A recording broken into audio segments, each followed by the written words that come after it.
Chapter 209. Disappearing from my view upon hearing the matter regarding 3 million.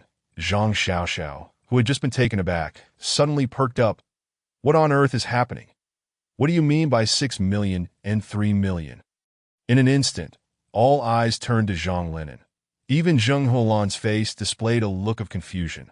With a cold smirk, Zhang Linen disdainfully remarked, "This brat is not only a doctor, but also a charlatan, specializing in fortune-telling to swindle money. Last time, when Boss Ren's construction site encountered an incident, we cornered him on Laoshi Street, and he claimed 6 million to resolve the issue." Zhang Linen sneered. "If it weren't for our intervention, could this matter have been settled? You tricked them out of 6 million, and now you think you can pocket the money all for yourself. I told you so. How could you, running a small clinic, afford to live in such a splendid villa like Wulong?" With an air of having seen through everything, Zhang Linen continued her derisive laughter. "Turns out you were just a con artist. It seems you've deceived quite a number of people over the years. Son, is what she said true? You?" Zheng Huilan, upon hearing this, panicked, looking at Yi Ning with shock. "Mom, don't listen to their nonsense. I will explain everything to you." Yi Ning hurriedly reassured Zheng Huilan, while Hongya deftly grasped her arm. "Auntie, you must believe Yi Ning. He is your son. Trust that he will provide you with a perfect explanation shortly. Come, let us sit over there." As Hongya comforted Zheng Huilan, she led her aside. Only then did Yi Ning cast a cold glance at Zhang Linen and her companions. Speaking in a stern tone, "Get lost immediately. I have no desire to engage in a petty argument with you." Oh, a triumphant smile spread across Zhang Linen's face, for Yi Ning's demeanor was clearly one of submission. Hadn't he just told us to clean up this place? What? Now he feels guilty and wants us to vanish. Yi Ning, let me make it clear. You must marry my daughter, after obtaining the marriage certificate. This house will be transferred to her name, and your assets must be shared with her. Once that is done, we will be family, and any issues can be resolved amicably. Otherwise, I will ensure that all your troublesome matters come to light." Upon hearing this, Yi Ning nearly burst into laughter. Zhang Linen, oblivious to the truth, spoke as if she were a witness. That he cast a dismissive glance at Zhang Xiaoxiao, who stood defiantly beside Zhang Linen, and scoffed, "Is this your plan to find a scapegoat while you're pregnant? What a clever scheme! What nonsense are you spouting? How dare you tarnish my daughter's reputation? Do you believe I will let this go unpunished?" Zhang Linen's eyes flickered with uncertainty, her confidence wavering. Yi Ning let out a cold chuckle and calmly asked, "Let me ask you one last time. Will you leave or not? Why should we leave? What can you do to us?" Zhang Linen retorted defiantly, showing no signs of departure. Zhang Xiaoxiao echoed, "Exactly. We aren't going anywhere today. Let us see what you can do about it." The mother and daughter duo, akin to a pair of shrews, were clearly cut from the same cloth. Yi Ning narrowed his eyes slightly, about to take action when Hongya grasped his wrist. "Little Leaf, let me handle this," with a smile. Hongya addressed Yi Ning. He nodded, watching as she made a phone call, providing a brief explanation before hanging up. "Oh, what are you calling for?" "Summoning reinforcements. I'm so scared," Zhang Linen mocked, shaking her head in disdain. However, less than half a minute later, her phone rang, and a frown creased her brow, an ominous premonition flooding her mind as she answered. "What is going on?" Zhang Linen asked impatiently. "Boss, there's trouble at the store." A panicked voice came through the line. Someone from Jiuchong Tian just showed up, and without a word, they started smashing things. "They told me to call you and Zhang Xiaoxiao to leave quickly. If you don't, they will come every day, making it impossible for us to keep the store open." Upon hearing this, Zhang Linen's face turned ashen. The 2 karaoke halls were her sole source of income. If they were lost, she would be left with nothing. "Yi Master, we were wrong before. Please show mercy and don't hold us accountable that we made a mistake. I beg you to spare us." "Mom, what are you doing?" Zhang Xiaoxiao was bewildered by her mother's drastic change in attitude, unable to contain her confusion. "Weren't you just saying how right I was?" Slap. Zhang Jingnan delivered a resounding blow, to Zhang Xiaoxiao's face, angrily exclaiming, "What nonsense are you blabbering? Apologize to ye master." Zhang Xiaoxiao stared in shock at her mother, her face displaying extreme reluctance. But ultimately, she lowered her head in silence. "That why ye master, I implore you, or I will carve something for you." "Enough." Yi Ning raised his hand, frowning. He truly did not wish to stoop to their level, stating plainly, "Disappear from my sight at once." Only then did Zhang Jingnan and the others hastily rise and scurry out of the villa. Hongye, ever perceptive, began tidying up the space. The Yi Ning turned to explain to his mother, Zheng Huilan, but found her already retreating into her room alone. That he quickly followed her inside. "Mom, what's wrong? Are you dissatisfied with Hongye?" Zheng Huilan's reaction left Yi Ning feeling uncertain, prompting him to inquire, "Silly son, she is your wife, not mine. You are to spend your life with her. Just ensure you choose wisely." Saying this, Zheng Huilan opened a drawer and retrieved an envelope. Clearly prepared in advance, that Yi Ning then understood. His mother was merely fetching a red envelope. "Mom, about earlier." "Enough," Zheng Huilan interrupted. "Truth be told, I've known this day would come. Just promise me you will never abandon me." Recalling how his father had vanished without a trace after their marriage, Zheng Huilan's eyes glistened with tears as she looked at Yi Ning. "Ning, you must promise me that you will never leave. At the very least, inform me of your whereabouts and how you are faring." As she spoke, she began to weep. That Yi Ning felt a pang of emotion. Nodding slightly, "Mom, don't worry. I promise I will never leave without a word." Good, good, good. That's all I want to hear." Zheng Huilan nodded repeatedly, finally feeling some relief. Yet, Yi Ning resolved firmly within himself that he would certainly find his father, no matter the cost. Chapter 210. Strike first, all right. "All right, Xiao Hong here. Take this red envelope and go rest over there. How can I let you work on your first visit?" Zheng Huilan said, handing the envelope to Hongye, her face brimming with smiles as she watched Hongye diligently clean. "Auntie, it's nothing. It's just a few trivial matters," Hongye replied hurriedly with a smile. As Zheng Huilan continued to nod in satisfaction at Hongye, Yi Ning finally felt at ease. "Xiao Hong, what do you do at the pharmaceutical factory? Where do you live? You could come stay with us. After all, this place is quite spacious," Zheng Huilan said, holding Hongye's hand with a smile. "Annie, I rent a place outside, and I'm just a friend with Yi Ning." "Cough, cough, Mom. We're only dating for now. Marriage is still a long way off." Yi Ning interjected hastily. "Don't try to brush me off. You should move out and live with Hongye immediately. Come back to see me only when you have achieved something and are ready to bring her home." Zheng Huilan's expression darkened as she spoke sternly. Yi Ning scratched his head in embarrassment, while Hongye covered her face, giggling. Dinner was spent at home, with Yi Ning personally preparing an entire table of his signature dishes. When Hongye witnessed Yi Ning's culinary skills, she was left utterly astonished, while Zheng Huilan's smile only broadened. Today, whether in makeup or demeanor, Hongye exuded an air of grace and competence, and her eagerness to help with household chores endeared her to Zheng Huilan. As for Yi Ning, the fact that he, a grown man, was cooking was entirely overlooked by the two women. Throughout dinner, Zheng Huilan held Hongye's hand, chatting amiably in the living room, and the meal was filled with laughter and joy. That night, however, Yi Ning was unceremoniously kicked out of the house by Zheng Huilan. Yi Ning stood bewildered. Was he truly her biological son? His mother had really sent him out just to make him accompany Hongye. Hongye, with a playful smile on her face, looked at Yi Ning standing in the cold wind and teased. "So, little leaf, you've been kicked out and are now homeless." Theoretically, that was accurate. Yi Ning nodded helplessly, glancing at Hongye beside him. Hongye blushed slightly and whispered, "How about you come to my place? I think I should first take you home. I still have some matters to attend to tonight." After a moment of contemplation, Yi Ning spoke up. "Very well." Hongye pouted her cherry-red lips, revealing a hint of melancholy. Unable to resist, Yi Ning chuckled lightly. Ever since their relationship had deepened, a subtle transformation had occurred between them. The most significant change was in Hongye, who perhaps had not even noticed that before Yi Ning, she resembled a little girl.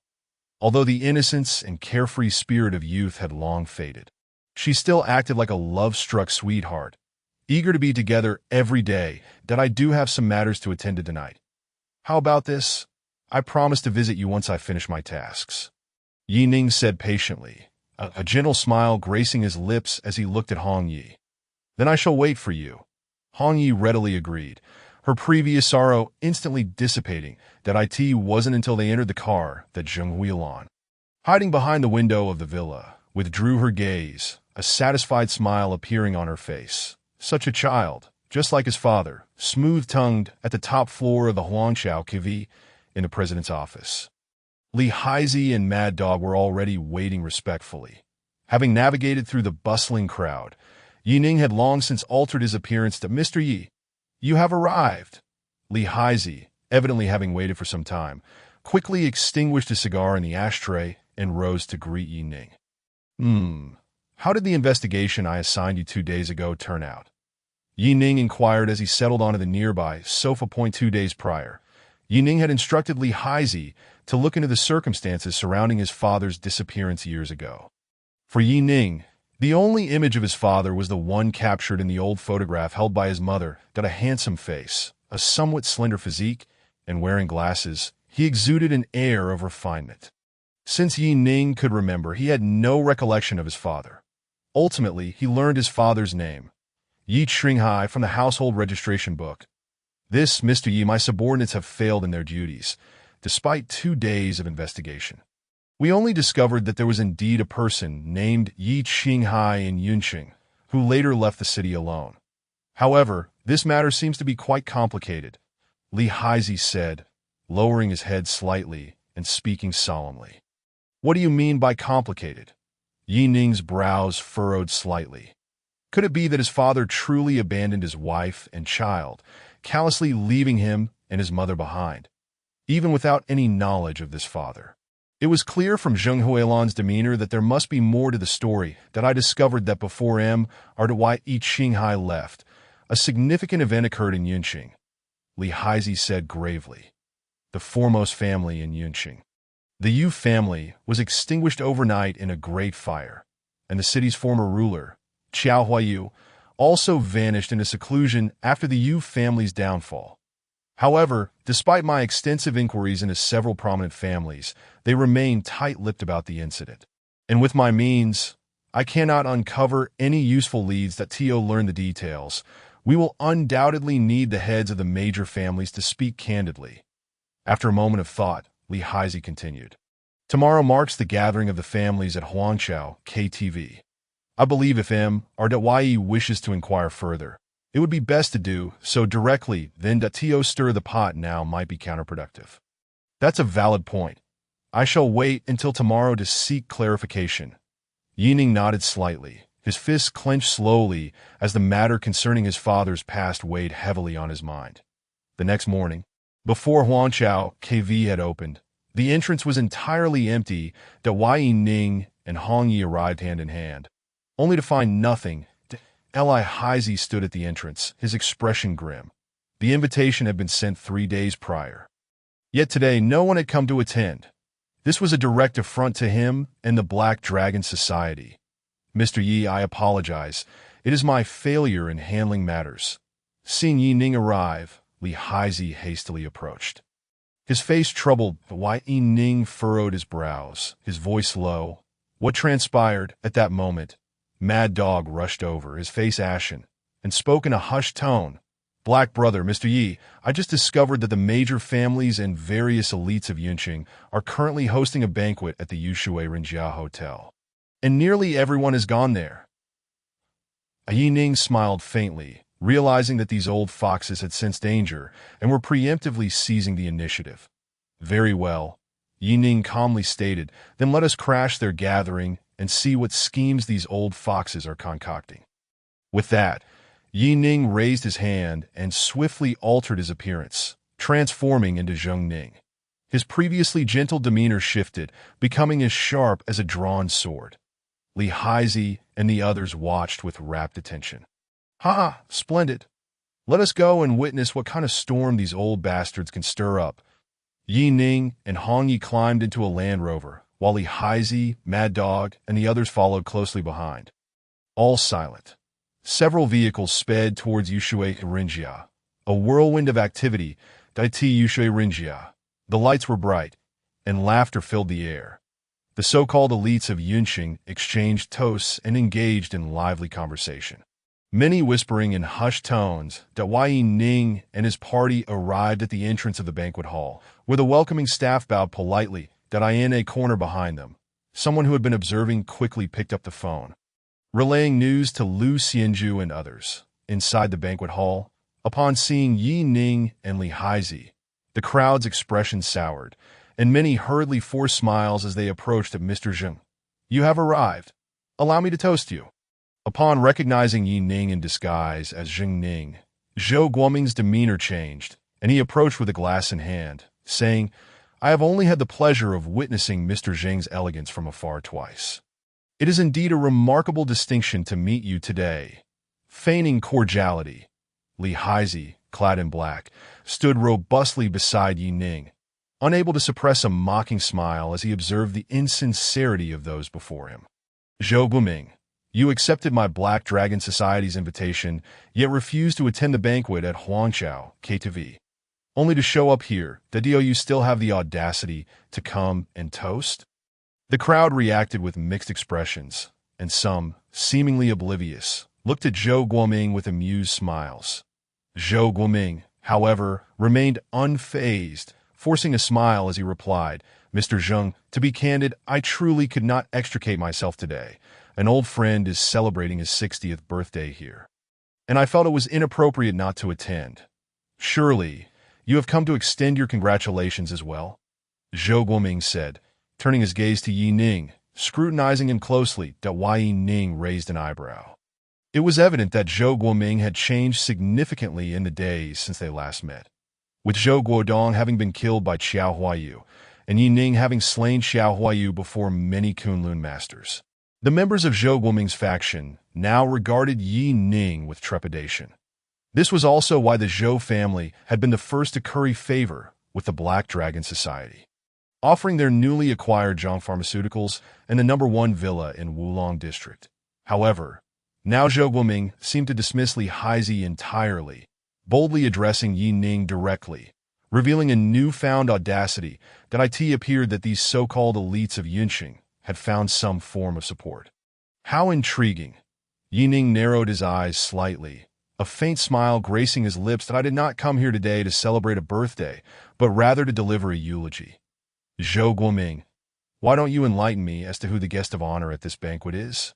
A sudden silence enveloped the space. Zhou Guoming's face darkened, momentarily leaving him speechless that in such a public setting, he had not anticipated that Yi Ning would forego pleasantries and confront him directly, while Zhou Guoming was adept at verbal sparring. He was utterly unprepared for the prospect of violence. As Zhou Guoming stood dumbstruck by Yi Ning's words, a triumphant smile spread across Li Haizi and the others' faces. Zhou Guoming's expression soured, and for a moment, he was at a loss for words. Just then, a path opened in the crowd, and Lu Xianju strode forward. "Today is indeed my birthday celebration, Mr. Zheng. If you find yourself too busy to attend, I bear no ill will. However, your presence here to cause a scene seems rather lacking in decorum. Do you truly believe yourself to be the sovereign of Yunqing, able to dictate terms at will?" Lu Xianju remarked, frowning as he sneered.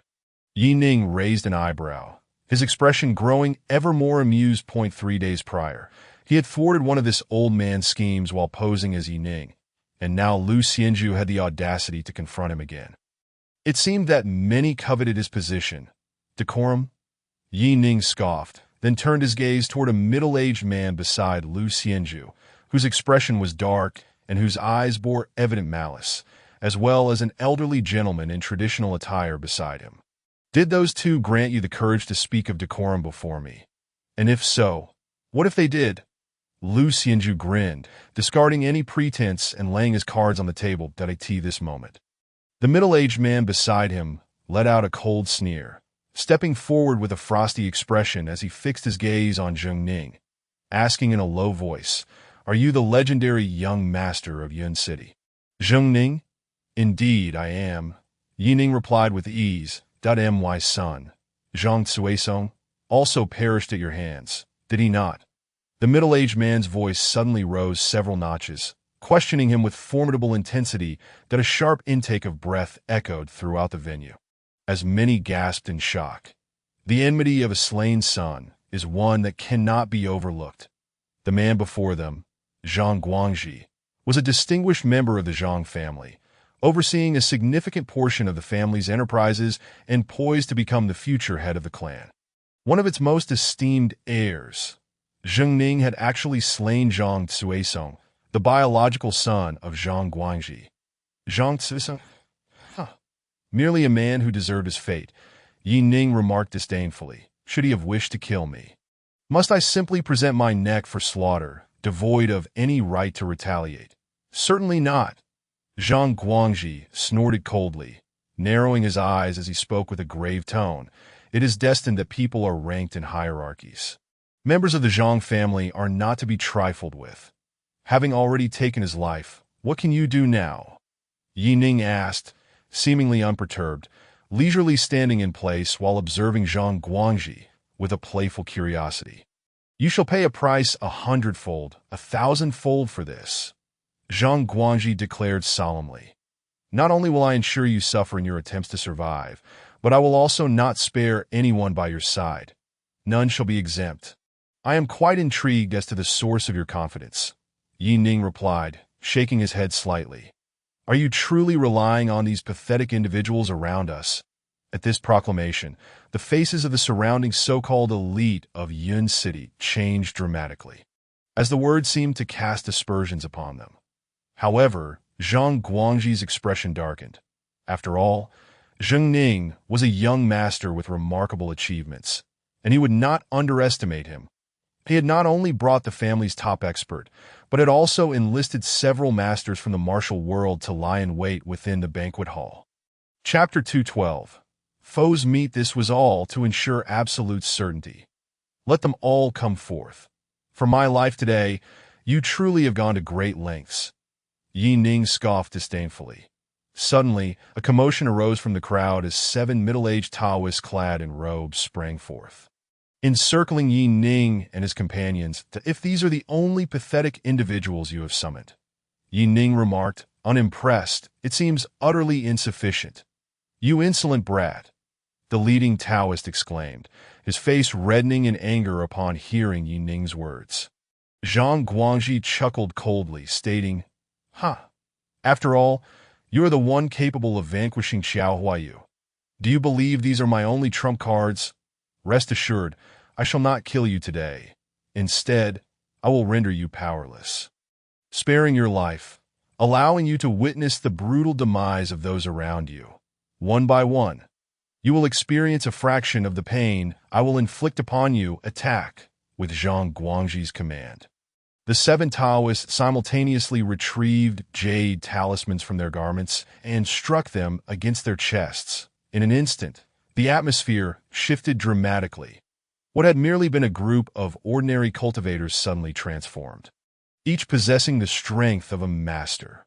The winds roared within the banquet hall, sending the gathered elites of Yun City fleeing in terror, fearing for their lives. Yi Ning raised an eyebrow. It was indeed the technique of Zhu Yu. However, this elevation in cultivation remained rudimentary, that if a true master were to employ it, the effects would likely be negligible. It seems that while the legacy of this world is fragmented, it is not entirely extinguished. You dared to look down upon us, and even if you were a young master, what does it matter? Now that we 7 possess the strength of masters, we shall incapacitate you today. The leading Taoist sneered, his eyes glinting with mockery. Yi Ning gently shook his head, stating, You lack the qualifications to oppose me. Behind Yi Ning, the mad doggist's lips curled into a sinister grin as he transformed into a shadow, lunging directly at the middle-aged Taoist who had spoken. Vile creature, do not grow too arrogant, the Taoist exclaimed in shock, the mad doggist's speed and strength exceeding his expectations, and the ominous aura surrounding him instilled fear. In the blink of an eye, a 1-against-7 battle commenced, Yet the seven were no match for the mad dog. After several days of absence, the mad dog's physique had grown even more formidable. Enduring the punches from the Taoists without flinching, the Taoists, on the other hand, could not withstand even a single blow. With a series of dull thuds, the mad dog struck, causing several Taoists to spew blood as they retreated in disarray. In that moment, Zhang Guangji's expression grew grim. The jade talismans in the hands of the seven were imbued with the family's secret techniques. Although they did not rival true masters, they certainly possessed half-step master strength. Moreover, the seven had coordinated their efforts. Even a peak master would find it challenging to contend with them. Yet now, the mad dog, akin to a tiger amidst sheep, overwhelmed them effortlessly, leaving them without the means to retaliate. Mr. Zheng, merely a few insignificant fish and shrimp, the mad dog remarked disdainfully, gazing at the bloodied and incapacitated Taoists. Disappointment flickered in his eyes as he turned to Yi Ning, his gaze landing on the elderly man in Tang attire standing beside Zhang Guangji. "Ha! The legendary young master. I had thought you belonged to a reputable sect, yet you are merely a collection of inconsequential spirits. Very well. Today I shall rid the world of your kind," the elderly man in Tang attire declared, taking a confident stride forward, directly approaching the mad dog. "Peak master." The mad dog's expression did not reflect fear, but rather a glimmer of excitement. Finally, could there be an opponent worth fighting? The mad dog grinned widely, refusing to dodge, and braced himself to take the elderly man's palm head-on. Bang! A resounding thud echoed as the mad dog staggered back several steps, his chest caving in, blood spilling from his mouth. Those witnessing the scene displayed expressions of delight. However, the mad dog's face bore not a trace of pain, but rather an exhilarating thrill. "The old man, you are quite impressive. You are the first to make me feel pain." The mad dog grinned wickedly, looking at the elderly man, his voice hoarse. "Humph. Today, I shall make you wish for death." As the elderly man prepared to strike, his form suddenly froze in place, shock evident in his eyes that he beheld the area of the mad dog's chest that had caved in beginning to visibly heal at an astonishing rate, a faint black mist swirling around it. Simultaneously, the mad dog's aura surged uncontrollably. "This cannot be. I must end this swiftly." The elderly man's mind raced with urgency, and without hesitation, he charged once more towards the mad dog. This time, the mad dog retaliated fiercely as they clashed. Bang, bang, bang. The combat between them was visceral, and within mere exchanges, the elderly man bore injuries and fatigue, while the mad dog only grew more vigorous. Plunging deeper into the fray, his heart racing with exhilaration. "You wretched cur!" The elderly man gritted his teeth, growling, gathering Cloud's palm. The mad dog received a heavy palm strike to his chest, as if a colossal wave crashed upon him, sending his body spiraling. The elderly man also suffered a heavy punch from the mad dog, a bruise forming beneath his right eye, leaving him in a disheveled state. However, the mad dog had already fallen to the ground. Incapacitated, the elderly man turned his gaze to Yi Ning, squinting coldly as he sneered. "Boy, I had intended to take it easy on you, but it appears I miscalculated regarding the presence of such a vile expert by your side. However, with this expert at your side, surely the defeat of Qiao Huayu could not have been your doing. It must have been the handiwork of your subordinate. I still possess the strength to deal with you adequately."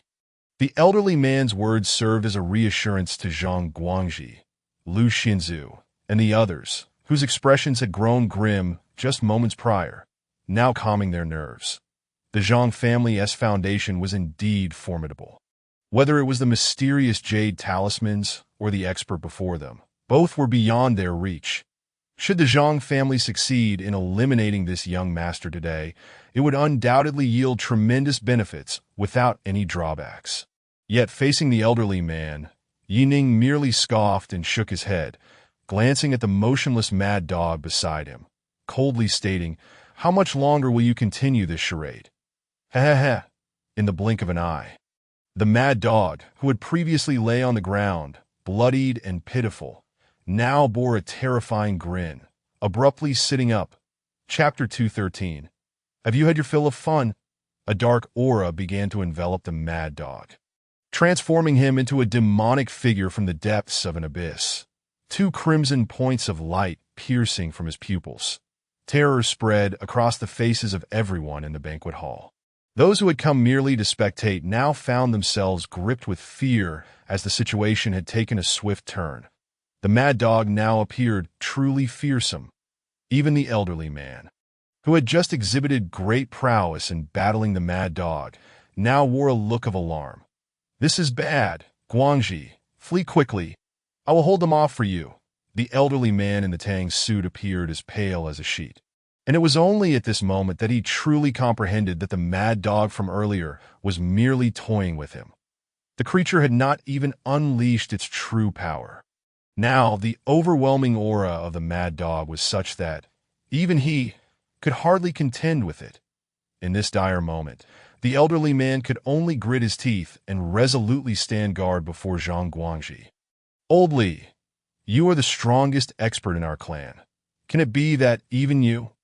Zhang Guangxi was instantly thrown into a panic, despair flashing vividly in his eyes.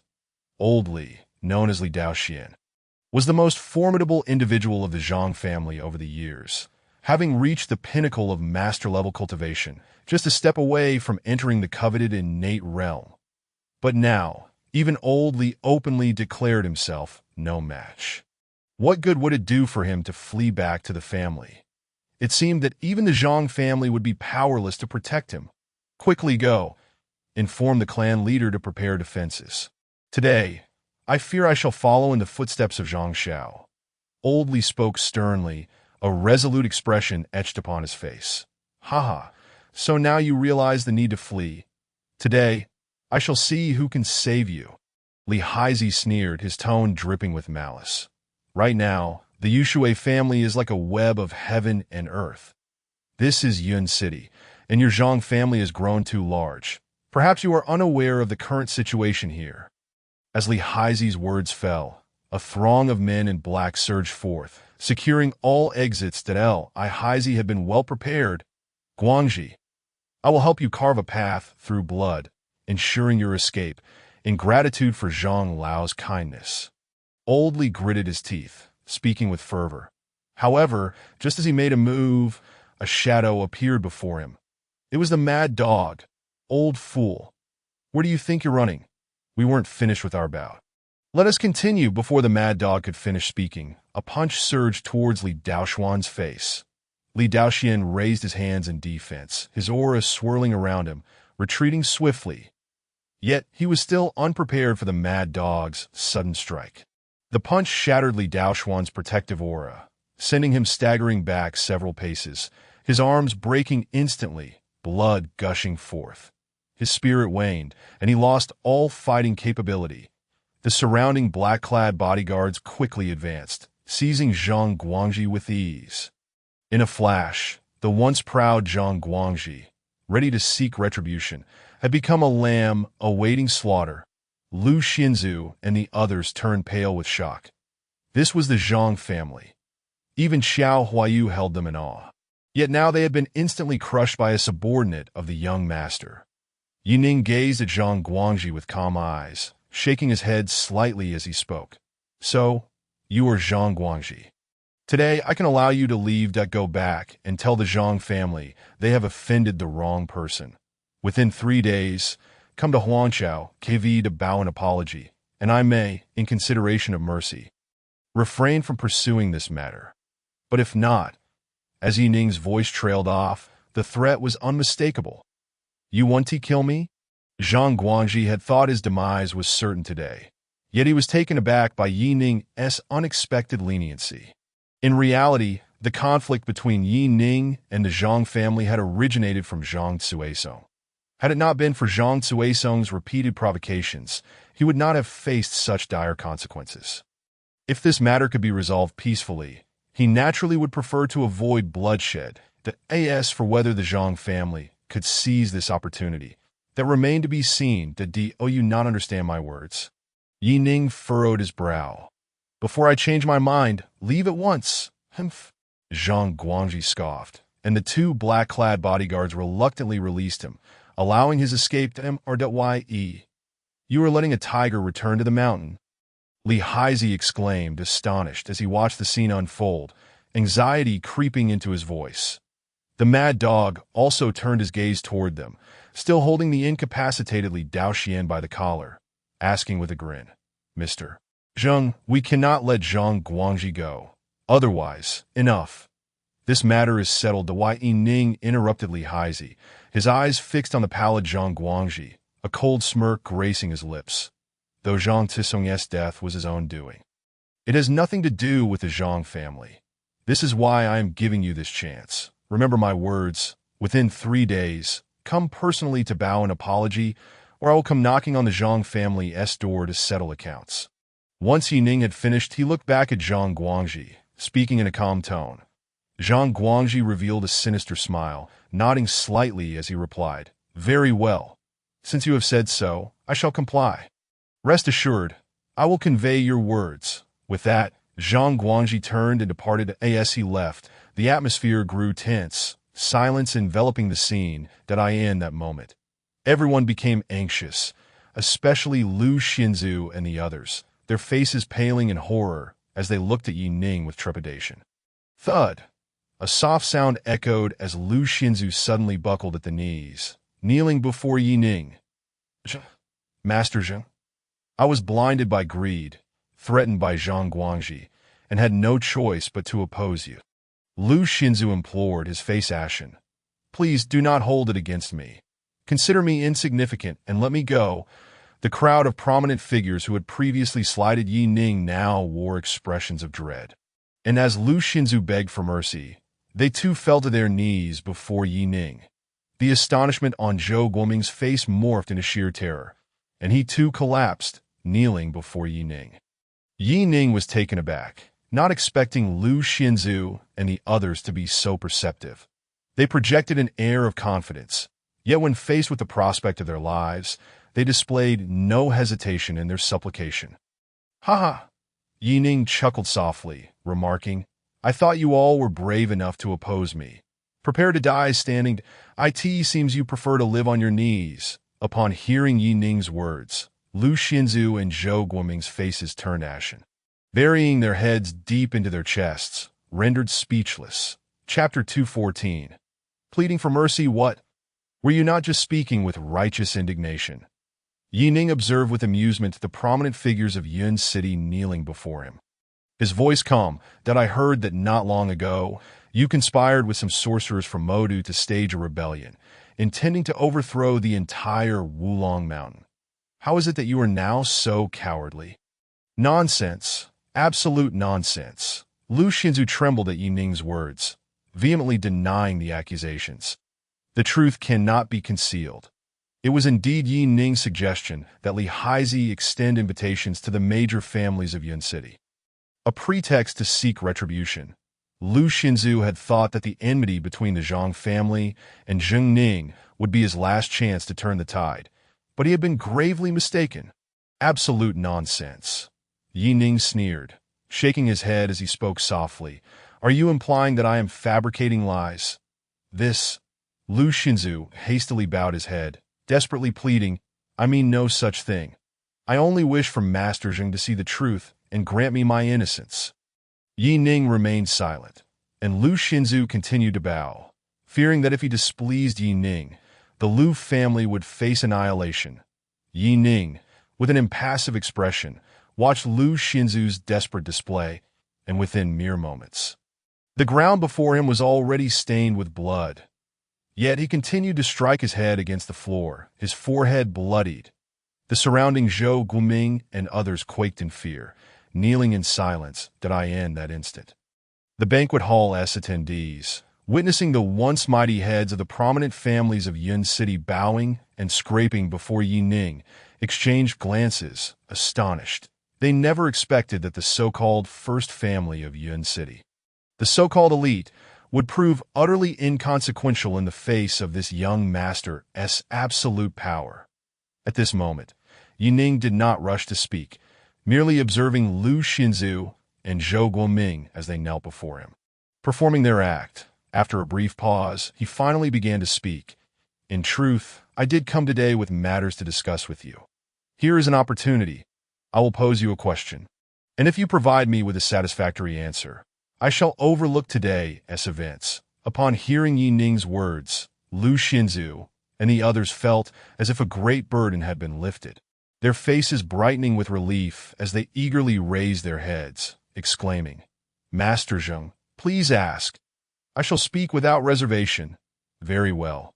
Yi Ning nodded slightly, saying, "I wish to know the ins and outs of the destruction of the Yu family." The former first family of Yun City. 20 years ago. Lu Xinzu's expression shifted drastically, his eyes widening in shock as he stared at Yi Ning, momentarily rendered speechless. "What? Are you unwilling to answer?" Yi Ning raised an eyebrow, narrowing his eyes as he coldly inquired, "That you am, Master Zheng. May I speak with you privately?" Lu Xinzu asked solemnly, his expression grave. That Yi Ning raised an eyebrow and nodded without hesitation. "Lead the way." Lu Xinzu, with a grave expression, nodded slightly and turned to glance at Zhou Guoming and the others behind him. After seemingly confirming something with his gaze, the group rose in unison and made their way toward the small private room next door. Yi Ning, unhesitant, followed closely behind. Through their conversation, he sought to uncover the elusive clues surrounding his father's abrupt disappearance, which was the primary reason for his visit today. This was also why he had previously refrained from engaging in lengthy disputes with Zhang Guangji and his entourage. Once inside the small room, Yi Ning casually took a seat, while Lu Xinzu and the others stood nervously opposite him, too intimidated to sit down. After exchanging glances, it was Lu Xinzu who spoke first. "Mr. Zheng, to be frank, the events of that year are entwined with Kunlun. The true culprit behind the annihilation of the Yu family is indeed Kunlun. Thus this matter has become a closely guarded secret of the entire Yun City." Lu Xinzu deliberated before addressing Yi Ning. "Mr. Zheng, the Yu family was once the foremost clan in Yun City." Yi Ning slowly closed his eyes, seemingly intent on listening to Lu Xinzu's account. According to Lu Xinzu, it was a powerful figure from Kunlun who had orchestrated the downfall of the Yu family, driven by a desire to covet their treasured heirloom, a millennium-old fire spirit mushroom. Yi Ning remained leisurely seated, his eyes half closed, as if he were attentively absorbing every word. Lu Xinzu's narrative was coherent and substantiated, with clear motives laid out. Throughout the discourse, Lu Xinzu kept a watchful eye on Yi Ning's expression, feeling somewhat uncertain as to why Yi Ning suddenly sought to delve into the Yu family's past. The incident had once stirred the entirety of Yun City, yet the prominent families had maintained a resolute silence, rendering it a mere secret, known only to a handful of those directly involved. When Lu Xinzu finally concluded, Yi Ning gradually opened his eyes and regarded Lu Xinzu with a calm demeanor, stating, "Your account of events appears logical. However, as far as I know, Qiao Huayu retreated to Wulong Mountain after this incident, severing all ties with the mundane world." Yi Ning's gaze locked on Lu Xinzu as he inquired, "Given Qiao Huayu's strength and character, I find it implausible that he would simply allow such a precious treasure as the Millennium Fire Spirit Mushroom to slip through his fingers without a fight. Therefore, your narrative lacks sufficient depth. Mr. Zheng, I assure you, I speak nothing but the truth. I am not deceiving you." Lu Xinzu's composure faltered, and he hastily attempted to defend himself. Yet this time, Yi Ning had no intention of granting him further chances. He merely scoffed softly, shaking his head slightly. "You need not speak. I have my own means of finding out." With that statement, Yi Ning swiftly raised his hand, executing a move that was almost too quick to perceive, placing it atop Lu Xinzu's head. No. Lu Xinzu managed only a single cry of alarm before his once fearful gaze lost its focus, turning a grayish hue. Zhou Guoming and the others, witnessing this scene, were overtaken by terror. Yi Ning's methods were staggering and unfathomable, instilling fear in their hearts. What Yi Ning had employed was the divine search technique, Since Lu Xianju was being uncooperative, he would resort to seeing for himself. However, once the divine search technique was enacted, even if Lu Xianju were to regain consciousness, he would emerge as a completely mindless and foolish being, his soul destined to endure unending torment. This was precisely why Yi Ning had hesitated to employ the technique at the outset. He had afforded Lu Xianju one final opportunity, yet Lu Xianju had failed to seize it. Moments later, as the technique concluded, Yi Ning withdrew his hand, and Lu Xianju's unfocused pupils gradually regained their black and white clarity.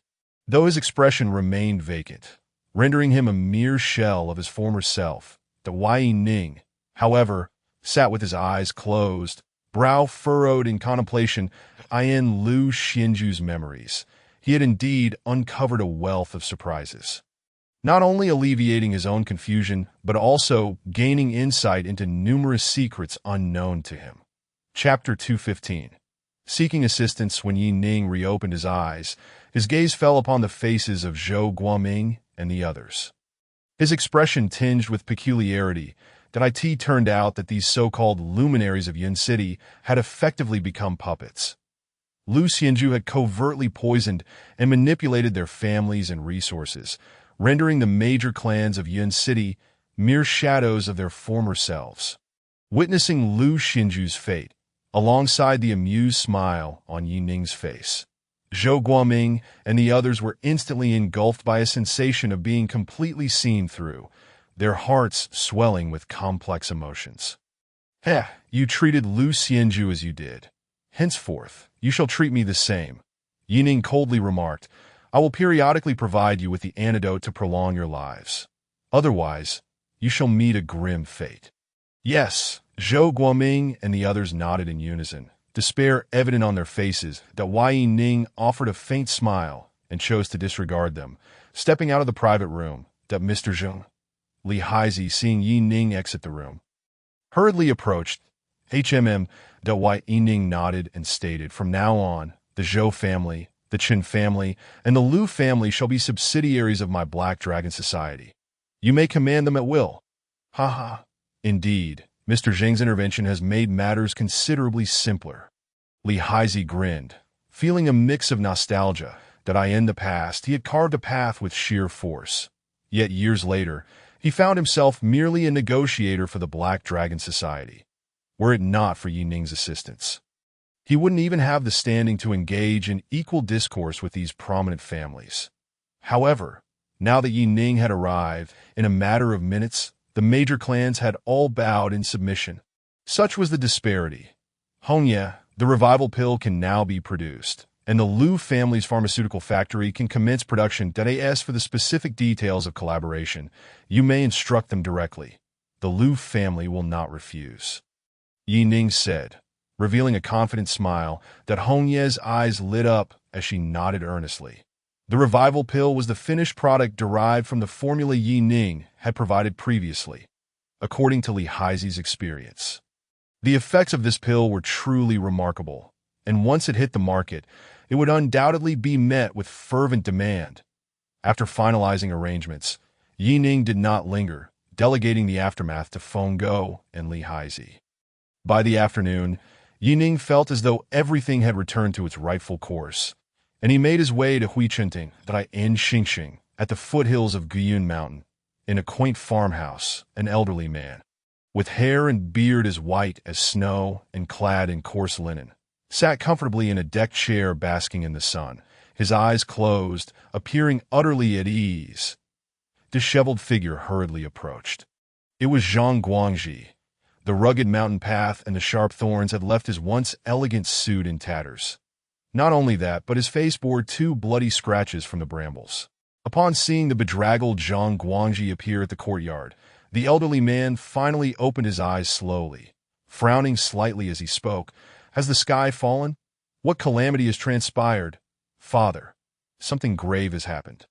Zhang Guangji gasped for breath, yet upon seeing the elder, he seemed to exhale a sigh of relief. Even though the Zhang family's strongest, Li Daoxian, had been vanquished, the patriarch, Zhang Jiulin, still remained, as long as Zhang Jiulin was alive.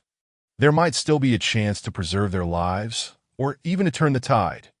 Zhang Jiulin was the true cornerstone of the Zhang family. It was precisely due to Zhang Jiulin inheriting the family legacy that the Zhang family had attained its current stature. Though the Zhang family lacked martial prowess and was not a martial arts lineage, Zhang Jiulin was a prodigy not seen in 10 generations, mastering the family's secret art of blessing techniques, which he applied to jade carving. The previous Taoist method of shattering jade to gain mastery stemmed from this very technique. Although such arts held little practical value against genuine experts, they could often sway the tide of battle when both sides were evenly matched. In fact, it was Zhang Jiulin's blessing techniques that had ushered the Zhang family into the martial world, where they amassed significant connections, for possessing such techniques afforded them leverage in negotiations. How did Daoxian perish? After a prolonged silence, Zhang Jiulin finally sighed heavily and inquired. Zhang Guangji recounted the entire sequence of events to Zhang Jiulin. The next moment, he felt as though a gust of wind had swept past him. Almost dismissively, "Father, is there still hope for me? You will save me, won't you?" Zhang Guangji clenched his fists tightly, anxiously gazing at Zhang Jiulin. "That of course there is hope." Zhang Jiulin snorted coldly. "This lad indeed possesses some skills. But according to what you said, it was his subordinate who killed Daoxian, and it seems he is a practitioner of dark arts." "Indeed." Zhang Guangji's eyes brightened as he eagerly recounted the scene of Li Daoxian being brutally slain by Feng Go. Zhang Jiulin nodded with a calm expression, a cold smile curling at the corners of his mouth as he remarked, "Since he is a practitioner of dark arts, then it shall be easier to handle." Time flew by, and 3 days had passed. During these days, Yi Ning had remained at the Hongye residence to Hua Qintang's Wang Ying had become fully capable of managing matters independently. Even in Yi Ning's absence, the young lady could diagnose patients with ease. Wang Ying was indeed a prodigy, and with Yi Ning's diligent guidance over the past few days, she had gradually blossomed. The Yi Ning had intended to indulge in some leisurely idleness during his stay at the Hongye residence. But to his surprise, the very next day, Hongye went to work and was busily occupied. The Yi Ning found this rather exasperating. The Black Dragon Society was not only thriving in Yun City, but the major families were also capitulating. Logically, Hongye's work should have faced no obstacles whatsoever. Yi Ning, filled with confusion, posed his inquiries, but was met only with a disdainful glance from Hong Yi to, "Oh, Xiao Yi, do you truly believe that the production and promotion of this product is as simple as you imagine?" Hong Yi retorted, exasperated. Currently, the Huanyang Dan has entered mass production, and nearly all pharmaceutical factories in Yun City are cooperating, yielding astonishing quantities. But have you considered the issue of marketability, no matter how miraculous the effects of this Huanyang Dan may be? Without promotion and recognition, it will simply not find a market. Upon hearing Hong Ye's words, Yi Ning suddenly realized the crux of the issue, that if you find it too exhausting, why not hire a few secretaries or assistants? Yi Ning nodded, beginning to understand Hong Ye's predicament, and replied, "In that case, just give them instructions and a direction, and let them handle everything." Sigh. Hong Yi sighed helplessly to Yi, "The big boss, you are already a hands-off manager. If I were to do the same, our newly established pharmaceutical factory would likely face imminent closure." Chapter 216. The mad dog captured. Upon hearing this, Yi Ning rubbed his nose and chuckled awkwardly. Hong Yi was indeed correct. IT wasn't just this large enterprise. Even a small establishment like the Hua Qintang had been nurtured under the watch of Wang Ying and Wang and I, allowing him to feel secure in his hands-off approach. Handing such a vast operation over to Hong Yi suddenly seemed rather daunting. Just as the two were conversing, Yi Ning's phone rang. It was Li Haizi calling. Answering the call, he detected a palpable panic in Li Haizi's voice. "Dr. Yi, there's been an incident." "What happened?" "Speak slowly," Yi Ning replied, frowning and speaking in a low tone. 3 days ago, you instructed the Zhang family to come to the Huangqiao KTV to apologize. How should we handle this now?" Li Haizi said anxiously. "They've just left. They came to apologize." Yi Ning furrowed his brows deeply, sensing that the Zhang family was up to no good. That no, Li Haizi replied directly. They brought along people from Kunlun, and not only that, they've taken the mad dog away. If it weren't for Kunlun's prohibition against interfering in worldly matters, I fear I wouldn't even have a chance to call you. The Zhang family has also threatened that in 3 days, they will come to claim the Black Dragon Society, intending to absorb the entire organization. All right, I understand, Yining said curtly before hanging up the phone. Xiao Yi, is everything all right? Hong Yi asked worriedly, noticing the dark expression on Yining's face that it's nothing serious. Yining replied, offering a reassuring smile. Just focus on managing the Huanyang Dan business. I will take care of this matter. With that, Yining stood up and left. Xing City borders Yun City.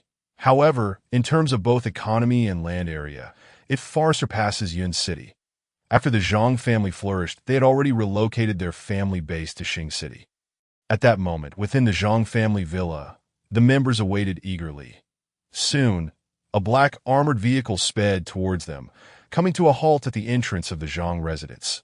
The door swung open, and Qian Xuani was the first to emerge, followed by a contingent of Kunlun warriors, with the mad dog bound in black chains, unconscious and unknown if alive or dead, that I in the main hall of the villa, as the Zhang family stepped out to greet them.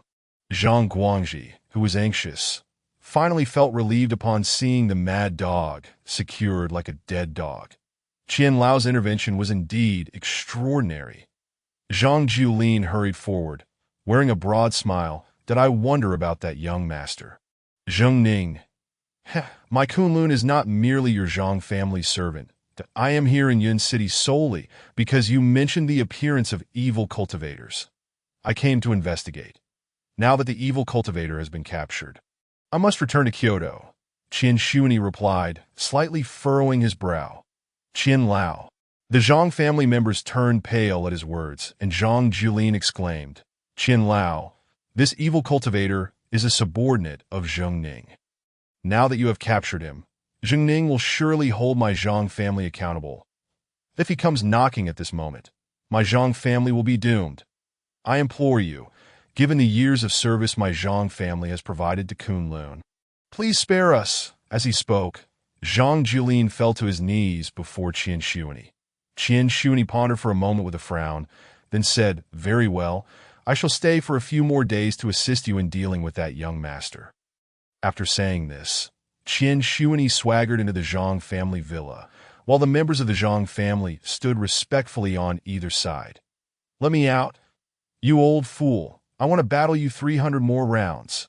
The mad dog, awakening to find himself bound, let out a defiant roar, his bloodshot eyes fixated on Qian Xuani, filled with rage. As the mad dog roared, the sound of clanking chains reverberated through the air. The Zhang family exchanged fearful glances, lowering their heads in terror, unwilling to meet the mad dog's gaze. Qian Xuani furrowed his brow slightly. He had already severed the mad dog's limbs, inflicting internal injuries.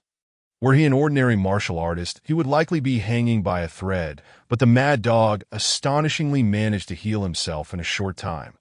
This creature was like an unkillable cockroach.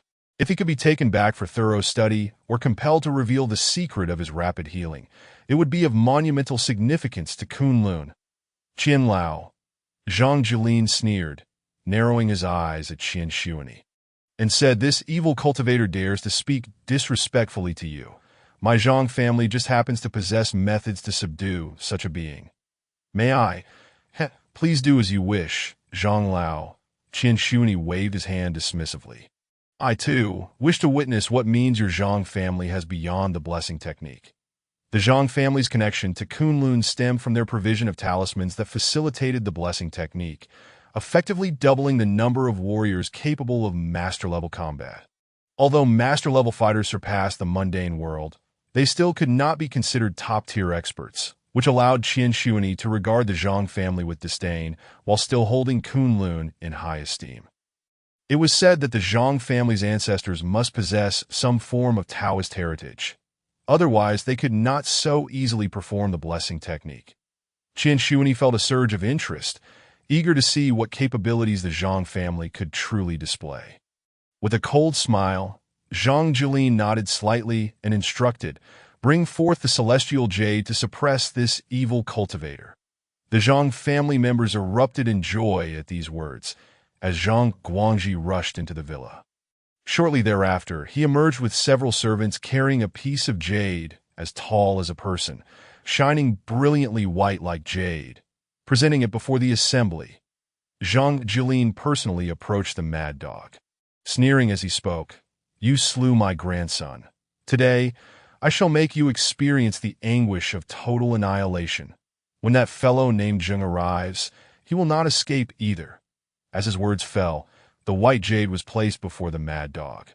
In an unprecedented display, the mad dog's eyes widened in terror, desperately attempting to recoil, yet his body remained firmly bound in place. Zhang Julin and the other core members of the Zhang family sat cross-legged on the ground. Chanting incantations, they began their ritual. The lustrous jade gradually illuminated, the brilliance casting its glow upon the mad dog, that a hissing sound emerged as white smoke began to waft from the mad dog's body. An incredibly eerie sight. Blood trickled from the mad dog, swiftly staining him entirely red. This injury was not inflicted by Zhang Julin and his companions. Rather, it was the consequence of dispelling the malevolent energy surrounding the mad dog, causing his previously healed wounds to rupture anew. Witnessing this scene, Qian Shuani's brow furrowed deeply. It seemed his earlier thoughts were in vain, that if the formidable self-healing effect stemmed from the presence of that malevolent energy, he would prefer to forego it altogether. Hence he did not intervene to stop Zhang Julin and the others from continuing their assault. Chapter 217. Self-proclaimed justice. The mad dog's fate held no significance in his eyes. With a pallid complexion, the mad dog collapsed to the ground, his body riddled with wounds, blood pouring forth in a continuous stream, suffering immensely. However, Zhang Julin and his companions showed no signs of halting their actions. At that moment, a flash of golden light flickered across the mad dog's chest, prompting Zhang Julin to abruptly open his eyes, the golden glow catching his attention. "What is that?" The Zhang family members were all taken aback. "Ah, I see." A glimmer of understanding crossed Zhang Julin's eyes, and he sneered, "This seal must be the reason you can maintain your true self, even while practicing such malevolent arts. Heh, I shall now break this seal, allowing you to be utterly consumed by the evil spirit, becoming neither human nor ghost, living a fate worse than death." As his words echoed, Zhang Julin swiftly approached, pressing his palm upon the golden glow. "Break for me," he bellowed. The golden seal was none other than the heart protection seal that Yi Ning had previously cast. With Zhang Julin's fierce command, the heart protection seal was instantly tainted by the black, malevolent energy. The mad dog's internal black gas erupted once more. "No!" The mad dog cried out in despair, his eyes filled with terror, that he felt as if he were plummeting into an abyss, unable to breathe or grasp onto anything. The dread of the evil spirit overtaking him once again. However, at that moment, the mad dog had already sat up once more. The ominous black aura surrounding him thickened, a sinister smile curling at the corners of his lips. "Old fool, I truly must thank you for setting me free." The mad dog gradually spoke, his voice raspy. "How shall I express my gratitude to you? I shall send you to the realm of ultimate bliss right now." "Stop!" Qian Shuani gasped in horror, finally realizing that the Zhang family had been deceived. The malevolent entity within the mad dog was undoubtedly formidable. Qian Shuani sprang to his feet, racing toward Zhang Julin's direction. However, it was too late. The mad dog, having erupted once more, seized Zhang Julin as one would a mere chicken. Let me go." Zhang Julin clutched desperately at the mad dog's wrist, struggling in vain to plead for mercy. Yet, the mad dog remained silent, applying force. With a sickening crack, Zhang Julin's neck was instantly snapped, and he breathed his last, bold malevolence. "I shall ensure your utter destruction today." Qian Shuani roared in fury. unleashing a powerful palm strike that surged towards the mad dog like an unstoppable tide. The surrounding members of the Zhang family were swept back by the force of the gale. A practitioner at the innate realm, Qin Shuani, an elder of Kunlun, had long reached the innate realm. It was precisely for this reason that he was able to easily subdue the mad dog earlier. Yet, the mad dog remained standing there, coldly smiling, merely raising a hand in a dismissive gesture, causing the overwhelming force to suddenly halt and reverse, rushing back towards Qin Shuani himself. Qin Shuani was taken aback, caught off guard as he was sent flying by his own palm strike. He rolled on the ground twice before scrambling to his feet, his face etched with shock as he stared at the mad dog, exclaiming, "Impossible! How? How did you accomplish this, you? You are merely an ant of the body refinement realm." "How could it be, body refinement?" A disdainful glint flickered in the mad dog's eyes as he proudly declared, "This physical form may be somewhat lacking, merely at the body refinement stage, yet it suffices to deal with scum like you." Arrogant! Qin Shuani was incensed. Just as he was about to strike down the mad dog before him, the mad dog's expression shifted, abruptly turning to kneel at the entrance. Qin Shuani and the other Kunlun warriors, poised for action, were left astonished. With a resounding crash, the door of the Zhang family villa was shattered, and Yi Ning stepped through the threshold with measured strides. "You still cling to your thieving heart." Hastily arriving, Yi Ning had disguised himself as Zheng Ning, and upon seeing the mad dog, he couldn't help but sigh. The mad dog's body had been completely overtaken by the evil spirit, utterly devoid of autonomous consciousness. "Master, this is not my fault. It was this group that forcibly broke your seal, attempting to devour his soul, and I," the mad dog hastily explained. "Just based on them?" Yi Ning scoffed, shaking his head, his gaze sweeping across the courtyard, fully aware of everything that had transpired. "Enough." Qin Shuani smirked, narrowing his eyes as he fixed his gaze on Zheng Ning. "Zheng Ning, when we last met, I thought you hailed from a prestigious lineage, and I intended to recruit you into Kunlun. Today, however, it seems you are nothing more than an inconsequential practitioner of the sinister arts. Surrender at once, and perhaps I may consider showing you mercy." "Was it you who inflicted his injuries?" Yi Ning turned to Qin Shuani, calmly inquiring. Qin Shuani was momentarily taken aback, furrowing his brow. He had not anticipated Yi Ning to be so obstinate. "So what if it was?" Qin Shuani replied arrogantly, but before he could finish, Yi Ning had already vanished from his sight. "You!" Qin Shuani gasped, about to strike, when Yi Ning's hand pressed firmly against his forehead. A look of savage pain and rage twisted Qin Shuani's features as he struggled against the hold, only to be horrified to find that he could muster no strength. Unable to break free from Yi Ning's grasp, with the soul-searching technique activated, Yi Ning slowly closed his eyes, delving into Qin Shuani's memories. In the memories of Lu Xianju, Yi Ning discovered that when Kunlun had arrived in Yunqing all those years ago, Qin Shuani had been present. Compared to Qin Shuani, a high-ranking member of Kunlun, Lu Xianju's identity and status were clearly insufficient to uncover more secrets that as the soul-searching technique came to an end. Qin Shuani, drenched in sweat, collapsed helplessly to the ground, his eyes wide with terror. Completely drenched and rendered speechless. "Zheng Ning, are you truly intending to oppose Kunlun? Release Elder Qin immediately and surrender. Otherwise, Kunlun will not let you off lightly." A Kunlun warrior stepped forward, his expression grave as he pointed at Yi Ning.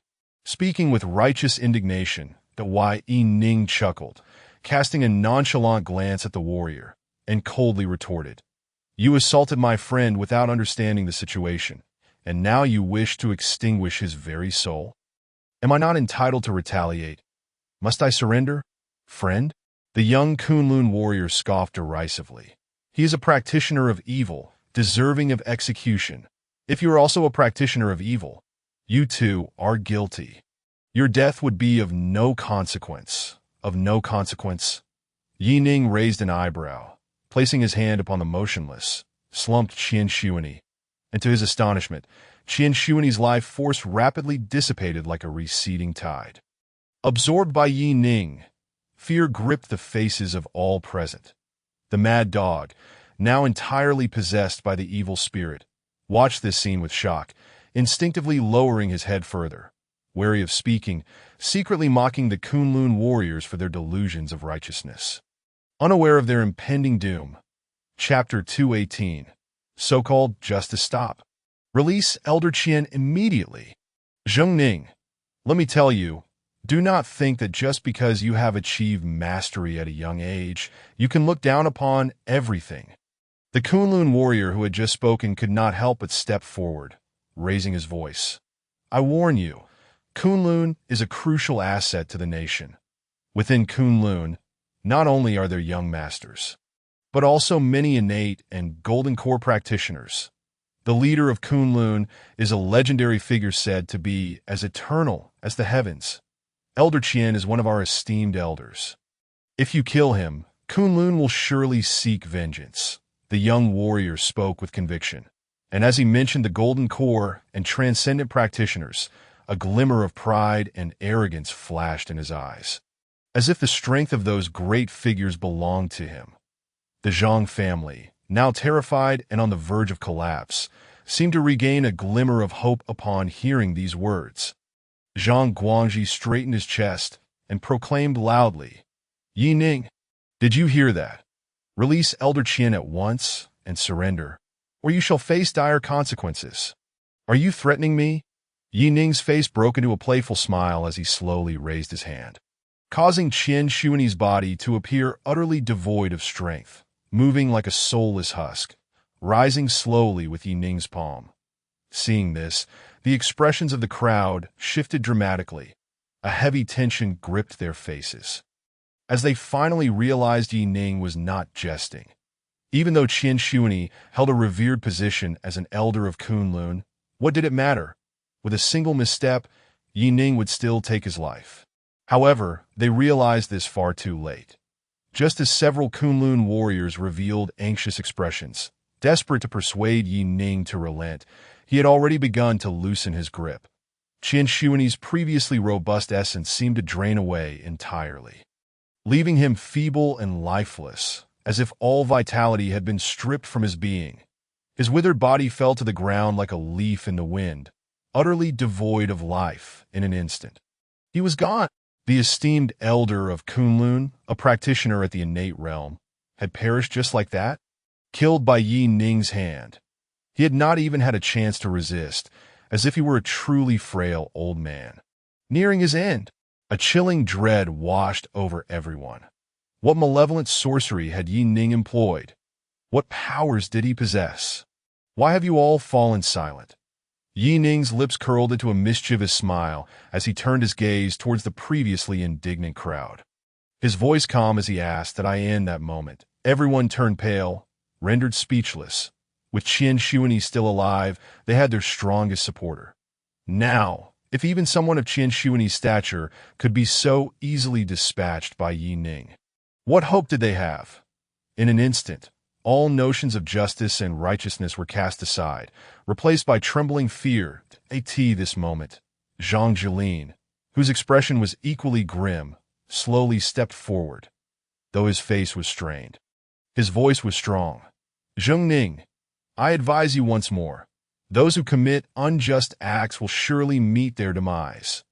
Though Qian Shuani possesses exceptional strength and a revered status, he is but a minor figure among the higher echelons of Kunlun. Zhang Jilin's expression was grave, his aged eyes fixed intently on Yi Ning as he spoke solemnly. If you kill him now, you will have made a grave error. You must not repeat this mistake. Do not harbor thoughts of further violence. Should you continue down this path, the wrath of Kunlun's higher-ups will be upon you, and no divine being will save you. What do you think you are? Yi Ning frowned, narrowing his eyes at the elder, coldly questioning, I am Zhang Jilin, the head of the Zhang family. I possess knowledge of certain esoteric arts and have connections within Kunlun. Zhang Jilin's eyes lit up as he hurriedly added, if you halt your actions now, I can ensure your safety. Zhengning, while your strength as a young master is indeed astonishing, taking the life of an innate practitioner is as easy as plucking a flower. However, do you know, regardless of your power, what about those around you? If your identity as a malevolent practitioner is confirmed, those around you shall be spared no mercy and will all be summoned for investigation. It is even possible that they may face severe torture. Even if you manage to survive by some stroke of luck, you will ultimately find yourself in a desolate and solitary fate. Zhang Julin's fervent words were a gamble, as he hoped that Yi Ning would not dare to offend Kunlun, betting on Yi Ning's belief in his own capabilities and connections that if Yi Ning were to subtly relent today and grant them a chance at survival, they would immediately rush to the Kunlun headquarters seeking protection, embellishing their report of Yi Ning's actions. They could only hope that Kunlun would swiftly eliminate Yi Ning to alleviate their troubles. After a moment of silence, Yi Ning suddenly inquired, "You claim to possess some knowledge of arcane arts." Zhang Jilin was momentarily taken aback, perplexed by Yi Ning's seemingly nonsensical question, that he instinctively nodded, but Yi Ning's next statement sent chills through him, as if his very soul had left his body. "So, the seals on my subordinates were tampered with by you, you foolish fool?" In an instant, Zhang Julin's complexion turned as pale as a sheet. No, you cannot kill me," Zhang Julin exclaimed in panic, his authoritative demeanor as the head of the family utterly shattered. "Save me. Kunlun, Zhang family, come quickly to my aid. I'm the head of a family." Zhang Julin actually shrank behind a group of young Kunlun warriors, his eyes wide with terror as he stared at Yi Ning, fearing that with a single move from Yi Ning, his life would be forfeit. Ha! Yi Ning was amused by Zhang Julin's reaction, bursting into laughter, momentarily forgetting to act. The dignified head of a family, reduced to a coward, utterly lacking in grace. What a farce! What an extreme farce! Zhengning, do not become too smug.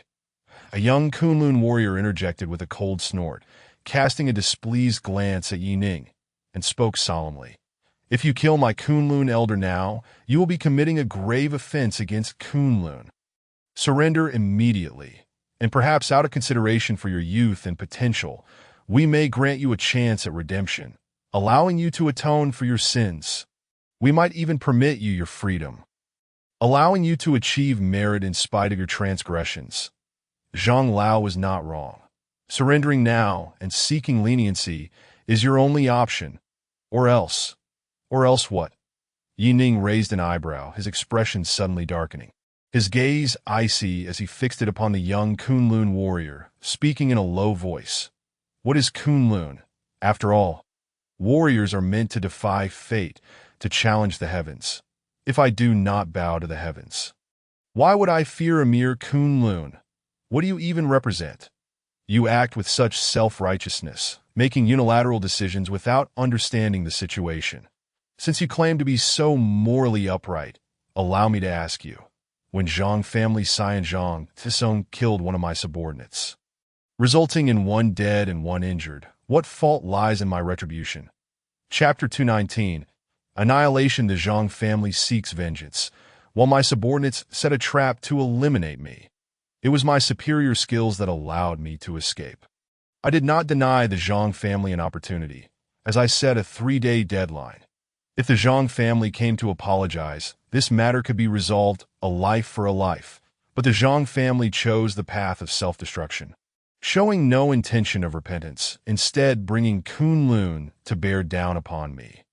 Now, with Kunlun intervening without discernment, capturing my people and subjecting them to torture, leading them to a fate devoid of rebirth. How does that factor into this equation?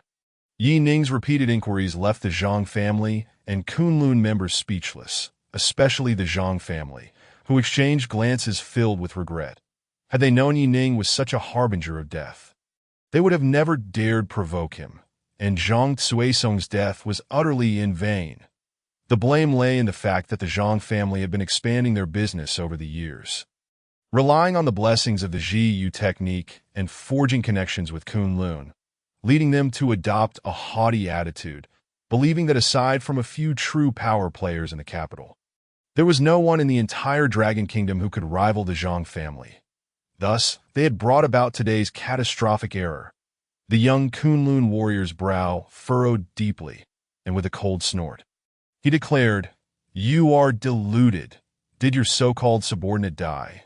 Is he not standing there in good health? Moreover, he was an evil practitioner. It is perfectly justifiable that Elder Qian subdued him. Wherein lies the fault in this legitimate action? Rather, it is you who have taken in an evil practitioner as a subordinate and now act as his accomplice. Zheng Ning, I ask you one last time, do you truly intend to make an enemy of Kunlun?" The last question was nearly shouted, with the young warrior's lips curling slightly in a mocking smile. Kunlun is a revered institution in the Dragon Kingdom. Within Kunlun, masters abound. This is the unwavering confidence of a Kunlun warrior. Yi Ning's lips curled into a wry smile, shaking his head slightly, murmuring, "Enough, enough, whether righteous or malevolent. He is mine. If you touch him, there will be consequences." That why Yi Ning's voice was calm as he stated, "Today, not only must Qian Sini perish, but all members of the Zhang family shall die. As for you," Yi Ning abruptly raised his head, his gaze directed at the few young Kunlun warriors before him, a disdainful smile gracing his lips. "You should be grateful for your own lack of strength, as it poses no threat to my subordinates. Out of respect for the heavens' benevolence, I shall grant you a chance at survival. Furthermore, return and inform Kunlun that this matter shall be laid to rest. Should you dare to pursue me, should you harm my family, I swear that Kunlun shall pay with blood. Begone!" With that single word, Yi Ning's aura shifted dramatically, causing the faces of the young Kunlun warriors to change drastically. The warrior standing before Zhang Jilin even spat out a mouthful of blood, staggering back several steps. Had he not been supported by others behind him, he would have collapsed to the ground. As he looked at Yi Ning, he found him slowly rising into the air as if he were a celestial being. In the void, Yi Ning raised his hand, and with his motion, the earth began to tremble, as if an earthquake had struck. The mad dog's expression shifted wildly, fear evident in his eyes as he swiftly fled the villa.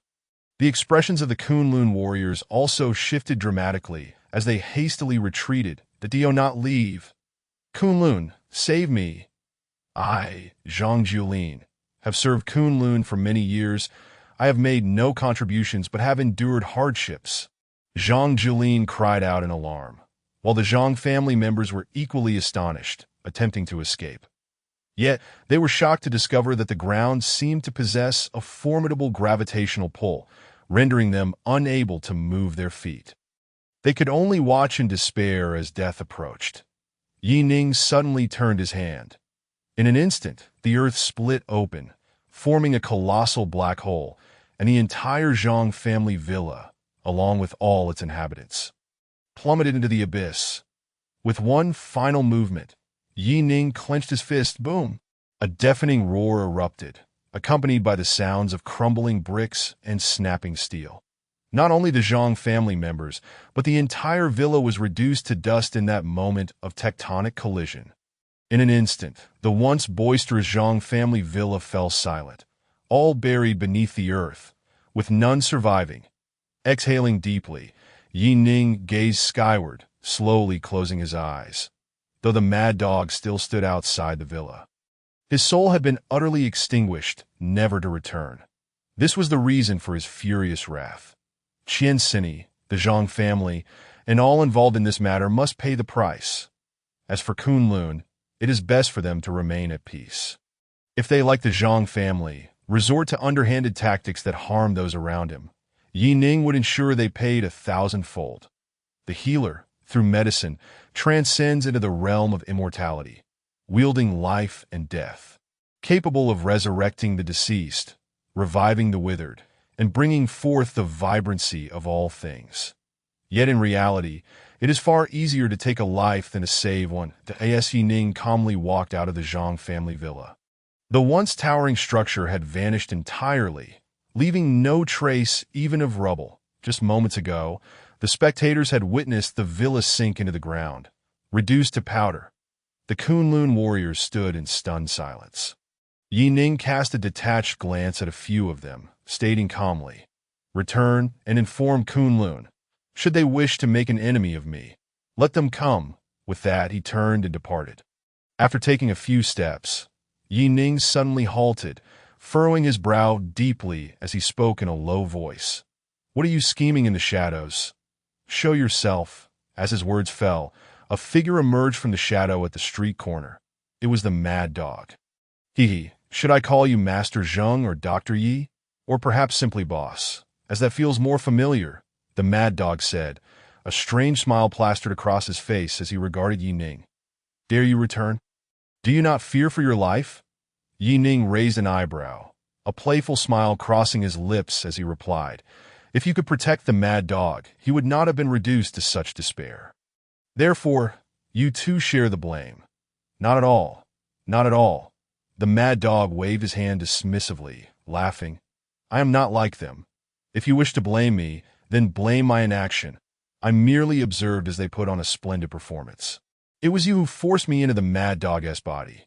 By your logic, are you not also a killer? Moreover, this was his own choice, since you are no longer the mad dog. Then be gone." Yi Ning frowned and declared, "There is no need for you to follow me any longer." "Not at all. Not at all, my friend. I am wholeheartedly willing to follow you, that I was truly captivated by your commanding presence just now. You mentioned that you would protect me, and I was profoundly moved," the mad dog, with a playful expression, remarked. "With such fierce words from you, I dare say that even those old fellows from Kunlun would hesitate to trouble me. Such tremendous kindness calls for an opportunity for me to repay you, does it not?" Chapter 220. Fragments of Memory. There is no need for gratitude. I do not seek it. Yi Ning furrowed his brow and waved his hand dismissively. "Of course, it is not merely about gratitude." The mad dog's expression suddenly grew solemn as he gazed intently at Yi Ning and said, "It is also because you freed me, allowing me to rise from the dead and escape that dark coffin. More importantly, I hold you in high regard. Compared to those so-called righteous gentlemen and noble sects, your style of conduct is far more to my liking. Moreover, your strength is formidable. I sense that following you could bring me immense fortune as I strive to reclaim my former glory." Yi Ning remained silent, his brow still knitted. My friend, rest assured, with me by your side, I can at least help protect your most cherished ones. Should any danger arise, you will be promptly informed, thus avoiding a lifetime of regret. Would you not agree?" the mad dog added, winking at Yi Ning. Yi Ning continued to frown, yet this time he nodded slightly, for the mad dog's words had struck a chord within him. He had already resolved to venture to the Magic City, for he had finally gleaned some clues about his father from Qian Shuni's memories. Thus, he was in need of a powerful ally to safeguard his family. And it must be said that the mad dog was indeed the most suitable candidate. "It seems I should no longer refer to you as the mad dog." Yi Ning calmly regarded the mad dog, tacitly accepting his earlier suggestion, and inquired, "What is your name?" "A name is merely a moniker." The mad dog smiled lightly, seemingly unconcerned, and replied, "However, mad dog does seem somewhat beneath my stature. You may call me Jiu Yuan Mozun. A fine name from now on. I shall call you Lao Jie." Yi Ning responded coolly, placing his hands behind his back as he walked ahead. Lao Jie stood rooted in place, staring in astonishment at Yi Ning's retreating figure. Scratching his head, "I am Jiu Yuan Mozun, yet you choose to call me Lao Jie. How come I feel that it lacks the gravitas of mad dog? Shouldn't one strive to be a person of substance instead?" Upon returning to the Red Leaf Villa, Yi Ning found the place quiet, as Hong Yi was still out working, but he proceeded directly to the bedroom, sitting cross-legged on the bed, closing his eyes to meditate. As his eyelids descended, images flashed rapidly through his mind, memories he had previously obtained from Qian Shuni. Although the divine search technique could forcibly extract another's memories, those memories often appeared blurred and chaotic, requiring meticulous recollection and analysis to reconstruct them. The reason Yi Ning had not processed Lu Xinju's memories earlier was that Lu Xinju's status was evidently insufficient, and his memories held little value. However, Qin Shuani was different. To Yi Ning's delight, he discovered that Qin Shuani was also involved in the events surrounding Yun City all those years ago. Moreover, he had encountered Yi Ning as father. Yi Qinghai. Yi Ning's brows knitted deeply as he repeatedly recalled the fragmented memories of his father found within Qin Shuani's mind. Dressed in a shirt and trousers, his appearance was utterly unremarkable. Complemented by a pair of old-fashioned rectangular crystal glasses, his features bore a touch of delicacy, yet the first impression one might have of him was somewhat dazed. This was how Qin Shuani first encountered Yi Qinghai. Yi Qinghai, how long do you intend to hide? A woman's voice, sharp yet magnetic, echoed beside Qin Shuani. From the tone, it was evident she was a beauty, yet Qin Shuani never glanced sideways. Thus Yi Ning could not behold her visage. My lady, I seem to not know you. Yi Qinghai replied with a bewildered expression, shaking his head in confusion as if truly facing a stranger. You fool. The woman retorted, her voice low with urgency. Yi Qinghai. I did not come today merely to discuss that old marriage contract. Rest assured, I, Shen Mingyue, shall not seek to cling to you. However, do not forget your surname. Do you think you can remain aloof while your family declines? Hiding away in this small county. Is it truly possible for the Grand Yi family to not accommodate a single Yi Qinghai? At last, the bewilderment on Yi Qinghai's face faded, replaced by a hint of desolation and melancholy.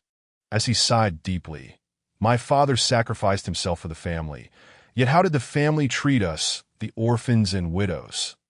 Now I live incognito, merely seeking to pass this life in obscurity. Is that truly a fault?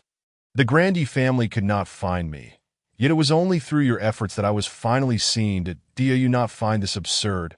Perhaps, to the Yi family, I am merely a tool. Since you no longer cling to our marriage contract, why do you bring people to find me? Is it merely to drag me back for the sake of the family, to serve as a sacrifice? Is that all? Yi Qinghai seemed to be speaking to himself, his expression growing increasingly bitter. Indeed, I shall not cling to you, but I will not allow you to carry our marriage contract while living out your days with other women in this desolate land. Such a fate would be of your own making. The woman's melodious voice resounded once more, to why Yi Qinghai's expression grew even more sorrowful, and he could only sigh deeply, speaking softly. I can leave with you. But you must agree to 2 conditions. Please go ahead. This time it was Qin Shuani who spoke. First, for the sake of my family, help protect them. Why Yi Qinghai spoke softly. Second, after my departure, no one is to disturb Hui Lan and Xiao Ning's lives. Should you fail to uphold this, I shall take my own life here, and you shall gain nothing. Agreed. I speak on behalf of Kunlun. Qin Shuani replied with barely concealed excitement and eagerness, immediately making a solemn promise. You are still unworthy. Yi Qinghai looked calmly at Qin Shuani and said, You are no match for Qiao Huayu. He has long coveted the Yi family's fire spirit herb. If I leave, he will likely act immediately. That I require Kunlun to send one of the 4 great leaders to deal with Qiao Huayu. Understood. I agree. Qin Shuani responded swiftly, and though Yi Ning could not see his expression within the fragmented memories, he could well imagine the excitement and thrill upon his face. The Yi family, on the second night after Yi Qinghai's departure, was shrouded in dark clouds, as Qiao Huayu's figure appeared in the grand hall of the Yi family villa. Surrounded by a host of influential figures from Yun City, all conspiring together. Hand over the fire spirit herb, and I shall spare your life, Qiao Huayu declared with an air of arrogance, looking down upon them. Below, an old man with a stocky build, dressed in simple clothing and sporting red hair, stood proudly beside Qin Shuani, gazing upwards at Qiao Huayu and tossing out a token with a casual flick, saying, Young man, your talent is commendable. You have already reached the master level, that if you are willing to join Kunlun, your future is limitless. As for the fire spirit herb, you should refrain from coveting it. Today I, the old man, will ensure that your desires are thwarted. Xiao Huayu caught the token, his expression shifting dramatically. This man was none other than Fang Tianxin, the fire dragon leader of Kunlun. Chapter 221. The truth, it is indeed Fang Tianxin. Xiao Huayu's expression changed once more, his body freezing in place. Fang Tianxin wore a playful smile as he observed the shifting expression of Xiao Huayu, speaking with a hint of amusement. Do not be ungrateful. The last sentence bore an undertone of threat. I in the air. Xiao Huayu's face twisted in discomfort, as though he had swallowed a few green flies, but he had no choice but to nod. Cupping his hands in farewell. Wait. Fang Tianxin called out to Xiao Huayu, his tone devoid of warmth. You have already reached the master level. Having transcended the mundane, do not meddle in worldly affairs from henceforth. Upon hearing this, Xiao Huayu's expression changed drastically. Fang Tianxin's words were tantamount to severing his ties to the secular world. He had no grievances with Fang Tianxin in the past, nor any animosity recently. Why was Fang Tianxin speaking thus?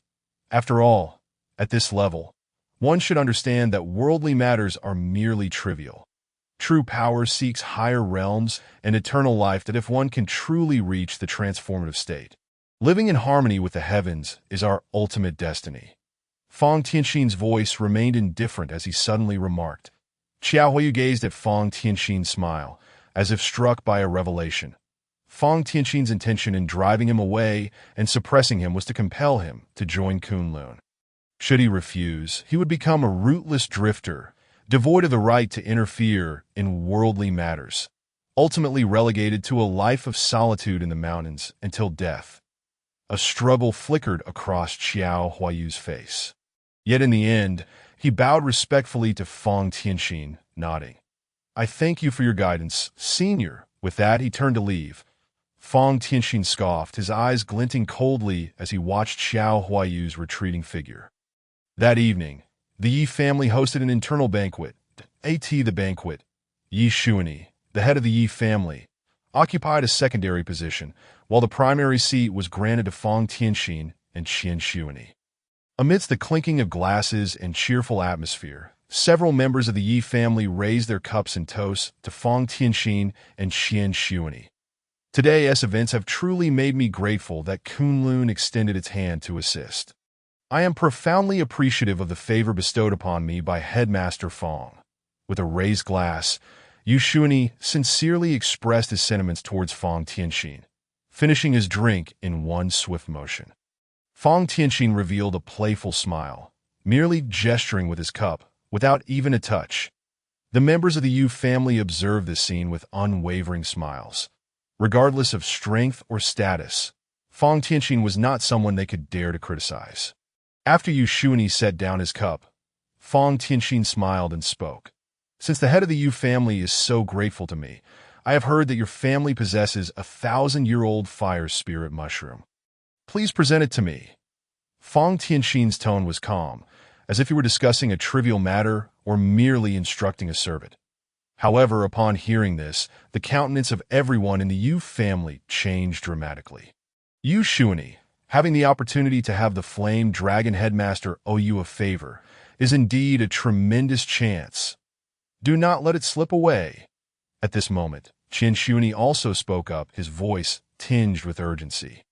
Fang Tianxin's willingness to drive away Xiao Huayu and remain for this banquet was entirely due to the fire spirit mushroom.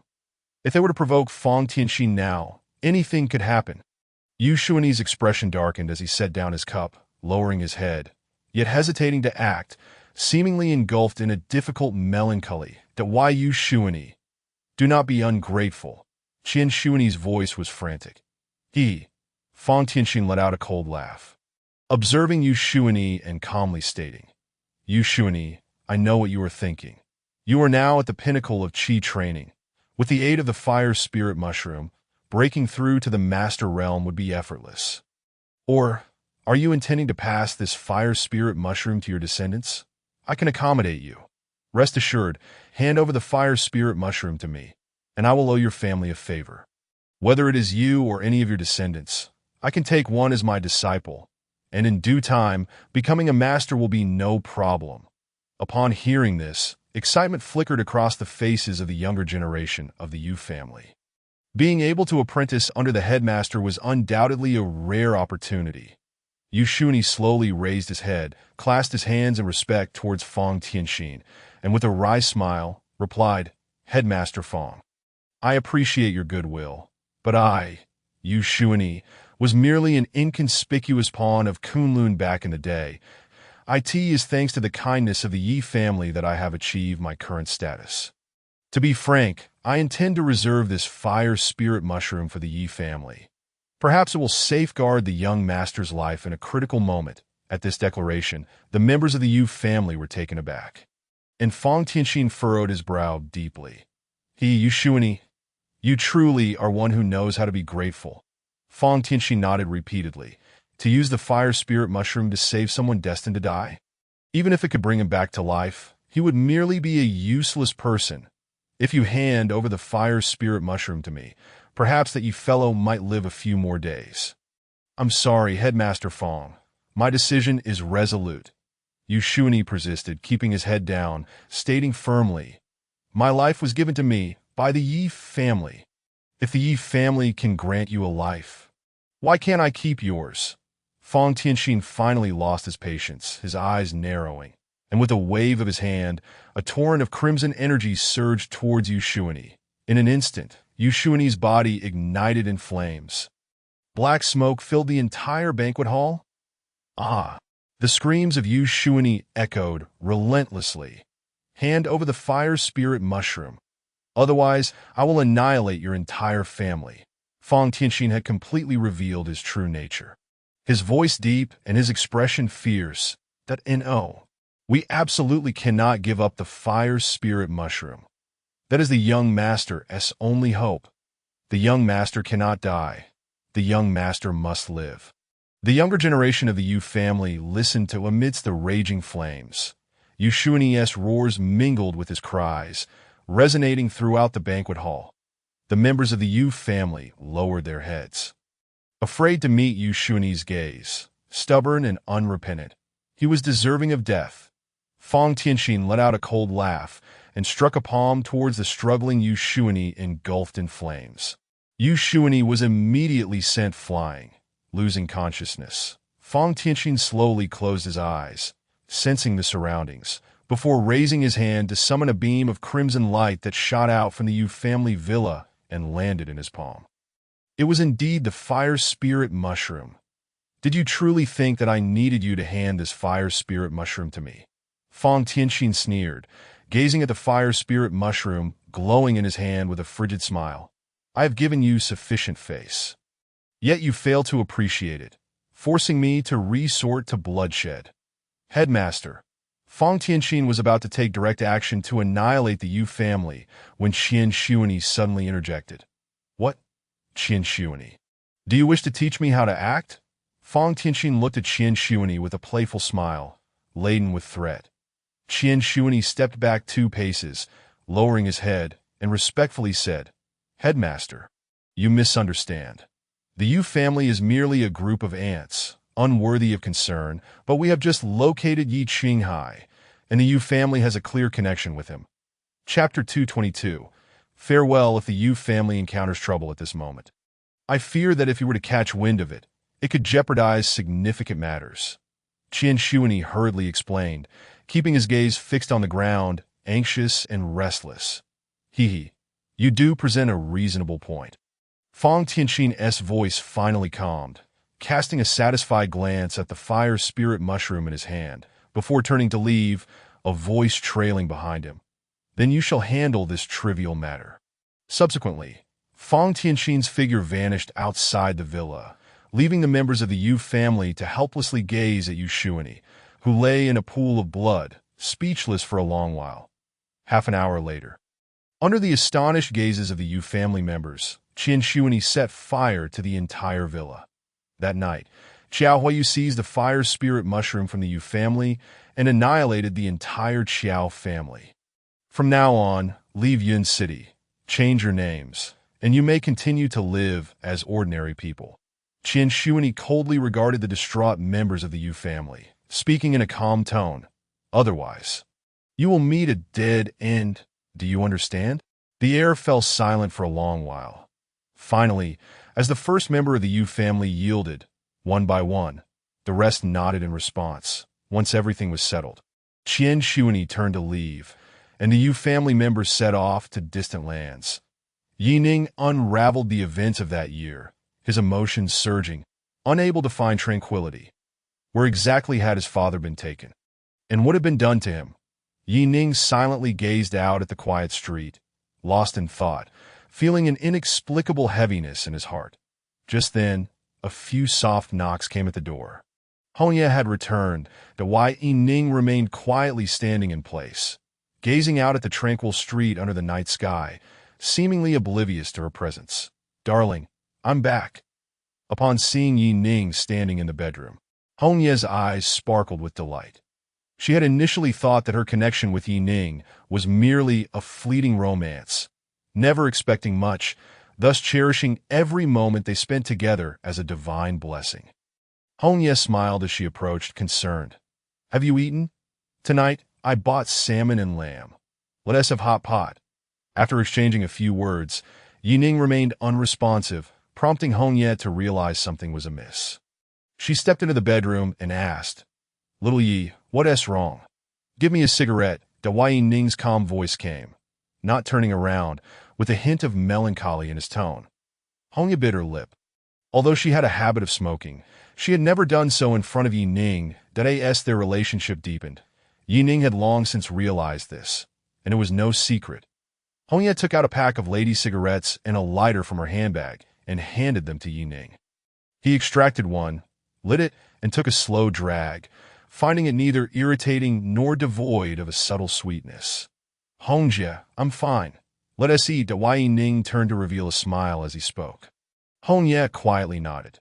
The atmosphere during dinner felt somewhat heavy. Yi Ning smoked in silence, neglecting his meal to his current level of cultivation. Eating was merely a matter of satisfying a physical craving. Hongye watched Yi Ning quietly. His current state diminished her appetite as well. "You should eat. You must be tired after a long day." Yi Ning smiled and took the initiative to cook lamb for her, placing it in her bowl, which elicited a sweet smile from Hongye as she began to eat. "You go rest. I'll clean up. I have nothing to do. It's just that I suddenly learned some things and feel a bit down." Yi Ning cast an apologetic glance at Hongye, smiling as he said, "Moreover, in a couple of days, I might need to visit Modu to see an old acquaintance." Hongye obediently nodded, attempting to take the bowl and chopsticks from Yi Ning's hands. But he declined.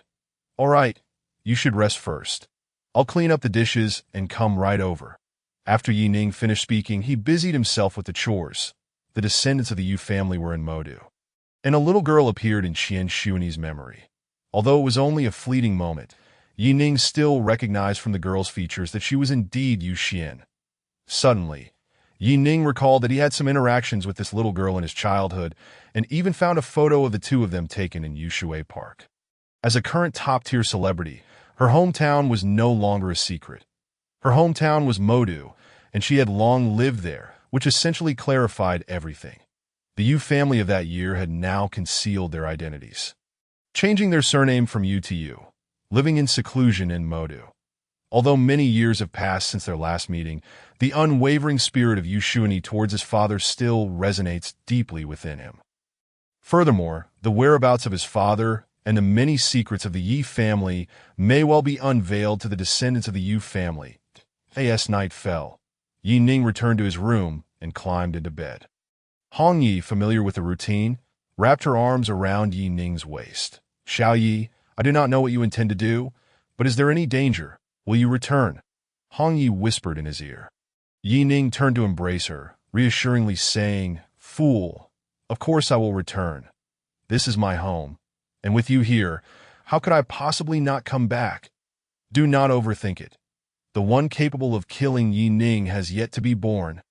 Inspired by Yi Ning's formidable confidence, Hong Yi nuzzled against his chest, seemingly wishing to bury herself deep within him. The two then fell asleep in each other's arms. The following morning, Hong Yi was supposed to go to work, but appeared somewhat reluctant to leave. Yi Ning smiled and kissed her goodbye, prompting her to finally depart. Just as Hong Yi left, Yi Ning picked up the phone and dialed the number left by Yu Xian.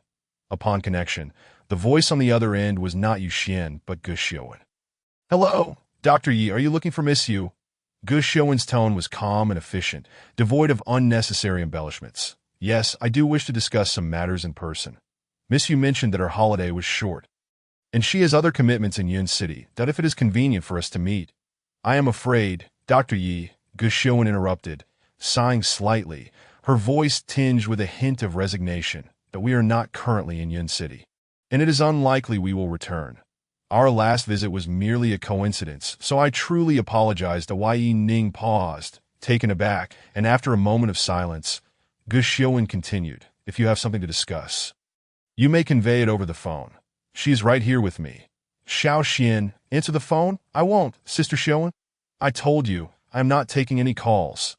The discontented voice of Yu Xian came through, accompanied by a cacophony of background noise. "Xiao Xian, it does not work. Dr. Yi is on the line and wishes to speak with you. If you do not answer, I will hang up." The Yi Xiuwen sighed in exasperation.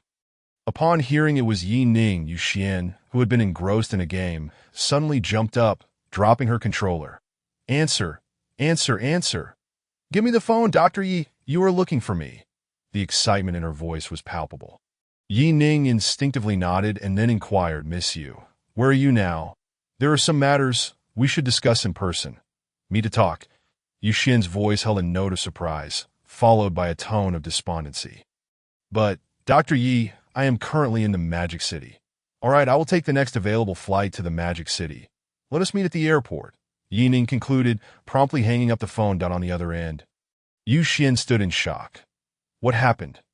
Gu Xiuwen asked, observing Yu Xian's expressive reaction with curiosity. That he said. Yu Xian turned to Gu Xiuwen, pausing momentarily before continuing.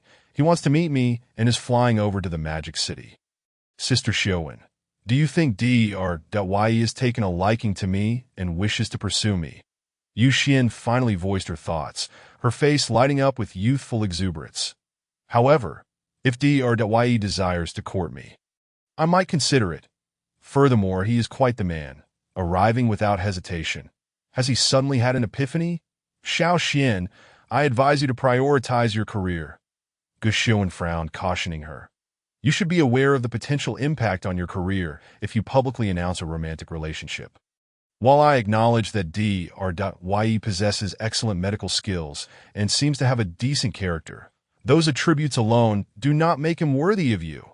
Furthermore, why did he exhibit no interest during our previous encounters? Why has he suddenly decided to seek you out now, claiming to have urgent matters to discuss?" Gu Xiuwen's brow furrowed deeply as she spoke gravely. "One must not harbor harmful intentions nor be complacent." "Xiao Xian, do not go. I will go in your stead." "Oh dear, Sister Xiuwen," Yu Xian protested, clearly displeased that I have been cooped up at home for so long. "It is rare for me to feel like going out. So please do not stop me. Moreover, if Yi had ulterior motives, would it not be easier for him to act in Yun City rather than making a hasty trip to the Magic City?" "Very well," Gu Xiuwen conceded, though she could not dismiss the logic in Yu Xian's words. However, another thought crossed her mind. Perhaps he needed money. Surely, something must have happened to Yi Ning, prompting an urgent need for funds. After pondering for a moment, Gu Xiuwen added, "But I must accompany you, deal. Then we shall go together." Yu Xian exclaimed joyfully, the Magic City airport. Amidst the bustling crowd, Yi Ning emerged from the arrival gate and immediately spotted Yu Xian, who was wearing a black mask and sunglasses, her face concealed. She was holding a sign that bore Yi Ning's name. Upon seeing him, Yu Xian excitedly waved her hand while Yi Ning approached confidently. Yi Xiuwen stood protectively in front of Yu Xian, frowning as she addressed Yi Ning. "Dr. Yi, now that you have met Miss Yu, may we discuss the matter at hand?" Yi Ning hesitated for a moment, opened his mouth, but ultimately decided against explaining and instead pulled out a photograph. Handing it to Gu Xiuwen, a look of confusion crossed Gu Xiuwen's face as she examined the photo, which depicted a delicate, introverted young boy alongside an adorable girl in a beautiful floral dress, holding ice cream. The girl wore a puzzled expression, However, upon seeing the photograph, Yu Xian's eyes widened in shock. This? How do you have this photo? She alternated her gaze between the picture and Yi Ning, confirming several times before making a startling deduction. You cannot be the little boy in the photo, can you? Indeed, Yi Ning replied calmly, affirming her question. But what of it? It is merely a childhood memory. Gu Xiaowen's expression turned wary as she frowned at Dr. Yi. I initially thought you to be a man of integrity, that if you have something to say, it is best to be direct and avoid beating around the bush. There is no use in playing family ties here. Can we find a more private place to converse? Yi Ning narrowed his eyes and sighed. Actually, I came to meet Miss Yu's elders to inquire about some matters from the past. Miss Yu, if you would be so kind as to facilitate an introduction. An introduction? Yu Xian's expression shifted, becoming somewhat peculiar. In what capacity?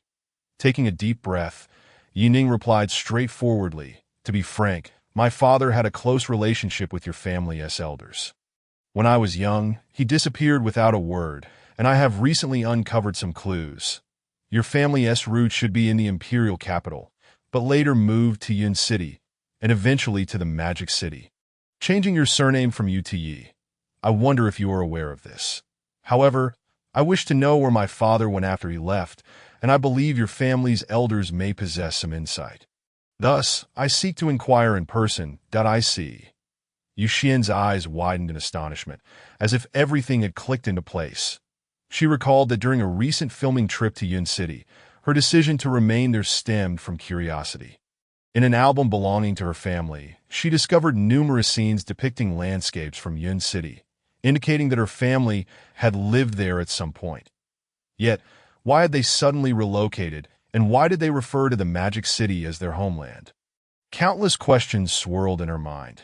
Subsequently, when she had inquired with the family elders, she had been reprimanded. In fact, when the elders learned of her future commitments in Yun City, they ordered her to return to the Magic City, forbidding her from setting foot in Yun City or the imperial capital again. As a result, Yu Xian lost the opportunity to work in Yun City and had spent her days feeling dejected, cooped up at home playing games. Now, Yi Ning's arrival solidified her belief that there were indeed undisclosed histories surrounding her family in Yun City. Yi Ning's words instantly piqued Yu Xian's curiosity further, especially with this photograph bridging their connection. So we have known each other for a long time. But how did you recognize me so easily? As everyone got into the car, Yu Xian curiously scrutinized Yi Ning and asked. A person's appearance does indeed change as they grow, but their destiny is predetermined, allowing me to recognize immediately that the girl in the photo is Yu. Yi Ning replied calmly. Destiny? Yu Xian, with the curiosity of a child, inquired Dr. Yi. Do you still understand fortune-telling? Could you perhaps predict my prospects in love and career? Ahem. Sitting in the driver's seat, Gu Xiaowen could no longer contain herself. She furrowed her brow deeply and cleared her throat to interrupt their conversation. Chapter 224. A Stepping Stone. Dr. Yi. While I cannot fully empathize with your feelings regarding your father's search, I do feel a sense of sympathy, Gu Xiaowen said sternly. However, matters such as this should be handled by the police. Should they not? If we report it now, I believe a nationwide search could undoubtedly uncover your father's whereabouts and reveal the truth to you. Yi Ning frowned, his expression betraying hesitation. Regardless of his current identity or the circumstances surrounding his father's situation from years past, these matters had transcended the realm of the mundane. In such a case, how could worldly laws be of any use? Handing this matter over to the police would only complicate things further, leading to potential missteps. Noticing Yi Ning's indecision, Gu Xiaowen scoffed and shook her head, as if seeing through everything. Dr. Yi, I do not know what intentions you harbor in wanting to meet with Miss Yu's family, but I advise you to reconsider. Here is a check for 2 million. I initially held a degree of respect for your character, but it seems people can change.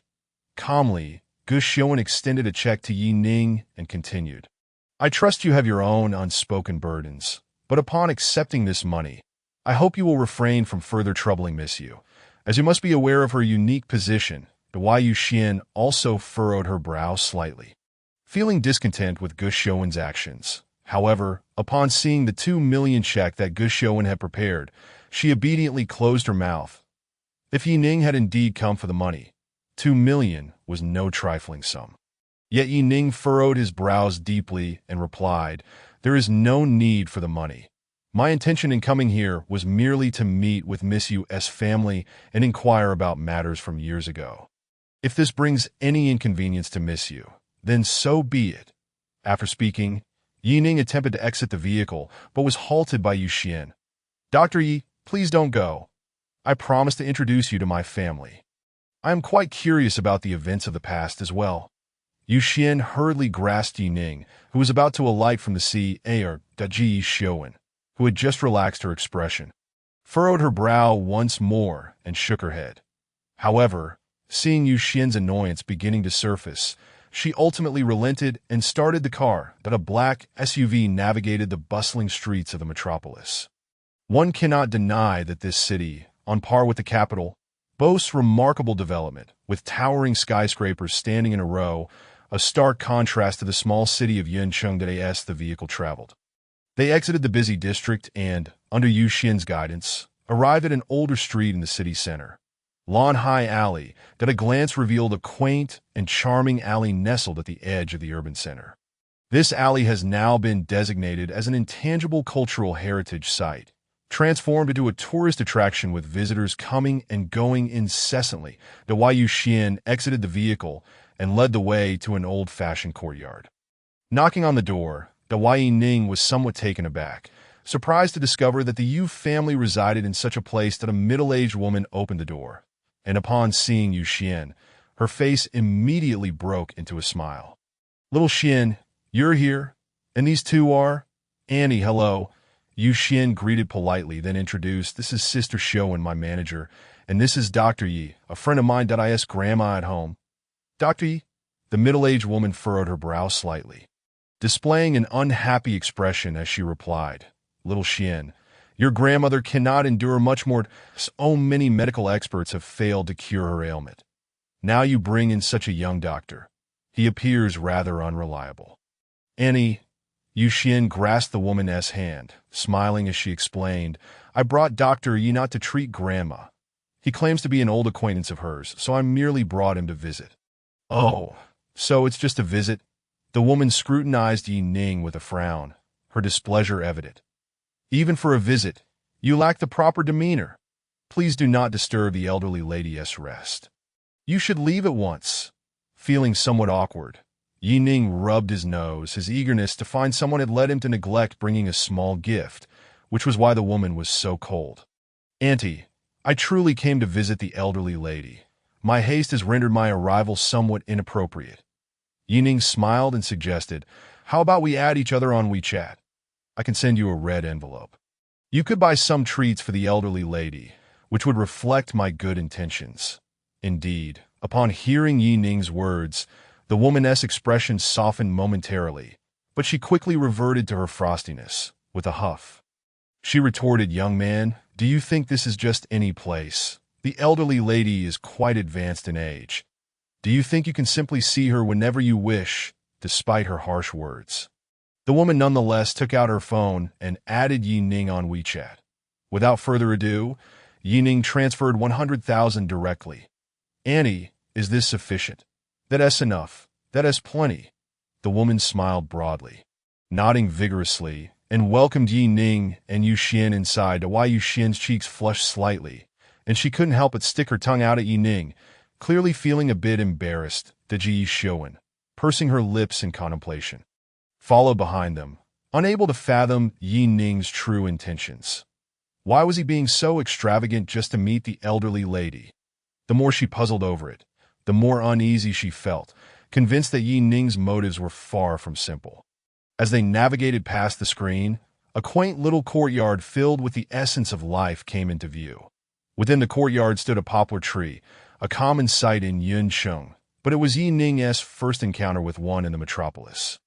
Beneath the poplar, a rickety lounge chair cradled a frail, elderly lady who appeared to be dozing off. "Grandma, I've come to see you," Yu Xian exclaimed with a smile as she approached. The elderly lady opened her dim, aged eyes, her face lighting up with a gentle smile. That it's good that you've come. Very good. The elderly lady took Yu Xian's small hand, cradling it tenderly while gently patting it. Although her spirit seemed low, it was evident that her mood brightened upon seeing Yu Xian. Grandma, do you remember who this is?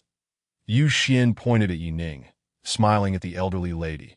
The elderly lady turned her gaze toward Yining, scrutinizing him for a moment before shaking her head in confusion. That I don't recognize him. Grandma, my name is Yining. That Yining spoke calmly, gazing at the elderly lady. Upon hearing this, the elderly lady looked momentarily stunned before shaking her head again. Little Yi, have we met before? I'm afraid my memory isn't what it used to be. I can't recall at all. Grandma. Yu Xian began to speak, but was interrupted by Yining. Turning to Yu Xian, who wore a puzzled expression, Yining sighed and took a seat beside the elderly lady. Gently rocking her chair, he continued, If Grandma cannot remember me, I do not wish to press the issue. However, many things that have transpired must eventually be faced. What I truly seek to understand is the truth behind my father's departure all those years ago. Chapter 225. The Coldness of Society. The elderly lady bore a warm smile, seemingly oblivious to Yining's words. That Yining, undeterred, persisted as a son. Although I bear no memory of that man, blood is indeed thicker than water. That man is still remembered fondly by my mother. Therefore, whether you choose to share the events of the past with me or not, I will pursue the truth relentlessly. Little Xian, Grandma is tired. Please help her inside to rest. The elderly lady gently patted Yu Xian's small hand, speaking softly. Yes, Yu Xian nodded, unable to refrain from glancing at Yining, realizing that progress was not going smoothly. Everyone, please come in and take a look. Just as Yu Xian rose to assist the elderly lady into the room, a man's voice suddenly echoed from the doorway, followed by several individuals stepping around the screen into the courtyard. Everyone, take note, this house consists of 2 sections, with a rear courtyard, a main house, and 2 side rooms. That a young man clad in a white suit, slicked back hair adding to his flamboyant demeanor, led a group into the room. This dilapidated house is practically an antique now. Why would you choose such a place? Truly ridiculous. A portly young man, puffing on a cigarette and squinting his eyes, remarked impatiently while wiping sweat with a white handkerchief. That Sheng, this house ain't for us to live in. It's primarily for my mother. You know how elderly folk are.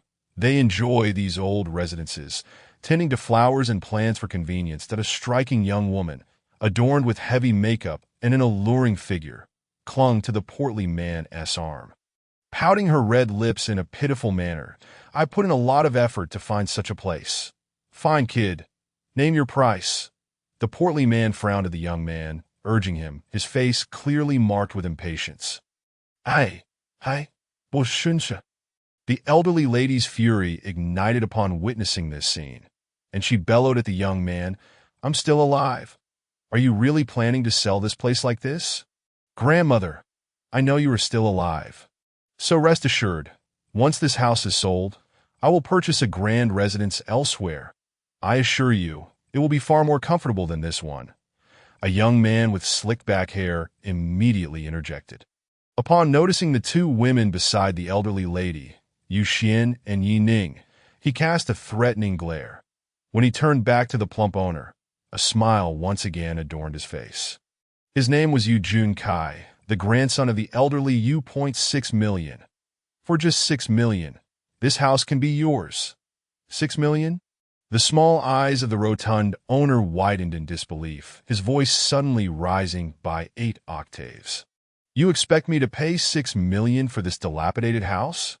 Boss, as you can see, this house is situated in a prime location, right next to a scenic area, which is now recognized as an intangible cultural heritage site. It's not just a beautiful spot. It's perfect for shopping, leisure, and self-cultivation. Don't waste my time with nonsense. The plump owner interrupted Yu Junkai with a dismissive wave, sneering, intangible heritage? Does that mean it will never be redeveloped? This crumbling house isn't a noisy tourist spot. After finishing, he turned to the woman and said, "Darling, I'm sure Mother wouldn't tea like this either. Ashing, my mother loves this type of courtyard house. Especially since it's so convenient that I want her to be able to visit anytime. So why don't we take another look?" The woman immediately shook the plump owner's arm, her voice sweetly coaxing. "Take a look? Fine, let us take a look." The plump owner huffed coldly. He was somewhat well known in this generation, named Situ Shung. The Situ family had a substantial business, rumored to even hold shares in the scenic area outside. The woman beside him was merely a third-rate star playing along, both of them with their own agendas. The small star was doing everything she could to please Situ Shung, as their relationship was currently passionate. And she naturally wanted to gain some benefits from it. Despite being just a rundown courtyard in the bustling metropolis, this location covered over 300 square meters, and the asking price of $6 million was already quite reasonable. However, Situ Shung waved his hand dismissively, sneering, "$2 million, and not a penny more? Boss, surely you must see that $2 million is a bit low for our house." Yu Junkai's expression darkened as he asked in a negotiating tone. "Enough! I won't sell it for any price." Yu Xian finally spoke up, frowning as she looked at Yu Junkai, saying sternly, "Junkai, I just gave you 200,000 last month that you're becoming increasingly unreasonable. Daring to sell our ancestral home. This is the foundation of our Yu family. Shut your mouth. I'm your elder brother." Yu Junkai glared fiercely at Yu Xian, sneering, "This house is our family's property. If I want to sell it, I will. What can you do about it? Over the years, I've given you quite a bit of money. Enough!" The elderly lady roared, immediately gasping for breath, clutching her chest, her face turning a deep shade of red. "Grandmother!" Yu Xian's eyes reddened as she leaped toward the elderly lady. Dao Yining quickly pulled Yu Xian back, saying solemnly, "The patient is having difficulty breathing. Do not apply pressure to her chest." Only then did Yu Xian remember that Yi Ning was a skilled physician. "Dr. Yi, please save my grandmother. She cannot have any mishap. She absolutely cannot," Yu Xian implored urgently, stepping aside. "Hey, what bad luck to have such a scene unfold." Situ Shung looked at the frail, elderly lady with disdain, shrugging his sleeves as he remarked, "This has nothing to do with me. Don't you think you can pin this on me? Boss, it's fine, don't worry. This old lady has frequent episodes, and our family is used to IT. That IT has nothing to do with you. How about we go to my room to discuss?" Yu Junkai showed no concern for the elderly lady's condition, speaking as he pulled out a red booklet. "Boss, look, I have the property deed right here. The name on it is my father's, that if you were sincerely interested in buying, we can finalize it today." Situ Shung frowned, wanting to decline, but the woman beside him was unwilling. "Ashing, this elderly lady is already unwell. People have mentioned it. Besides, this house is so good. If she doesn't pass away, would we not buy it?" Situ Shung blinked, realizing that he had originally promised to help find a home for her parents in the metropolis. Even if he didn't buy here, he would have to look elsewhere. So he agreed, and the three of them headed to a side room. Dao Ning placed his hand on the elderly lady's acupoint, allowing her to gradually regain her breath, though it remained labored. Subsequently, he gently channeled his internal energy into her body, causing her complexion to soften slightly. Chapter 226. You cannot buy it. Unfilial descendants. The elderly lady sighed heavily, tears streaming down her face. Though she had just been struggling for breath, she had witnessed Yu Junkai's actions, which left her heartbroken. "Grandmother, why don't you go to my father's place?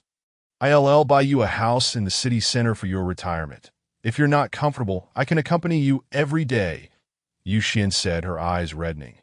The elderly lady did not respond, simply gazing blankly towards the heavens, seemingly seeking a sign from above. After a moment, she finally sighed again, slowly lowering her head, "That I'm sorry, Xiao Yi, for causing you such embarrassment."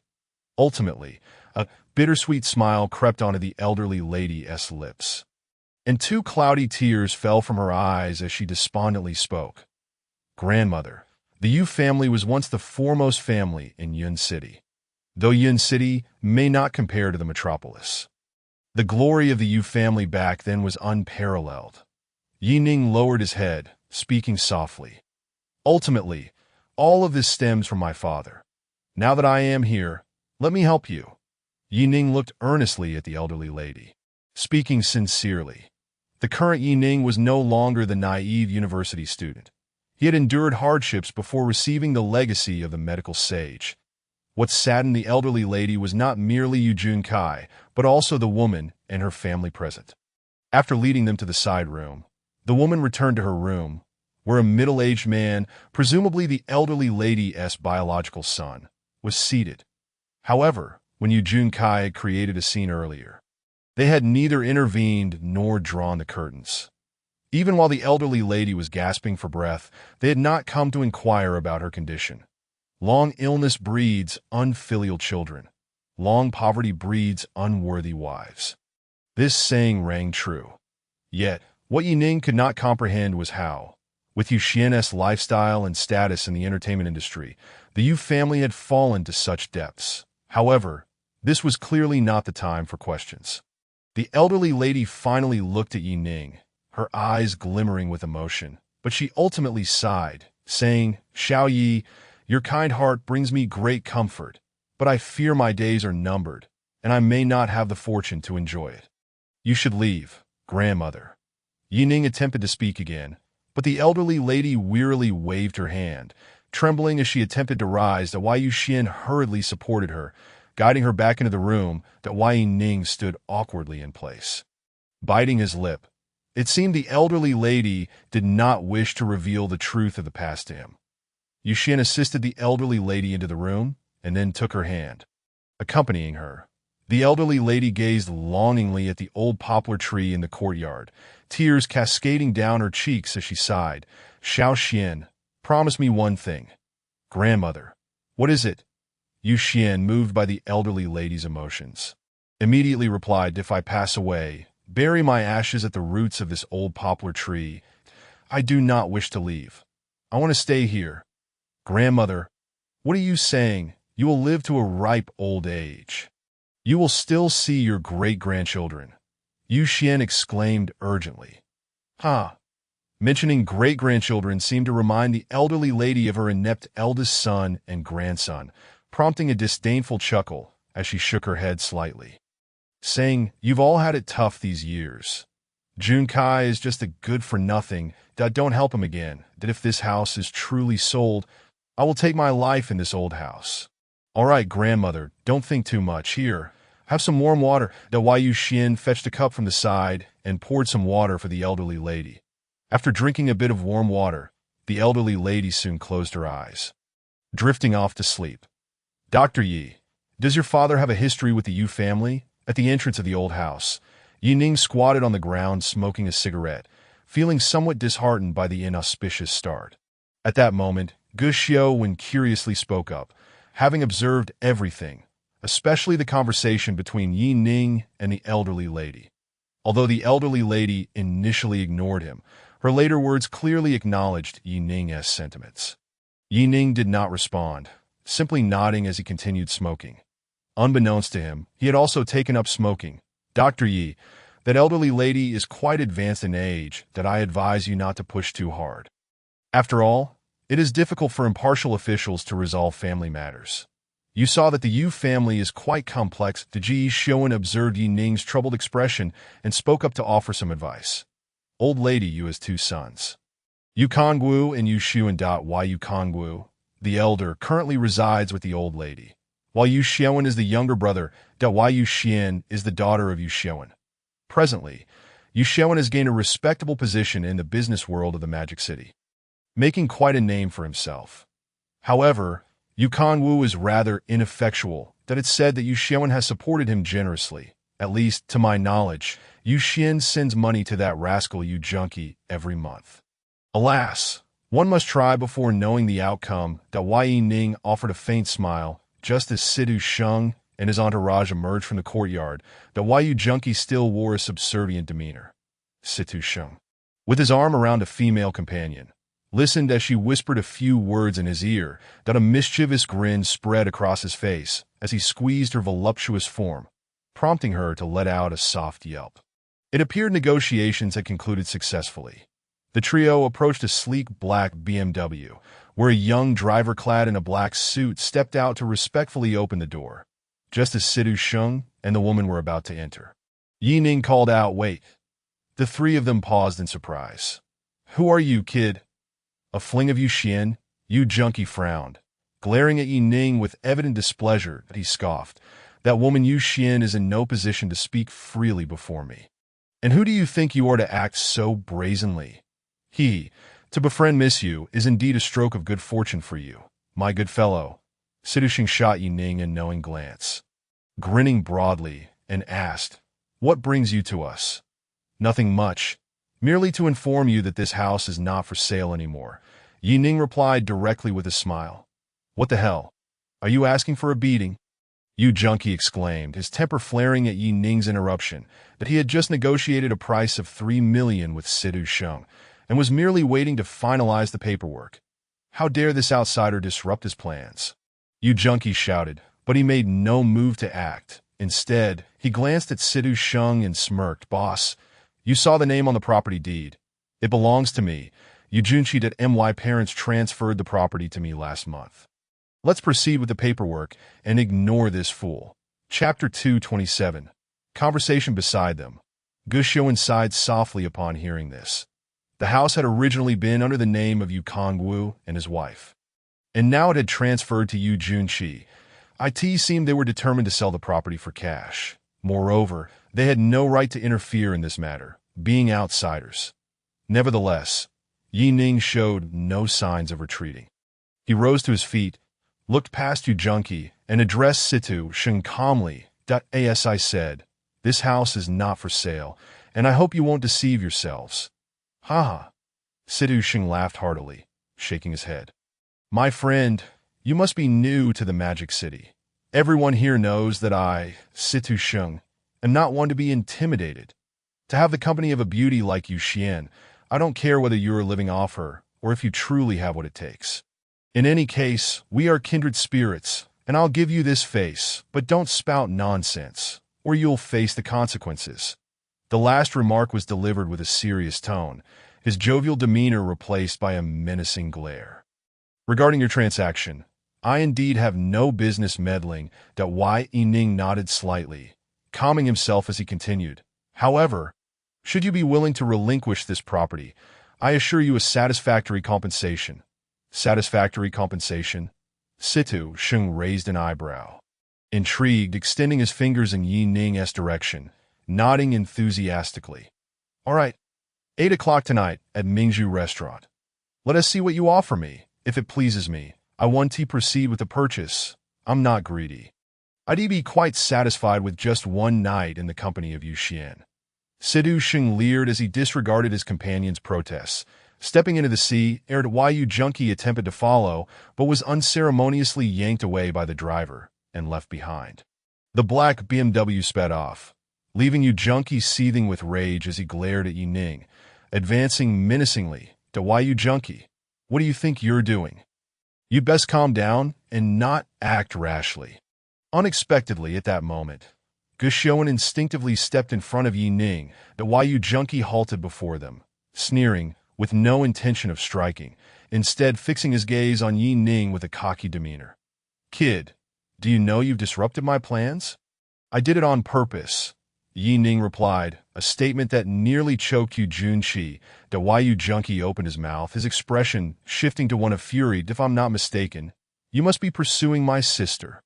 To dare challenge Boss Situ, it seems you hold some status yourself. How about this?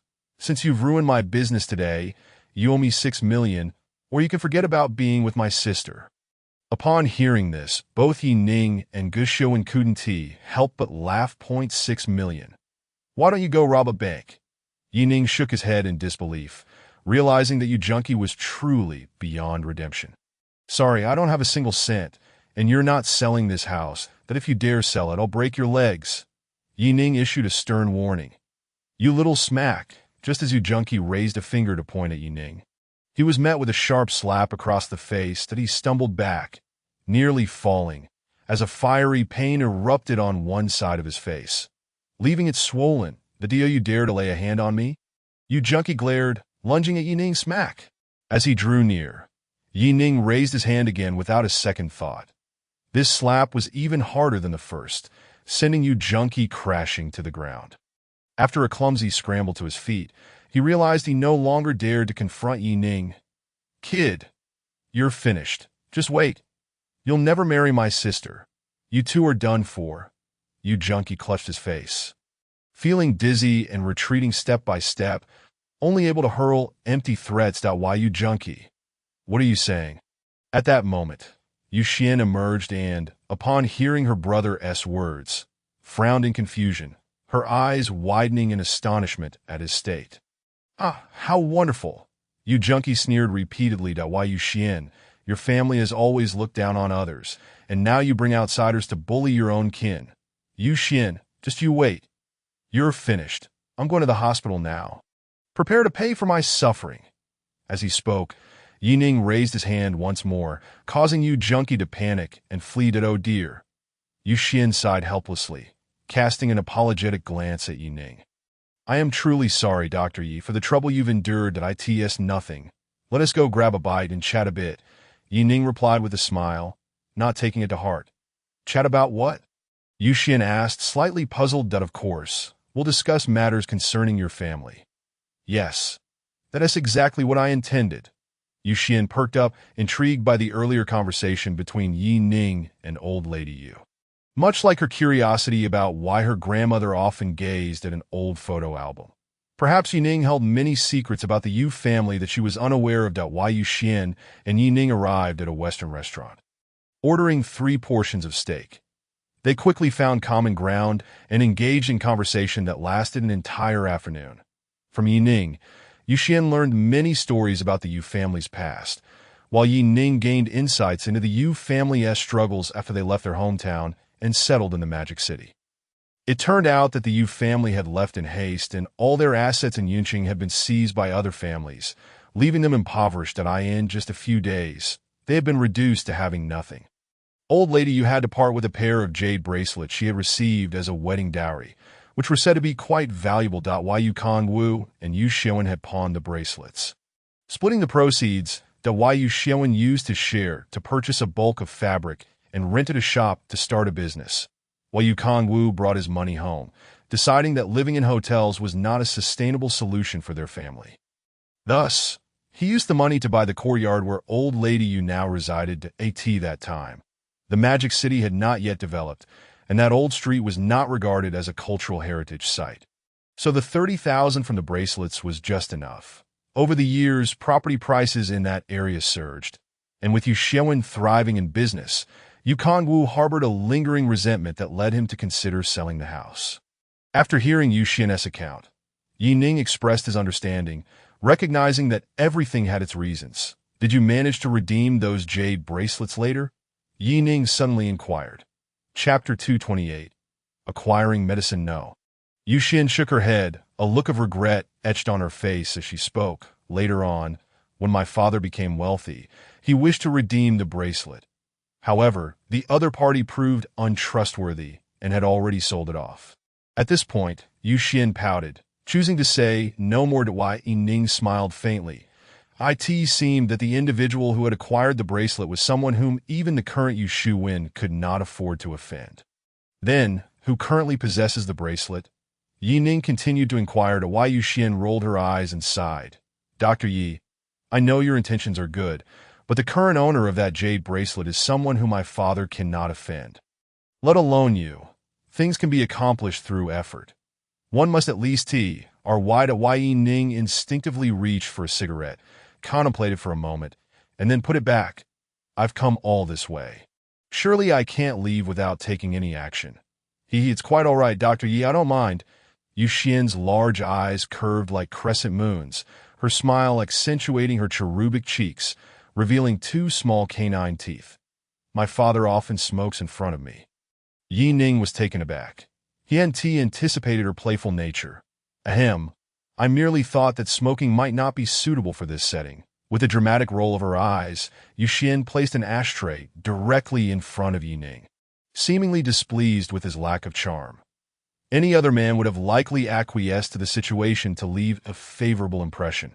Yet Yi Ning remained unabashedly forthright that it's fine, Dr. Yi. This is a private room.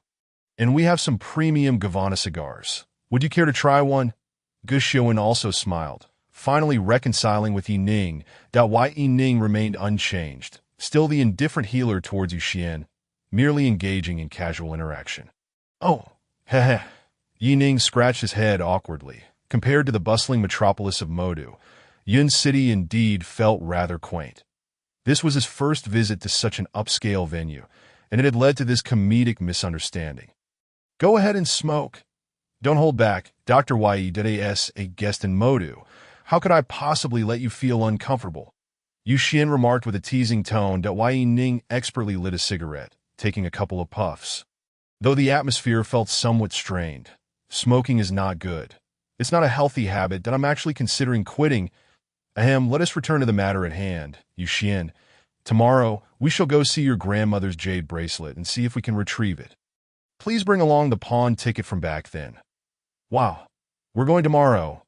Dr. Yi, since you've made the effort to come to Modu, why not allow me to take you out for some food and entertainment first? And then we can go. Yu Xian's eyes widened as she looked at Yi Ning, then continued. What? Do you think after this trip I'll simply head back home? Yi Ning chuckled and gently shook his head. Noticing Yu Xian's unwavering gaze, he initially intended to boast, but instead altered his words. We're merely going to give it a try. Whether it succeeds or not remains to be seen. And rest assured, I want to involve your father in this. Tomorrow, I'll go alone to meet him. How can that be?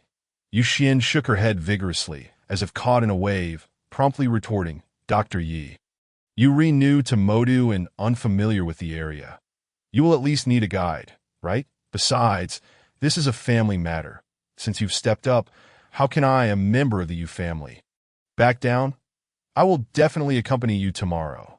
As she spoke, Yu Xian puffed out her already ample chest, her lips pursed and her eyes resolute.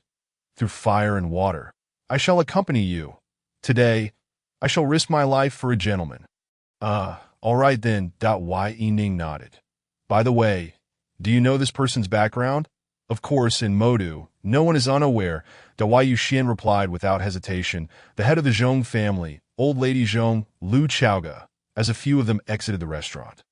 The sky had already darkened, the setting sun casting a blood-red hue to the west. Yi Ning glanced at the time.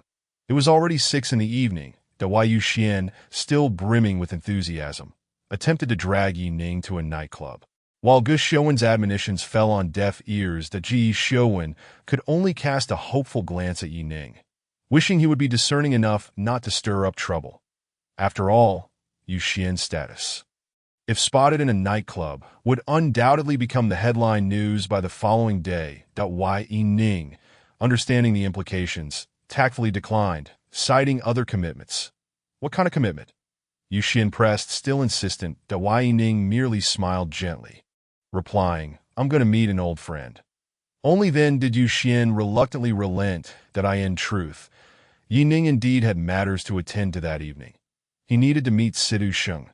After bidding farewell to Yu Xian, Yi Ning pulled out his phone and opened the map to locate a pharmacy, walking inside a place named Chongqing Tang, which boasted an impressive reputation. It was the largest pharmacy within a 3-kilometer radius. Situated in a prime location of the newly developed high-tech district, the establishment was spacious, adorned with an antique charm reminiscent of a bygone era. Upon entering Chongqing Tang, a languid voice greeted him. What seems to be the trouble? Are you here for a consultation? Yi Ning paused, turning to find a middle-aged man, appearing lethargic, seated behind a long wooden desk. His eyes were half closed, giving the impression he had just awakened, and he inquired in a disinterested tone. I'm here to pick up some medicine. Yi Ning did not take offense at the doctor's nonchalant demeanor and politely replied, Picking up medicine? Where did you receive treatment? Who was your attending physician? The seated doctor immediately frowned. Come over. I'll need to examine you again. That's unnecessary. I'm here to collect medicine for a friend. I'm not the one unwell. Yi Ning patiently explained. Collecting medicine for a friend? The doctor's frown deepened, still leaning back in his chair, waving his hand dismissively. Then have your friend come in person. At Chongqing Tang, we have a rule. You must be examined before collecting medicine. We can't have just anyone prescribing treatments and creating chaos with random prescriptions that if the patient has no issues, that's fine, but if complications arise, it will be blamed on Chongqing Tang. Please leave. Yi Ning's brow furrowed slightly. The doctor's arrogant attitude was beginning to irk him. However, recognizing the importance of the matter, he spoke up. Doctor, I apologize, but my friend cannot come right now, that he only provided me with a prescription. You simply need to fill it that if any issues arise, my friend will not hold Chongqing Tang accountable. The seated doctor frowned, finally opening his eyes to scrutinize Yi Ning, displeased. Fine, then show me the prescription. I'll need to review it first. Chapter 229. An unusual patient. Upon hearing this, Yi Ning stepped forward, feeling his patience wane, yet he picked up a pen and began to write out a prescription. The seated doctor didn't even glance at Yi Ning's prescription and scoffed. Kid, did you write this prescription yourself? Yes, Yi Ning replied calmly. How long have you been practicing medicine? Is this how you treat patients and prescribe medicine? The doctor's voice suddenly escalated, coldly asserting, this is clearly a scheme to profit at the expense of others. Yi Ning, upon hearing this, was struck with incredulity. Profit at the expense of others? Yi Ning chuckled derisively. You haven't even looked at it and already deem my prescription as a scam. Such arrogance. Are there really no other traditional Chinese medicine practitioners besides you in this world?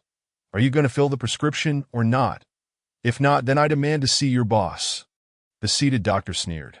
What are you? You think our boss is someone you can just meet at will? Country bumpkin. Get out of here. Otherwise, I'll have someone escort you out. What's all this noise about? Don't you know I'm in the middle of treating a patient?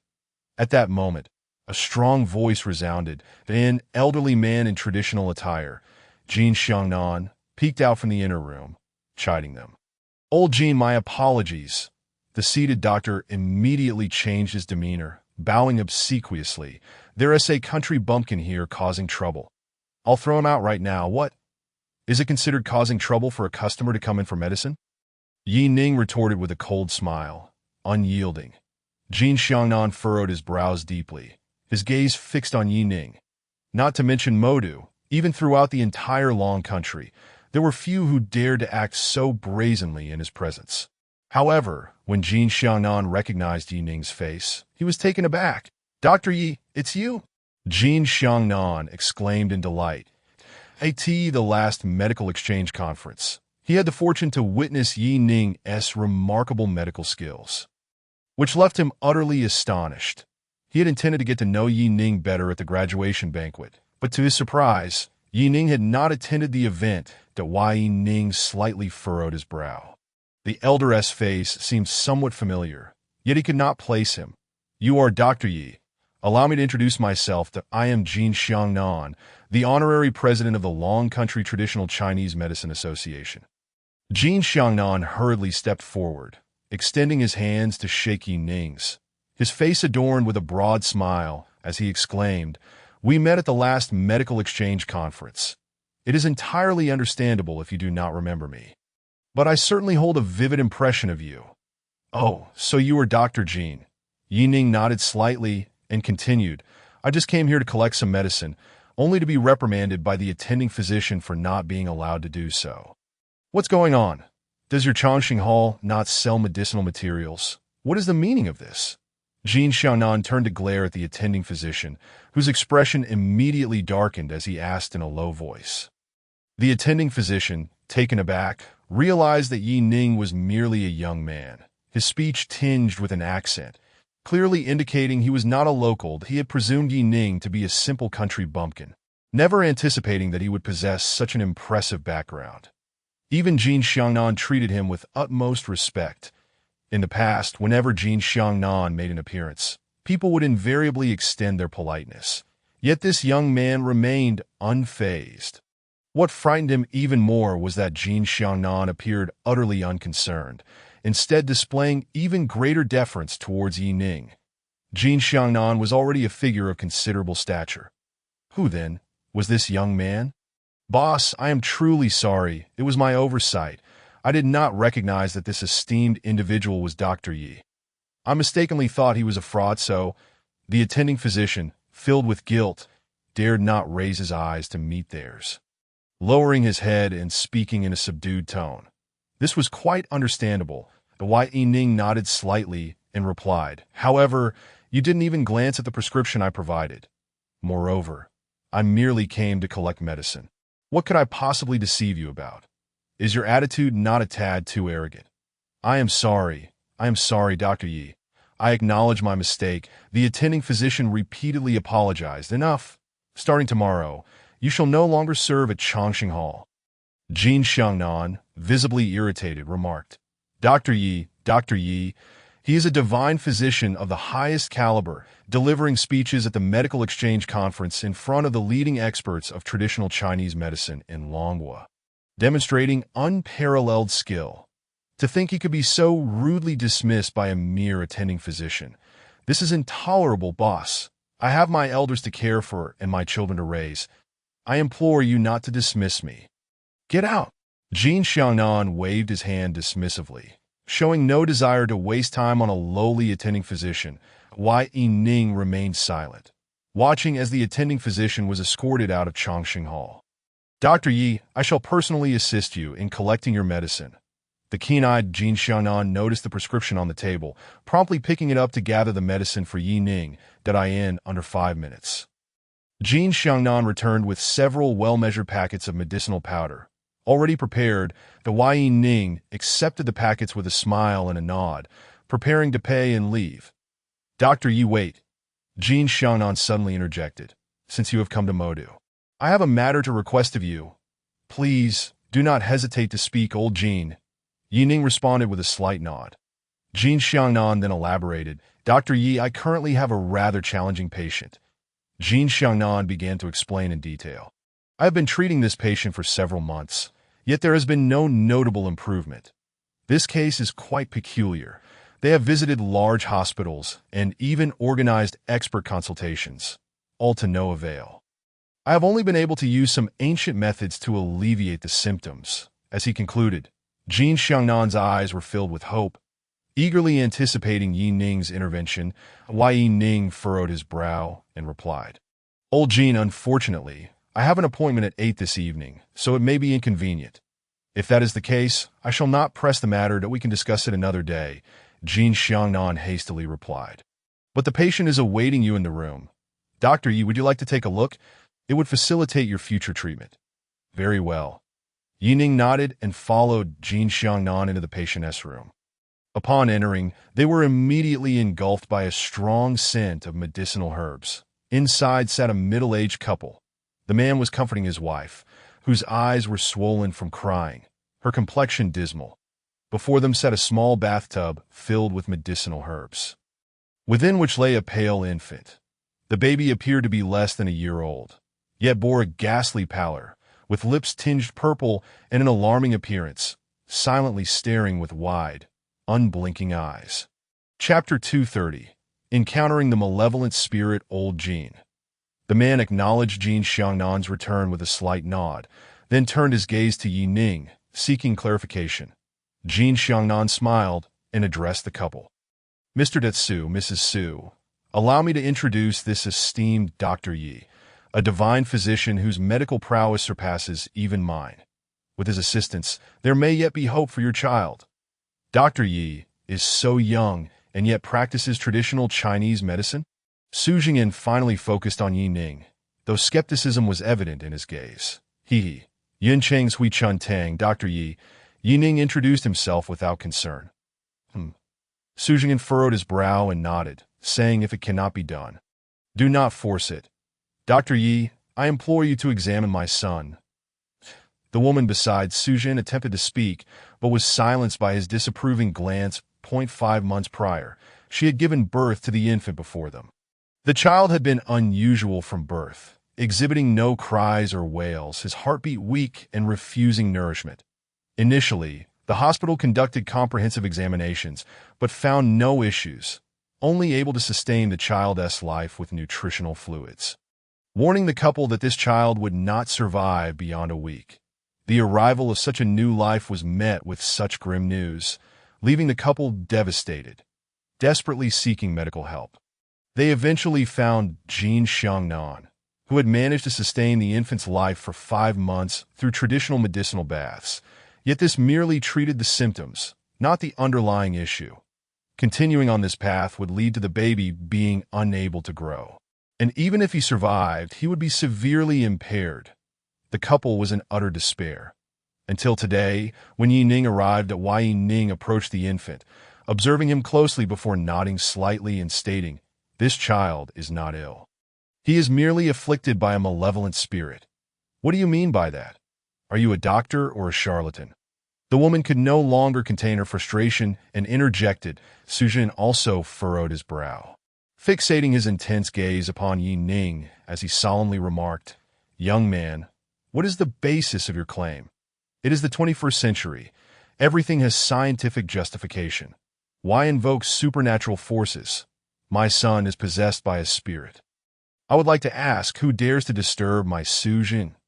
Yi Ning disregarded Su Jingyan's remarks, instead dipping his fingers into the medicinal bath and bringing them to his nose for a sniff, nodding slightly as he observed, "Indeed, this medicinal solution possesses properties that bolster the body's foundation and dispel malevolence.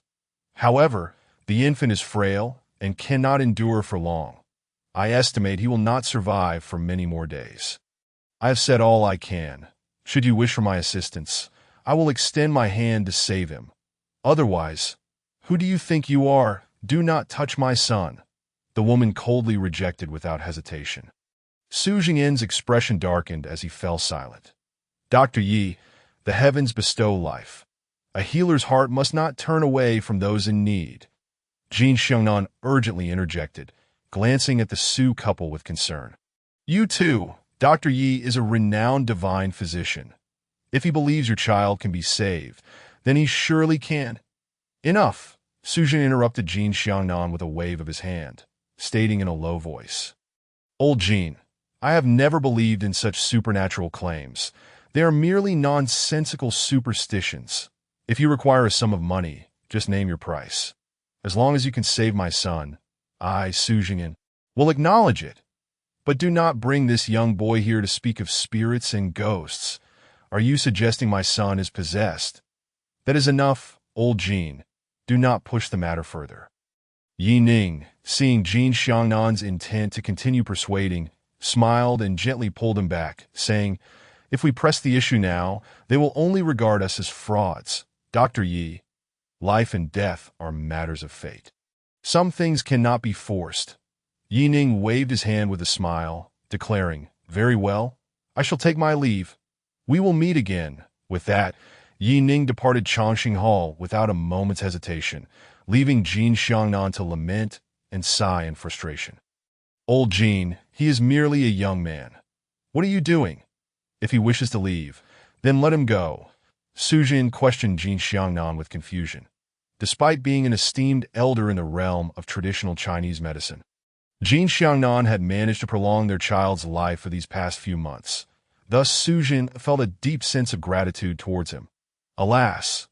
Jean Xiangnan sighed heavily, shaking his head as he replied, "We have dealt with each other before. Do you not believe in Dr. Yi, nor in me? To be frank, what Dr. Yi has expressed is also my grave concern, that if he does not intervene, your child may not survive beyond half a month." Upon hearing Jean Xiangnan's words, Su Jin's gaze sharpened as he finally grasped the gravity of the situation. "That Mr. Jean, what do you mean by that?" The woman cast an expression of dissatisfaction towards Jean Xiangnan and coldly remarked, "In these past 5 months, you have indeed done quite a lot for our son, but we have not treated you poorly either. The amount we promised you will not be reduced by a single cent, and we will certainly pay you. Do not resort to scaremongering here. I see you and that little charlatan are in cahoots. I will not accept a single penny of your filthy money." Even though Jean Xiangnan was a man of great refinement, he could not help but feel anger rise within him at the woman's words. "Take your child and get out of Changshengtang immediately." "I can no longer treat this illness, Mr. Jean." "What do you mean?" Su Jingyin furrowed his brow, his expression turning displeased, and his tone hardened somewhat. Su Jing, do you not understand human language? Shall I have someone drive you out? Jin Xiaonan's fury only intensified as he retorted. What? Do you think you have the right to act so arrogantly in front of me? I have practiced medicine for decades, helping countless people, and I stand tall and just. What can your wealth do to me, Su Jing? Remember this. You too are the root cause of your child's demise. Leave at once. The woman was taken aback, astonished that the usually affable Jin Xiangnan could become so fearsome and unyielding. Su Jingyin was equally stunned. After a brief pause, Su Jingyin finally spoke. Mr. Jin, I beg of you, do not abandon our child. The compensation we promised you will remain unchanged. We only wish for our son to live a few more days. If there truly is no hope, we can only do our utmost and leave the rest to fate. As he spoke the last words, a look of sorrow washed over Su Jingyin's face, his demeanor heavy with despair. Jin Xiangnan furrowed his brow and shook his head slightly. The couple failed to recognize their own faults. Both of you come with me. After a moment's contemplation, Jin Xiangnan turned and exited. Su Jingyin and the woman hurriedly followed. Jin Xiangnan led them to a conference room on the second floor, where the couple looked around in confusion, unsure of Jin Xiangnan's intentions. Soon, he casually picked up a remote control and activated the projector, displaying video footage from the recent medical exchange conference held in Yun City. Chapter 231. Departing in anger in the video, Yining calmly ascended the podium, facing Su Hachuan, Jin Xiangnan, and a host of esteemed experts, beginning his presentation with poise. Ultimately, amidst the audience's skepticism, Yining picked up a withered clivia plant. With just a few understated words, the withered plant in Yining's hands astonishingly bloomed anew, the transformation visible to the naked eye as vibrant red flowers emerged from the desiccated remnants, captivating the crowd. Witnessing this scene, Su Jin and the woman were left speechless in shock. This magic, the woman exclaimed, her eyes wide and tear-stained, unable to believe what she was seeing. Don't be ridiculous, Su Jin quickly interrupted, aware that if it were merely a performance, he might share the woman's sentiments. However, this was a national medical exchange conference. Yining might manipulate appearances, but the seasoned-old Chinese medicine practitioners like Jin Xiangnan and Su Hachuan would surely not falsify anything. Each of them was a genuine master in their field.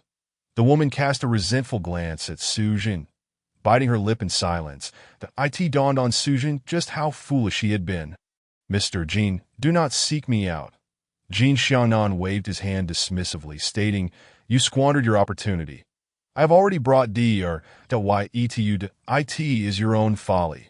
Be mindful of your actions. Mr. Jin, please tell Dr. Ye that if he can heal Tong Tong, I will double the price we discussed.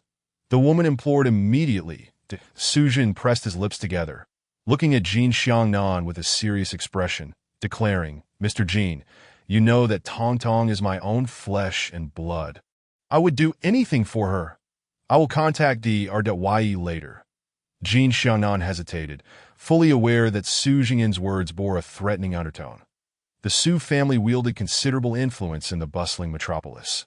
Should he provoke Su Jin, the consequences could be dire. With this thought, Jin Xiangnan ultimately conceded. After all, his reputation was well established, and Su Jingyin would think twice before resorting to underhanded tactics. However, Yining was different.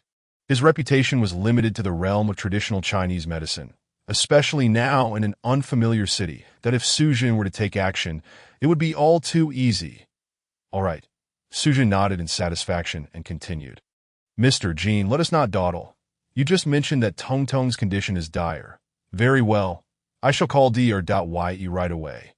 Ultimately, Jin Xiangnan acquiesced, picking up the phone to dial Yining, a number he had noted down during the previous medical exchange conference. The phone rang a few times before it connected. Who is this? Upon hearing Yining's voice, Jin Xiangnan felt a sense of relief. Under Su Jingyin's watchful gaze, he pressed the speakerphone button, saying, Dr. Yi, it is truly unfortunate for such a young child to pass away so soon. Could you please reconsider helping the child? Did I not make myself clear earlier? That child's fate is already sealed. Yi Ning replied directly. Moreover, his biological parents are obstructing my intervention. Why would I go out of my way for them? Upon hearing this, both Su Jin and the woman's expressions changed dramatically. The woman opened her mouth to speak, but was silenced by a fierce glare from Su Jin. Su Jin then nodded at Jin Xiangnan, signaling him to continue. Jin Xiangnan resumed. Dr. Yi, having more friends means more pathways, does it not? Mr. Su has considerable influence in the metropolis. If you can assist, what would your consultation fee be?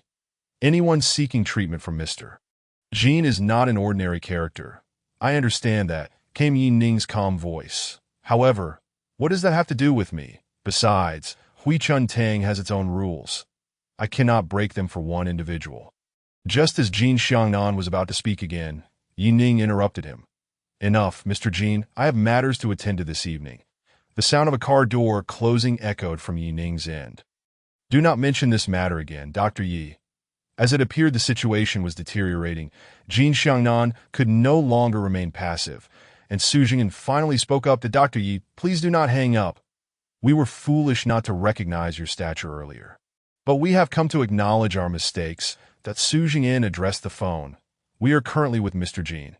As long as the child's illness can be treated, name your price. I, Su Jing'an, hold some influence in the metropolis. Furthermore, Mr. Jin had yet to finish his thought. Having more enemies means more obstacles. Before Su Jin could complete his sentence, the line went dead, leaving the couple in stunned silence that Yi Ning had hung up on them. At that moment, Yi Ning had just exited a taxi and stood at the entrance of Mingzhu Restaurant. You dare threaten me? The more enemies I have, the less you matter, Yi Ning muttered casually, slipping his phone into his bag as he walked into the restaurant. Sir, may I ask if you have a reservation? Upon entering, a professionally dressed waiter greeted him with a smile that Mr. Situ has invited me. After Yi Ning spoke, the waiter promptly led him into an opulent private room. Inside, the woman from earlier was nowhere to be found. Only Situ Sheng lounged on the sofa, looking bored and half asleep. Who the hell are you? Situ Sheng frowned, grumbling as he opened his eyes. Upon realizing it was Yi Ning, his eyes brightened, and he sat up abruptly. Ditto, haha, brother, you've arrived. Come, take a seat. Would you like something to drink? Situ Sheng perked up, gesturing towards the sofa opposite him. Just water for me, Yi Ning replied as he took a seat across from Situ Sheng. What kind of place is this where one drinks only water? Situ Sheng exclaimed, but suddenly paused, eyeing Yi Ning with a frown that wears you shin. Did you come alone? Of course I came alone. Why would it be otherwise? Yi Ning replied with a faint smile, watching Situ Sheng with keen interest. Showing no sign of jest. Humph. Situ Sheng scoffed, shaking his head. Kid, I will give you 10 seconds to convince me. Otherwise, you're as good as dead. Yi Ning wasted no time, tossing the prepared medicinal herbs onto the table before Situ Sheng, calmly stating, this is the reward I mentioned earlier. Boil 3 bowls of water down to 1. Take it morning and night, and your ailment will be cured. Why the hell would I believe you? I'm not sick. Situ Sheng finally lost his patience, slamming the table in frustration. Chapter 232. Because you have kidney deficiency. Because you have kidney deficiency, Yi Ning replied, unperturbed, gazing at Situ Sheng with an air of calm certainty. How do you know? Situ Sheng blurted out instinctively. However, he quickly realized that something was amiss and hastily raised his hand to cover his mouth. That in truth, I am a practitioner of traditional Chinese medicine. And upon first glance, I could tell that you suffer from kidney deficiency.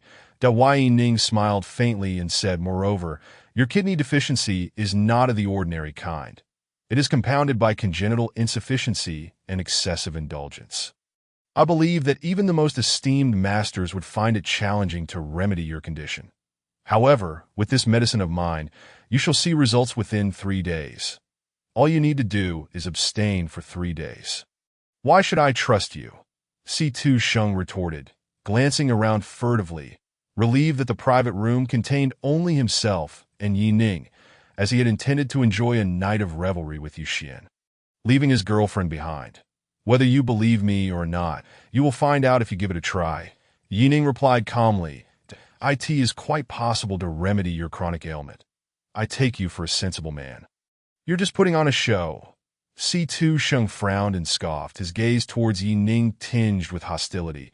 Yet he quietly pocketed the medicine Yi Ning had presented, that if this medicine truly works, perhaps I could consider relinquishing that apartment. Not just considering that Yi Ning, who had remained composed until now, finally furrowed his brow and coldly stated, "You must indeed give it up. And furthermore, keep your distance from Yu Jun. He is merely a child. You certainly meddle quite a bit." C2 Sheng stroked his chin, then clapped his hands twice. Immediately, several men in black suits emerged from the adjacent lounge, their sunglasses shielding their eyes as they wore stern expressions. Fixated on Yi Ning with predatory gazes, "Do you really think that because I treat you as a brother, you are worthy of such a title? You hardly qualify." C2 Sheng laughed derisively, shaking his head. "Look at what you are. You lot, seize this brat and lock him up. I am rather curious. If I were to capture you, would Yu Xian come running into my arms?" The thought of Yu Xian brought a malicious smile to C2 Sheng's face. Yi Ning took a deep breath, struggling to contain the rising fury within him. Some people are like this. When you aim to speak with them amicably, they assume you are easy to manipulate. "Are you certain you wish to confront me?" Yi Ning narrowed his eyes slightly, the corners of his mouth curling into a cold smirk as he spoke playfully. "What of it if I do?" C2 Sheng dismissed Yi Ning's threat with a scoff, glancing at the several bodyguards beside him and commanding, "What are you standing around for? Get to it." As tensions escalated, the door to the private room was suddenly kicked open with a loud bang. "Today, I will see who dares to lay a finger on Mr. Yi." Sujin charged into the room. "Su, Uncle Su, what brings you here?" C2 Sheng was instantly taken aback. He could not afford to offend Su Jian was the wealthiest man in Magic City, and Su Jingyin was the leading figure among the second generation of the Su family, once considered the most promising candidate for the next family head. However, recently, Su Jingyin's standing within the family had soared, particularly after Su Zhengshu married Zheng Qingqing, a member of the first family of Magic City. Nevertheless, Su Jingyin remained a formidable presence, controlling a significant portion of the family's enterprises. Just moments ago, Su Jingyin had overheard C2 Sheng plotting against Yi Ning, seizing the opportunity to step in and establish a favorable impression with Yi Ning, hoping to make amends for his earlier missteps. Thus, when he burst into the room, he wasted no time in chastising C2 Sheng. "What do you mean? What am I doing here? You dare to lay hands on Dr. Yi. This is utterly unacceptable." With a cold sneer, Su Jingyin continued, "Tomorrow morning, summon your father to the company. I shall have a word with him regarding your upbringing." "Uncle Su, please spare me. If my father finds out, he will surely skin me alive." C2 Sheng's face fell, filled with desperation. "Humph," Su Jin snorted, then turned to Yi Ning with a warm smile, expressing concern. "Dr. Yi, are you unscathed? I truly apologize. Your arrival in Magic City is under my purview, and it is my failure to have caused you alarm." Yi Ning regarded Su Jin with slight astonishment. If memory served correctly, just a moment ago, Su Jingyin had been threatening him over the phone. He felt inclined to remark, "We are not particularly close, are we?" However, after some consideration, he opted to say, "It's no trouble." "That is reassuring. That is reassuring." Su Jin seemed to exhale a sigh of relief. Bowing slightly and saying with double entendre, "Dr. Yi, my previous hospitality was lacking. This time, I personally request your assistance in examining my child. Should you be able to lend your expertise, you would be my benefactor, and I shall express my gratitude in abundance." Su Jin gazed at Yi Ning with hopeful sincerity, Yi Ning nodded. Healing the sick was indeed his duty, but he had initially declined due to a preference for a more gentle approach. Seeing Su Jingyin, who had once been arrogant, now humbling himself for the sake of his child, stirred a sense of compassion within Yi Ning, leading him to agree to Su Jingyin's request. Very well, Dr. Yi, saving lives is paramount. I shall not stand on ceremony. Please proceed."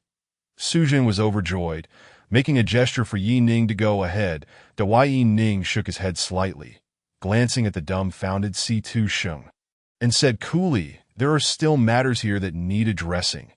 You were just about to call someone to capture me, were you not? Misunderstanding." C2 Sheng waved his hands frantically, his ample flesh appearing taut with tension as he repeatedly shook his head. "Dirty, it was all a misunderstanding. I mistook your good intentions as malice. You are a divine healer, and I foolishly bit the hand that fed me. It is my fault, my fault. Can you uphold what you just promised?" Yi Ning inquired further. "Of course. No problem, Dr. Yi. I assure you." C2 Sheng pledged fervently. "However, I will not revisit that apartment. If anyone attempts to force a sale, they must first get past me." C2 Sheng. Yi Ning nodded in satisfaction, relieved that Sujin looked at C2 Sheng with confusion, questioning, "C2 Sheng, what illness have you suffered at such a young age that requires Dr. Ye's personal intervention?" "Ah, well, Uncle Su. It's just a minor ailment. Nothing serious," C2 Sheng replied, his face flushed with embarrassment. "Very well. Dr. Ye's instructions shall be followed, without fail. We cannot afford to make any compromises, understood?" As they parted, Su Jingyin added a final reminder. C2 Sheng nodded vigorously, beads of sweat forming on his forehead. It was not until Yi Ning and Su Jin departed together that C2 Sheng finally let out a long breath, collapsing onto the sofa, as if all his strength had been sapped away. Yet in the next instant, a glimmer of insight sparked in his eyes. This he must be an extraordinary individual, if Su Jin would go to such lengths to defend him. It seemed that the prescription he had just received was indeed effective. Su Jingyin escorted Yi Ning out of the dining establishment. "The Dr. Yi, please, this way." He gestured towards a white Honda sedan, his demeanor now entirely transformed. By the time they returned to the Chongqing Hall, it was already past 10 o'clock at night. Upon entering the ward once more, they were greeted by the sight of the peculiar infant submerged in a tub of medicinal liquid.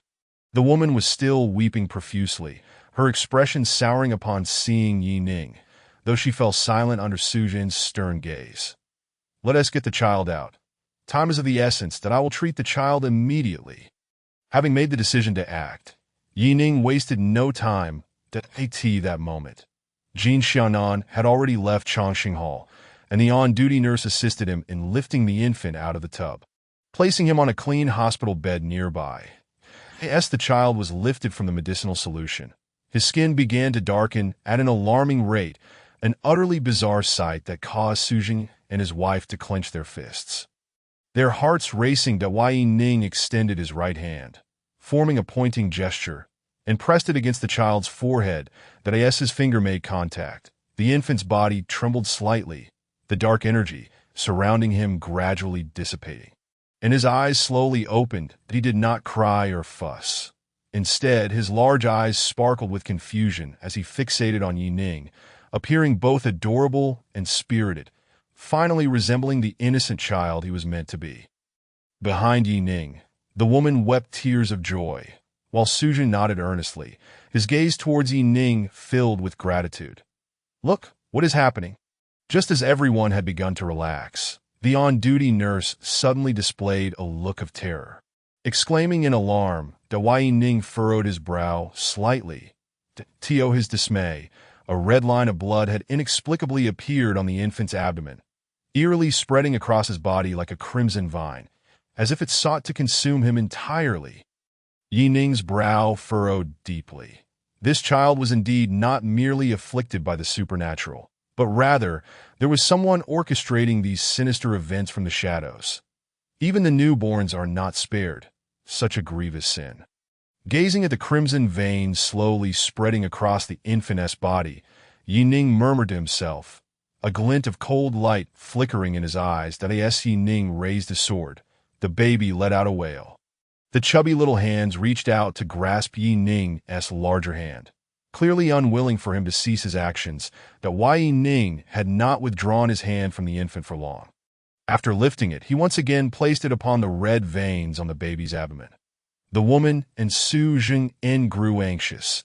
especially as the eerie crimson lines began to take the shape of a hand, cradling the infant's belly, an occurrence far too sinister.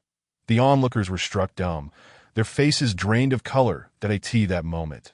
Su Jingyin began to believe in Yi Ning's absurd claims about the child being possessed. Gather.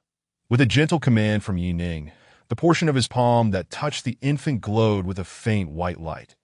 The red veins spreading across the baby's abdomen surged like arrows finding their mark, swiftly converging towards Yi Ning's palm. By the time Yi Ning lifted his hand, there were no traces left on the infant, whose large eyes sparkled with curiosity. He surveyed Yi Ning and the others beside him, exhibiting no signs of distress, appearing just like any ordinary child. Tong Tong. The woman rushed forward, carefully examining the infant, gently caressing him, meticulously checking for any abnormalities. That Su Jingyin finally breathed a sigh of relief, gratitude swelling within him as he witnessed the child returning to normal. Just as he intended to express his thanks to Yi Ning, the latter had already swiftly exited the ward. Darling, Tong Tong is well now. Truly well. The woman excitedly pulled Su Jingyin to the child's side. Su Jingyin nodded and said, "Yes, you take care of Tong Tong first. I'll check on Dr. Yi." "Yes, you must express your gratitude to Dr. Yi. He is indeed our family's benefactor," the woman urged. "Naturally," Su Jingyin replied earnestly, promptly following suit. Upon exiting the ward, Su Jingyin spotted Yi Ning at once. He saw Yi Ning standing by a table in the Chongqing Hall, where 9 cigarettes were arranged upright. Yi Ning retrieved a lighter, igniting each of the 9 cigarettes in succession, placing them on the table. Su Jingyin was taken aback by this scene, yet he remained silent, refraining from interrupting Yi Ning. Once all 9 cigarettes were ablaze, Yi Ning raised his palm, and Su Jingyin noticed a red mark on the palm of Yi Ning's right hand. This was the very hand that had treated Tong Tong. Could it be that the red mark had not vanished but had instead been transferred from Tong Tong to Yi Ning himself? As this thought crossed his mind, Su Jingyin had no time to dwell further. Witnessing Yi Ning press the palm of his hand directly onto one of the lit cigarettes, with a series of faint sizzles, Yi Ning's expression remained inscrutable as he paused for several seconds before lifting his hand, extinguishing all the cigarettes on the table. The red mark on his palm gradually dissipated. "Dr. Yi, are you all right?" Su Jingyin rushed over, concern etched on his face. That he was genuinely moved by Yi Ning's self-sacrifice in saving his daughter. Gratitude shone in his eyes as he regarded Yi Ning. "That I am fine," Yi Ning replied calmly. "Your child's affliction was not mere happenstance." That Su Jingyin's gaze hardened upon hearing this, a chilling light flashing in his eyes. It was unforgivable to target his child, regardless of who the perpetrator was. Dr. Yi, whoever this person may be, I will not let him go." Su Jingyin coldly chuckled, confidently stating, "But truly, thank you today. This check is for 10 million. You may redeem it for cash at any of my Su family's enterprises that I have already signed it." That Su Jingyin hastily pulled out a check from his wallet, promptly filling it out for 10 million before handing it to Yi Ning and adding, "I understand that someone of your stature does not require money, so this is merely a token of my appreciation. In the future, should you encounter any issues in Modu, do not hesitate to reach out to me. Su Jingyin, I owe you a favor." Observing Su Jingyin's earnest demeanor, Yi Ning hesitated but ultimately accepted the check. Chapter 234. Indifference. After accepting the check, Yi Ning cautioned, "Mr. Su, your child's situation is complex. The assailant is likely someone close to you. Thank you for your concern, Dr. Yi. To be honest, I plan to host a grand banquet to celebrate my daughter's recovery. Since you mentioned that the perpetrator is someone nearby, I presume he will certainly attend." Su Jingyin nodded in gratitude, revealing that his previous deference towards Yi Ning was merely a fade. Now, however, Su Jingyin's appreciation was genuine. "Dr. Yi, do you have time in the near future? You are my daughter's savior. You are the one who must attend." Su Jingyin insisted earnestly. Yi Ning raised an eyebrow at this, sensing that Su Jingyin had already formed suspicions regarding the true culprit behind his daughter's misfortune. Observing Su Jung-in's expression, it seemed that despite future challenges, he would emerge unscathed. Escaping from peril, the Yi-Ning nodded slightly. Since Mr. Su is so confident, I shall not impose further. I have some matters to attend to tomorrow. Yi-Ning declined Su Jung-in's invitation, then extended his right hand. Revealing his palm, that Su Jung-in was taken aback. Noticing that the red mark on Yi-Ning's palm had completely vanished, leaving no trace of burns, only 9 black dots, the remnants of the extinguished cigarettes. Remember these 9 black dots, Yi-Ning advised. The true culprit behind your daughter's condition should bear similar marks, which will likely not fade for several days. Thank you. Thank you, Dr. Yi, Su Jung-in exclaimed. Here is my business card. Should you encounter any inconveniences in the future, feel free to call me. I, Su Jung-in, still possess a measure of influence within Modu. Su Jung-in promptly stated, producing a white business card from his wallet and presenting it to Yi-Ning with both hands. Yi-Ning accepted the card and waved goodbye. That evening, Yi-Ning casually checked into a hotel. The following morning, he received a call from Yu-Xian. Miss Yu, have you received the ticket? Is today the day? Yi-Ning inquired, a slight smile gracing his lips. That I apologize, Dr. Yi. I have a prior engagement today, a gathering I must attend. So can we postpone this matter?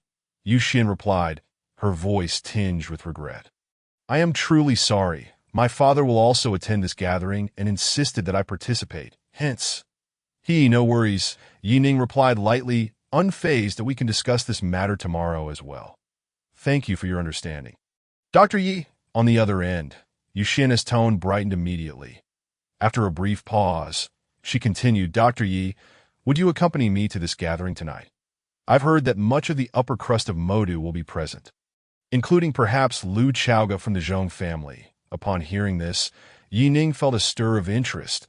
Could this gathering be the Su family's affair? Wow! Even you know about it, Dr. Yi. The Su family has truly spared no expense for this event. Yu-Xian exclaimed in astonishment, then pleaded, please do come along. I have no interest in such gatherings and would rather not attend if not for my father's insistence. But if you join me, it would be a different story. Just think of it as enjoying a sumptuous meal together. No cost to you. Yi-Ning chuckled and nodded, saying, all right, then I shall accompany you for a free meal. Immediately, Yu-Xian's joyous cheer echoed through the phone. Yi-Ning had anticipated that after declining Su Jung in the night prior, he would be attending the gathering with Yu-Xian today. That afternoon, Yu-Xian invited Yi-Ning to arrive at her family residence in advance, as her entire family would be participating in the gathering, providing Yi-Ning an opportunity to meet the other members of the Yu family, including the highly esteemed Yu-Xian. The Yu family resided in a prime area of Modu, surrounded by opulent villas. Upon Yi-Ning's arrival, he found Yu-Xian anxiously awaiting him at the villa entrance. Today, Yu-Xian donned a vibrant round-neck gown and sunglasses, appearing far less concealed than when he had first met her at the airport. Clearly, she felt secure in this affluent neighborhood, where her status would not draw undue attention or trouble. Upon seeing Yi-Ning, Yu-Xian rushed over with a beaming smile. Dr. Yi, you've come. Yes, Yi-Ning replied with a smile, unable to deny the refreshing charm Yu-Xian possessed. She led Yi-Ning into the villa, where Yu-Xian was seated in the main hall, sipping ginseng tea and perusing the newspaper. Dad, this is the Dr. Yi I mentioned before. Yi-Ning, I believe you two are acquainted? I heard that. Yu-Xian, filled with excitement, grabbed Yi-Ning's arm and brought him before Yu-Xian. Just as she began to speak, she was abruptly interrupted by Yu-Xian. Heard what? Just hearsay. Yu-Xian's voice was somewhat cold, his gaze remaining fixed on the newspaper as he continued, Xiao Xian, in the future, refrain from associating with these impoverished relatives. Our Yu family has now attained a certain status. It is inevitable that individuals seeking to gain some advantage will come knocking. You must learn to refuse. Do not bring every Tom, Dick, and Harry into our home. Dad, what do you mean by that? Dr. Yi is my savior. Yu-Xian's brows furrowed in displeasure, her large eyes glancing furtively at Yi-Ning, fearful of his reaction. Yet Yi Ning remained composed, offering a slight smile before stepping forward and taking a seat directly opposite Yu Xiaowen, who was engrossed in his reading. "Uncle Yu, after all these years. You greet me with harsh words, clearly trying to avoid me and the matters of the past." Yi Ning fixed his calm gaze on Yu Xiaowen and continued, "To be frank, I have come seeking the true reason behind my father's departure all those years ago. Unless I receive a satisfactory answer, I will not leave without a fight." With a resounding clap, Yu Xiaowen slammed the newspaper onto the coffee table, glaring at Yi Ning with fury. After a moment, he inhaled deeply, regaining his composure, and sneered. "Umph. What does your father's affair have to do with our Yu family? You may be young, but your audacity is quite remarkable. I hear you intend to reclaim the jade bracelets belonging to the old lady. Well, first retrieve the bracelets, and then we shall discuss this further." With that, Yu Xiaowen rose and retreated to his room, not sparing Yi Ning another glance. Chapter 235. Attending the banquet. Dr. Yi. "I'm so sorry. I truly didn't expect."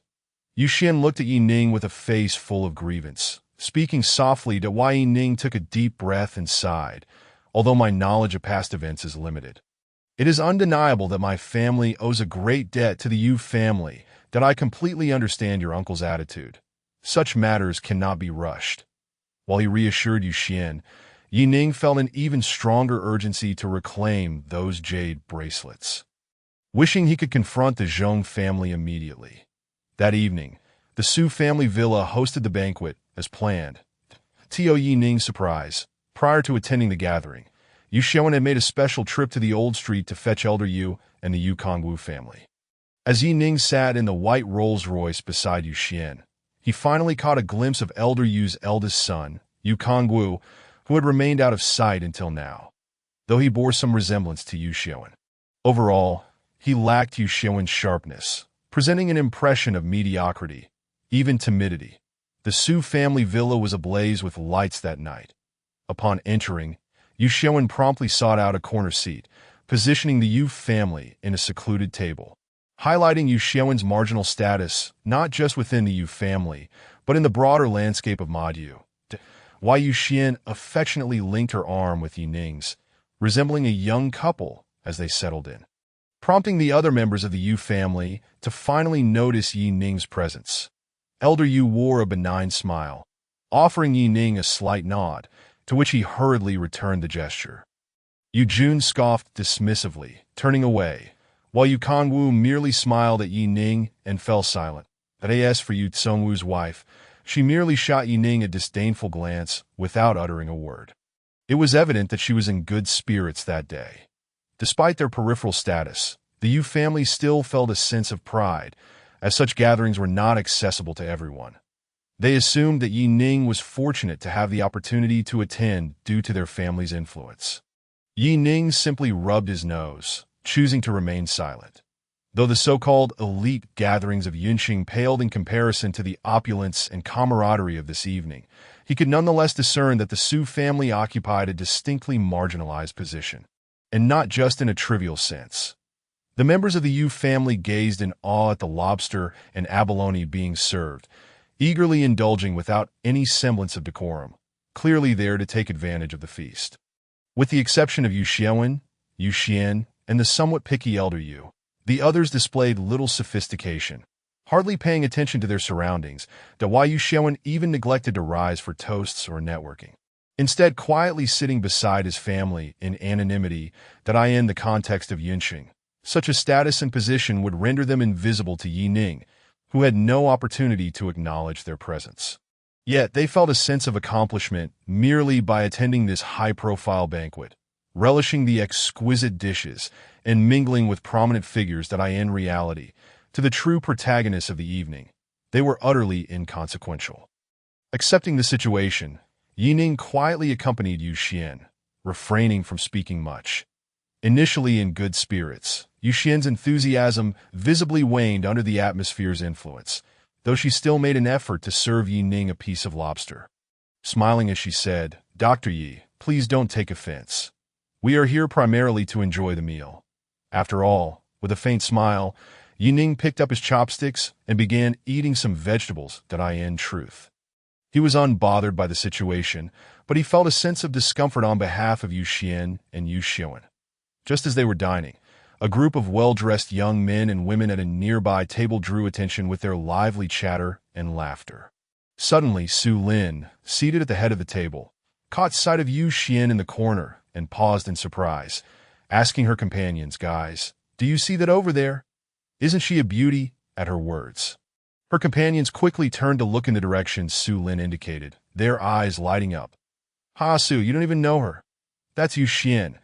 She's quite popular right now, a little starlet who has sung a few songs and acted in some films. And now she's absolutely famous."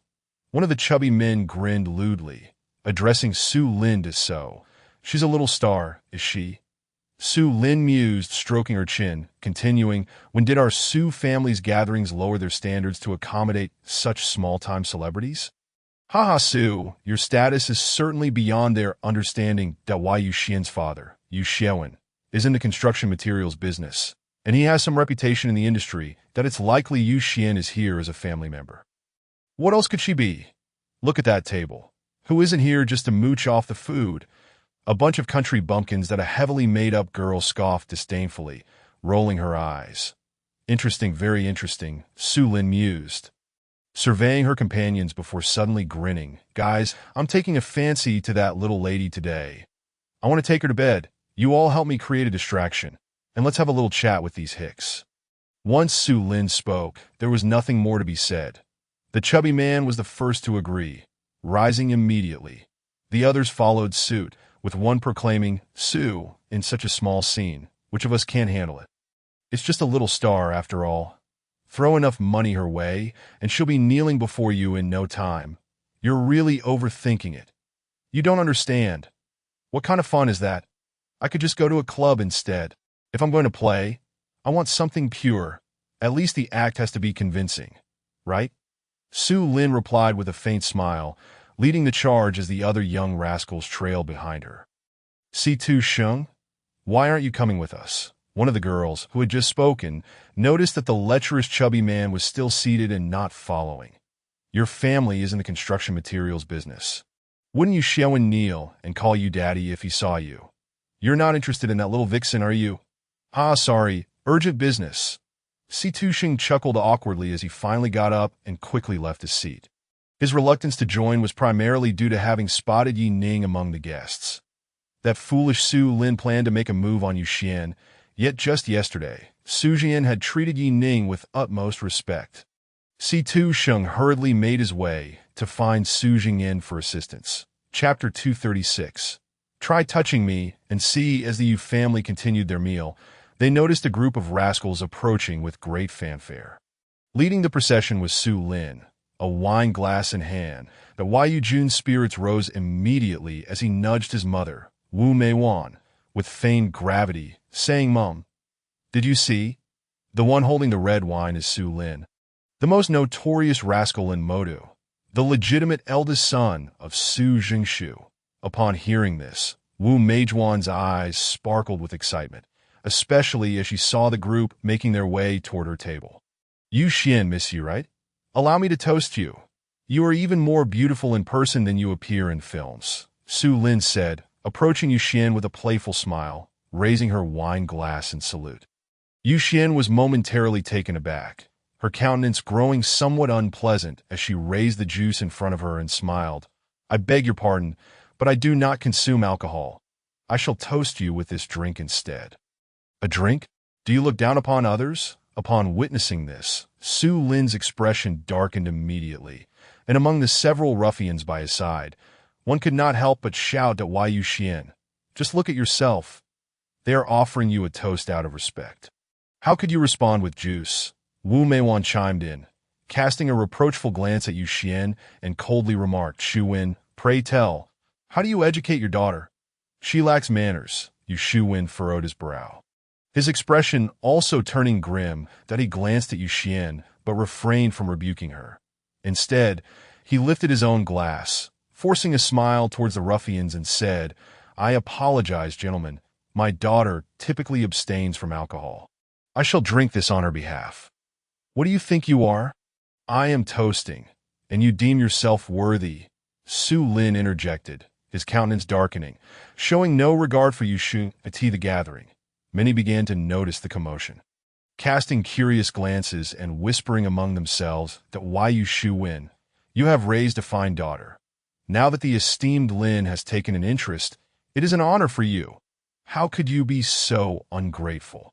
A rotund individual beside Su Lin seized the opportunity to assert himself, despite being a junior, flaunting his authority before Yu Shu Win without a hint of trepidation. This was a testament to the weight of status and privilege. I have heard that your family is one of the contractors for the materials at the construction site in the eastern suburbs of the city, that it would be beneficial if your daughter drinks this toast today. If she manages to please young Master Su tonight, I shall double your supply quota. The rotund man sneered. However, should you fail to show young Master Lin the proper respect today, do not blame me for disregarding you. Reducing your supplier's status is the least of your worries. I can ensure you are returned to your original state within 3 days. Do you believe me? Yu Shuin's already grim expression darkened further, and Yu Xian began to panic.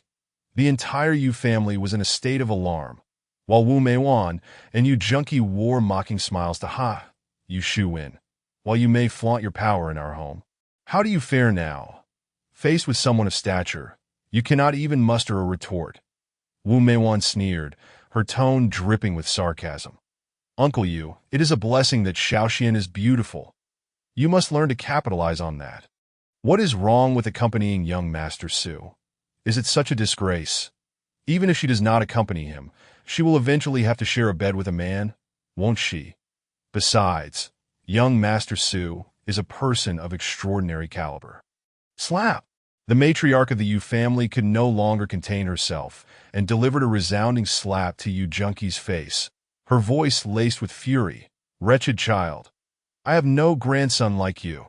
The previously harmonious atmosphere turned cold that Su Lin and the group of ruffians merely wore cold smiles, savoring the spectacle that I am the face of power and status.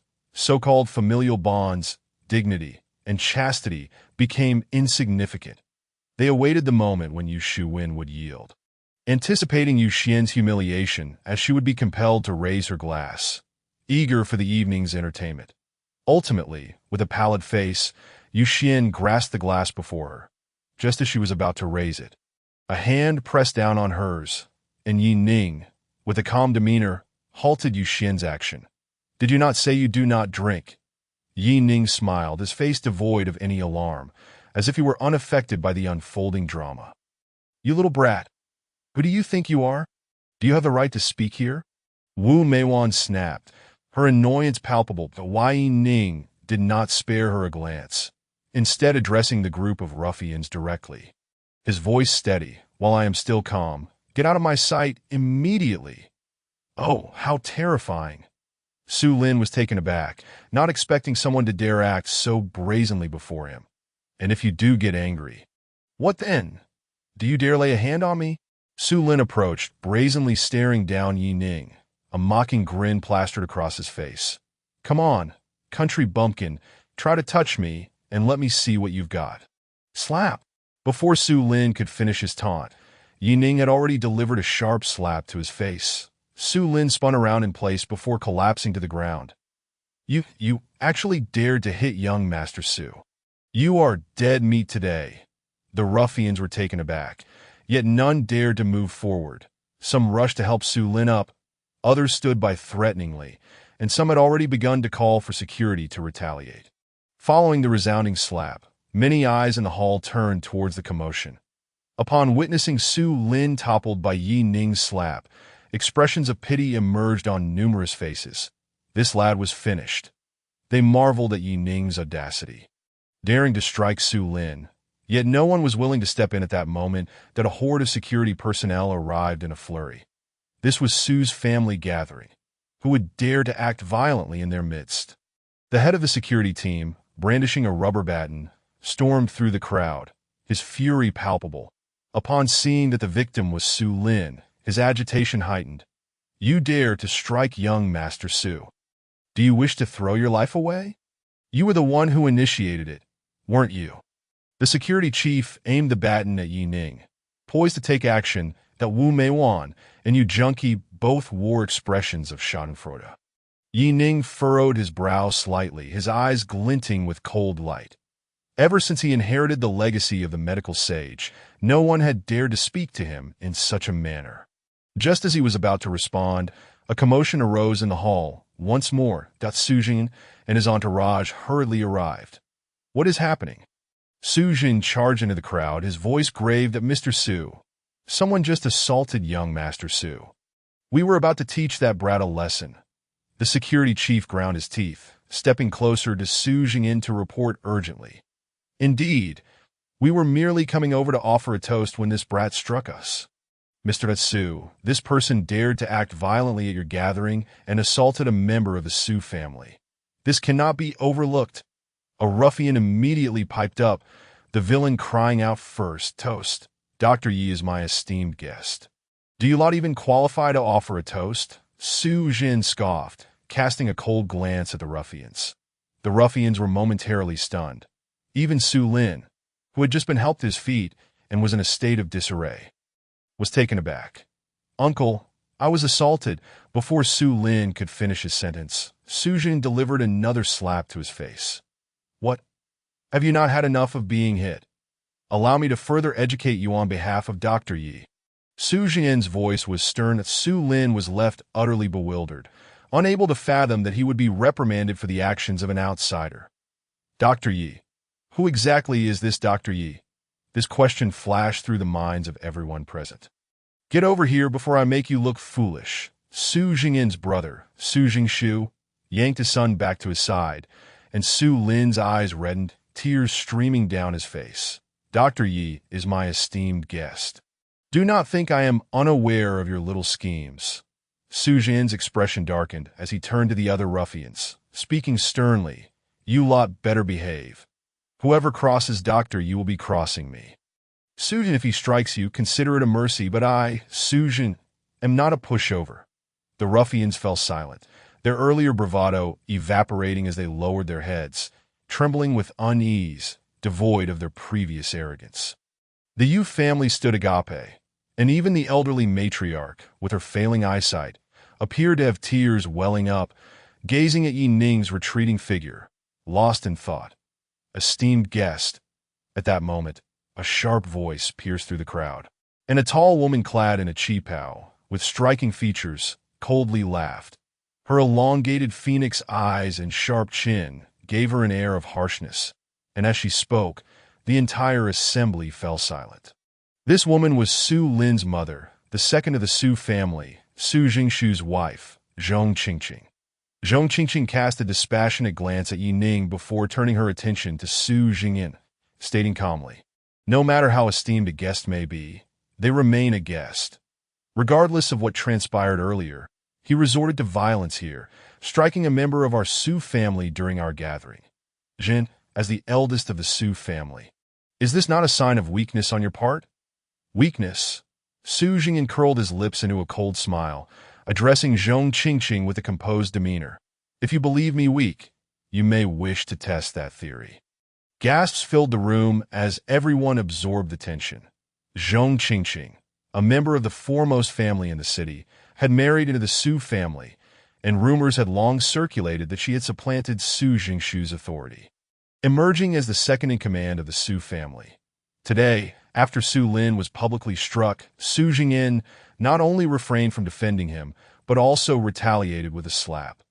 The two were now in direct confrontation. As the crowd watched this clash, they were equally intrigued by Yi Ning's identity, which had compelled the long-suffering Su Jin to publicly put Zhong Qingqing in a difficult position. "You Su..." Zhong Qingqing scoffed and nodded coldly, then spoke. "Very well, I shall grant you this opportunity.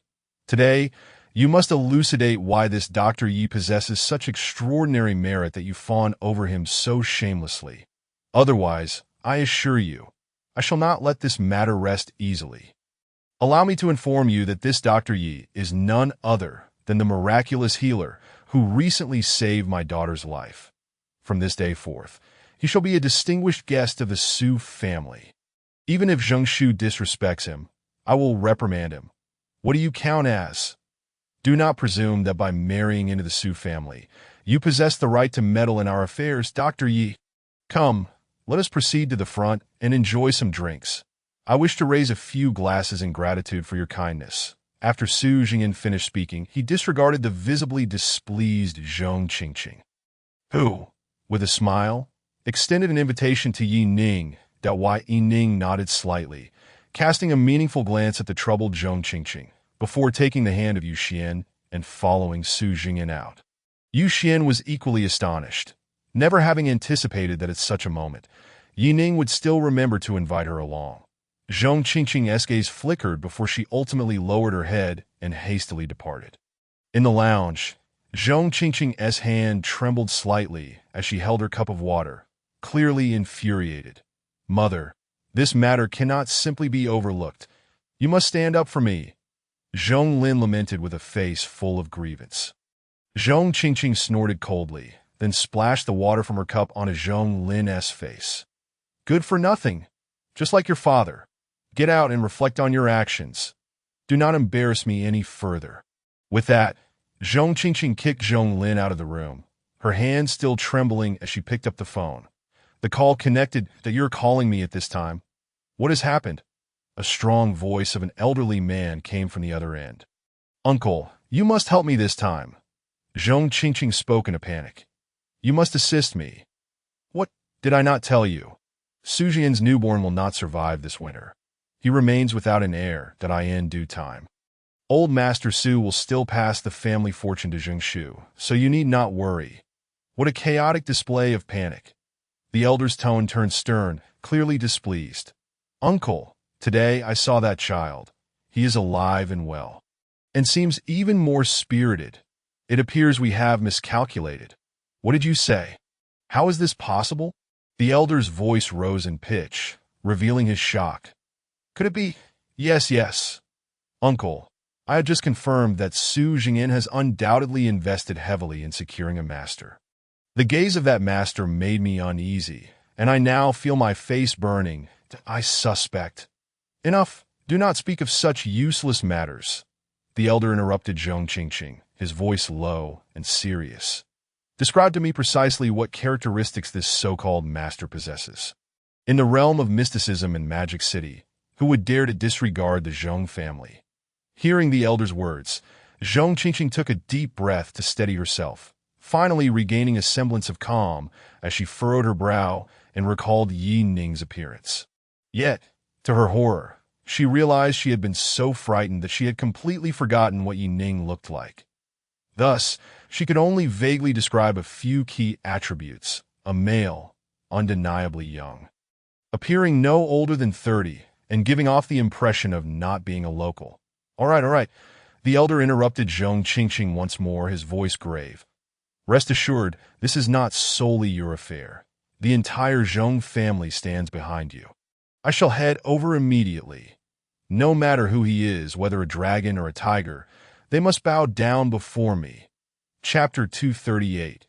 Confrontation. After the elder hung up the phone, Zhong Qingqing finally came to her senses. After hesitating for a moment, she still dared not step outside, but remained in the room.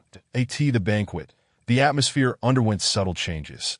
The Yu family, initially ignored, now found several individuals approaching them to offer toasts. Particularly noteworthy was the shift in attention towards Yu Xiaowen. The onlookers were astute. Just moments ago, Su Jingyan had slapped Su Lin due to Yi Ning's influence and had directly clashed with Zhong Qingqing. It seemed the next head of the Yu family was soon to be decided, with Su Jingyan likely becoming the head of the Su family. In that case, Yi Ning, as a guest of honor at the Su family, coupled with his ambiguous relationship with Yu Xian, would undoubtedly elevate the Yu family's status. Wu Meiwan and others also shared in this newfound glory, especially Yu Junxin, whose impression of Yi Ning had dramatically shifted. Previously, he believed Yi Ning unworthy of the Yu family, merely pretentious. Now, Yi Ning had slapped the face of Su Lin, the most notorious scion of Magic City, and rather than facing repercussions, Su Jian had even supported him. It sounded simply imposing. More importantly, Those so-called second-generation elites who had always looked down on him now rushed to pay their respects, even a rich heir directly presenting Yu Junshin with a third-tier model, whose looks and figure were beyond reproach. Yu Junshin was overjoyed that, of course, the greatest beneficiary was Yu Xiaowen. Barely half an hour after Yi Ning made a stunning impression, many prominent figures from Magic City had come to offer toasts. With toasting merely being a formality, but more importantly, it opened doors for collaboration. Should this momentum continue, the Yu family could leap from mediocrity to becoming a top-tier family in Magic City. Father, allow me to introduce this esteemed healer who cured my child's peculiar ailment. Yi Ning, Dr. Yi. Su beamed as he brought Yi Ning before the elderly Su patriarch, saying, "Do not be deceived by Dr. Ye's youth. He has delivered lectures at medical exchange conferences, attended by national experts and masters. Ha! Dr. Yi is indeed young, yet has achieved such remarkable accomplishments. It truly exemplifies the new generation surpassing the old." The elderly Su patriarch, over 100 years old, yet still sprightly, was joyfully teasing his little granddaughter Tongtong. He initially paid no heed to Su Jingyan's introduction, but upon learning that Yi Ning was Tongtong's savior, he looked up, beaming with delight, and exclaimed his admiration that he then playfully blinked at Yi Ning and said, "Young Dr. Yi, why not take a look at this old man and see how many more years I have left? Old Su, with your constitution, living another 20 years is absolutely no issue." Yi Ning smiled gently and replied. This statement had the elderly Su patriarch laughing heartily, and smiles spread across the faces of the Su family members. The prospect of the patriarch living a long life was undoubtedly good news for them. Come, sit down. Since you are Tongtong's benefactor, you are no outsider," the elderly Su patriarch immediately invited. "Join us for a meal." Yi Ning nodded and took a seat at the Su family table, with Yu Xian following suit. During the meal, several Su family women exchanged glances with Yi Ning, yet he remained oblivious. Instead, Yu Xian felt somewhat displeased. Her initial intent in inviting Yi Ning was somewhat self-serving, hoping he would shield her from the overzealous attentions of the so-called elites. Now, however, she seemed to have become a mere shield for Yi Ning. "Excuse me, Mr. Yi, may I inquire what Miss Yu does for a living?" Just as the dinner atmosphere grew harmonious, Su Huijiao, the granddaughter of the elderly Su patriarch, peered at Yi Ning with dissatisfaction and asked that Su Huijiao's mother, Su Jingxue, was the elderly patriarch's most favored daughter. Thus she had not married out, but instead brought a son-in-law into the family, resulting in Su Huijiao carrying her mother's surname. Upon hearing Su Huijiao's question, the guests at the table turned their attention towards Yu Xian, their expressions filled with curiosity about her background and profession. Yu Xian's smile faltered, and Yi Ning was momentarily taken aback. Yu Xian's current status was exceedingly prominent, and even those who did not watch television or browse the internet would recognize the advertisements she endorsed. Could it be that none of these Su family members could identify her? "Hello, I am Yu Xian, an actress and singer." Yu Xian's smile looked somewhat stiff as she introduced herself to the crowd. "Oh, haha, so little Yu is an actress. My apologies. I am so old that I have lost touch with the world. I still cling to the habit of reading newspapers, hardly watch television, do not use a mobile phone, and certainly do not go online. Hence I did not recognize you." The elderly Su patriarch immediately laughed to ease the tension. However, Su Huijiao's eyes widened dramatically, her expression akin to seeing an alien, as she exclaimed, "Yu Xian, Miss Yu, you are truly Yu Xian. The very same Yu Xian who was kissed by a little puppy in that old-time drama? Were those scenes all real? Work is work, and life is life. I have always been clear about the distinction," Yu Xian replied with a rather displeased expression. "Huiqiao, Dr. Yi is a guest, and Miss Yu is his girlfriend. Be mindful of your words." The elderly Su patriarch's expression darkened as he issued a warning. Su Huijiao immediately displayed a look of grievance, never having anticipated that the patriarch would publicly rebuke her over a mere Yu Xian, leaving her feeling quite embarrassed. "Grandfather?" Su Huijiao frowned, tugging at the patriarch's arm while pouting. "I was just a bit incredulous for a moment.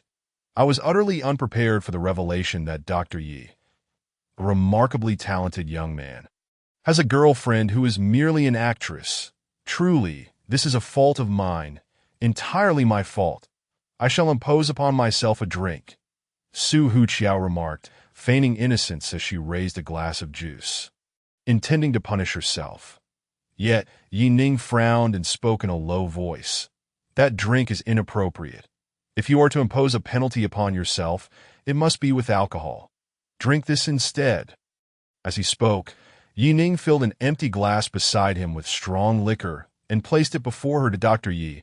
I must admit, I have never been one to indulge in alcohol, Su Huqiao frowned, casting an irritable glance at Yi Ning, and pouted, saying, Is this not a bit unreasonable of you? Stop pretending to be foolish. You have constantly belittled Miss Yuxian, yet now, when it comes to your self-imposed punishment, you resort to juice instead. Is this your notion of sincerity? Yi Ning regarded Su Huqiao with an impassive expression, showing no mercy. In an instant, the countenance of all the Su family members darkened. Su Huqiao lowered her head, adopting a pitiful demeanor, and murmured, What have I done wrong? I merely spoke a few truths. Indeed, I believe Huqiao is correct. How can one be an actress and not expect to be spoken of? I must inquire, was my daughter's statement not truthful? Is it wrong to speak the truth? Su Jingxue at the dining table also furrowed her brow, displaying her displeasure. Chapter 239, departing with a flick of the sleeve at this moment. Su Jin was growing increasingly anxious. Although Su Jingxue was now a married woman, the Su family wielded considerable power, and she dared not breathe freely in her own home, where her words held absolute sway. Su Huqiao may not have mastered many things, but she had certainly learned the art of arrogance and sharpness from Su Jingxue faster than anyone else. What was more, the old master dotes on this mother-daughter duo excessively. Should Yi Ning confront the elder today, it would undoubtedly end poorly. Dr. Yi, I shall impose a drink upon myself. This cup of liquor shall be consumed on behalf of my niece. Please do not take offense. Su Jin hurriedly stood, lifting a full glass of white liquor, his expression pleading as he looked at Yi Ning. Yi Ning frowned, but ultimately refrained from further comment. Out of respect for Su Jingyan, he chose not to pursue the matter. Su Jingyan, without hesitation, drank the entire glass of liquor in one gulp. The elder Su pursed his lips and nodded slightly, stating, Although Dr. Yi is a benefactor of our Su family, Huqiao has only made a few indiscreet remarks. Surely, Dr. Yi would not go so far as to press our family on this matter. As soon as the elder's words were uttered, the atmosphere at the dining table grew tense. Su Jin clenched his fists in secret, fearing the worst. Enough. Yi Ning frowned, about to speak when he was interrupted by a wave of the elder's hand. The elder continued, Our Su family has never been one to owe favors to others. Jingyan, has Dr. Ye's consultation fee been settled? This. Su Jin wore a troubled expression. It has been settled. This time, it was Yi Ning who spoke, his voice calm and even carrying a smile. In fact, it has already been paid in full. Since the elder Su believes that speaking the truth, even if it offends, is of no consequence, I too shall speak a few truths. Yi Ning stood, pulling the stunned Yuxian with him, and said coolly, A drink shared with a kindred spirit is never too much. Yet a conversation with those who do not resonate is a burden. The Su family, having long occupied a lofty position, truly believes itself to be of any significance. Yet to me, it is naught but an empty dream, unworthy of mention. Were it not for the company of Miss Yuxian, I would not have graced this gathering with my presence at all. Having spoken, Yi Ning prepared to leave. However, the surrounding bodyguards moved in, encircling both Yi Ning and Yuxian. Dr. Yi, I once regarded you as a person of significance, yet it seems you are not so remarkable after all, finding a girlfriend who is merely an actress. And a submissive one at that. How disappointing. I must admit, I misjudged you, it seems. Su Huqiao sneered repeatedly, her face alight with triumph. That Su Jingxue also smirked coldly, speaking, Dr. Yi, you come to our Su family's gathering, yet you show us no respect, and when you speak insolently, you believe you can simply depart unscathed. Yu Xian, standing by Yi Ning's side, gripped his arm tightly, her heart racing as if it might leap from her throat. This is the Su family. This is the wealthiest family in the magical city. Yet Yi Ning appears entirely unfazed. Yi Ning turned calmly, his gaze fixed on the elder Su, smiling as he asked, "What is it? Elder Su, are you now inclined to teach me a lesson? Clear the way for me." The elder's expression darkened, and he commanded with a wave of his hand, prompting the bodyguards to step back. Then, with a cold snort, he said, Dr. Yi, rest assured, I, Su Huaniansheng, have not yet grown senile. I would not lay a hand on a benefactor of the Su family. However, you have acknowledged that the consultation fee has been paid in full. Once you step out of this door today, you shall have no further ties to my Su family." "Ha!" Yi Ning chuckled, shaking his head, and gracefully took Yu Xian's arm as he prepared to leave. At that moment, not far away, Zhong Qingqing returned, accompanied by an elderly man clad in traditional attire, the very same elder Yi Ning had encountered in Yunqing. Upon seeing the two, Yi Ning raised an eyebrow. "Uncle, the remarkable individual I spoke of is none other than him. He is the one who thwarted my plans." Zhong Qingqing quickly whispered to the old man beside her, just as she was about to turn and mock Yi Ning. She noticed the elder was already approaching Yi Ning with a beaming smile. "Master Yi, I never anticipated encountering you here. It has been several days since our parting in Yunqing. I hope all is well." The elder Zhong, with a fawning smile, extended his hands, eager to shake Yi Ning's hand, yet Yi Ning merely regarded him with an odd expression, showing no inclination to reciprocate. "Old man, I believe we are not well acquainted. Are we?" Indeed, indeed." The elder Zhong forced a laugh, his back drenched in cold sweat, recalling how he had invited a master from the magical city, only to have Yi Ning effortlessly educate him. Now if Yi Ning chose to make things difficult for him, the consequences were dire. "Sigh." Yi Ning sighed, glancing at the elder Zhong before turning to observe the Su family members, who were left dumbfounded in that moment. He had an epiphany. Zhong Qingqing and elder Zhong share the same surname, indicating they belong to the Zhong family of the magical city. Despite the Su family's current status as the wealthiest in the magical city, they still do not hold a candle to the Zhong family in the eyes of local dignitaries. The Zhong family remains the undisputed first family of the magical city, as they are esteemed practitioners of metaphysics. The Zhong family's descendants wield considerable fame in the realms of feng shui and secret arts. Hence the Su family dares not offend them lightly. Furthermore, Zhong Qingqing's choice to ally with the most inconsequential son of the Su family, Su Jingshu, while undermining Su Jingyan's offspring, suggests a scheme to seize the Su family's wealth. Once Su Jingyan is without heirs, the elder Su would undoubtedly appoint Su Jingshu as the head of the family, thus placing the entire Su family under Zhong Qingqing's control. Had Yi Ning not intervened, it is likely Zhong Qingqing would have succeeded, and not long from now, Su Jingshu would have taken his place. However, due to Yi Ning's interference, the situation had taken a turn. Yi Ning chuckled softly, shaking his head. The Su family members behind him swallowed hard, the elder Zhong's attitude towards Yi Ning instilling a newfound respect within them. They no longer dared to overtly expel him.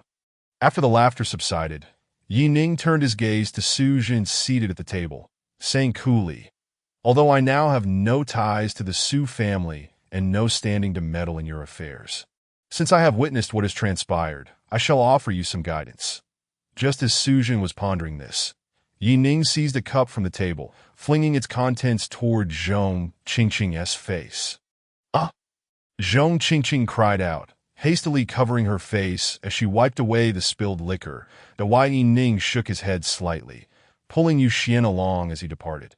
The Su family members could only stare in shock. Bewildered by the unfolding events, they glanced at the disheveled Zhong Qingqing, ultimately directing their gaze towards Su Jin, seeking clarification on Yi Ning's final actions. Yet, Yi Ning's last remarks were unmistakably directed at Su Jingyan, prompting them to seek understanding from him. But Su Jin, equally perplexed, was left in a daze. However, when Zhong Qingqing wiped her face clean of the liquor and looked up once more, Su Jin was suddenly frozen in place. On Zhong Qingqing's face appeared 9 dark spots, eerily reminiscent of the 9 cigarette burns Yi Ning had left on his hand. Chapter 240. The North Bay Villa. Could it be that the one who plotted against Tong Tong is Zhong Qingqing? In an instant, Su Jin's mind cleared, and he collapsed into his chair, a bitter smile creeping onto his lips that he should have realized this sooner. Noticing the strange gazes from those around him, Zhong Qingqing finally sensed something amiss and hurriedly turned to escape back to the lounge. Elder Zhong watched Yi Ning's departing figure, his expression shifting between uncertainty and a cold smirk that, the Su family. The Su family truly digs its own grave. Elder Zhong's smile was enigmatic, leaving the Su family members in a state of confusion. The elder Su gazed grimly at Master Zhong, perplexed, and inquired, "Master Zhong, are you implying that the young man from earlier is indeed a remarkable individual? If that is the case, you must save our Su family." Ha ha ha ha. Master Zhong laughed heartily, nodding repeatedly. Rest assured, I will not stand idly by. However, I have more pressing matters to attend to at present. So you must fend for yourselves. With that, Master Zhong departed with a flourish.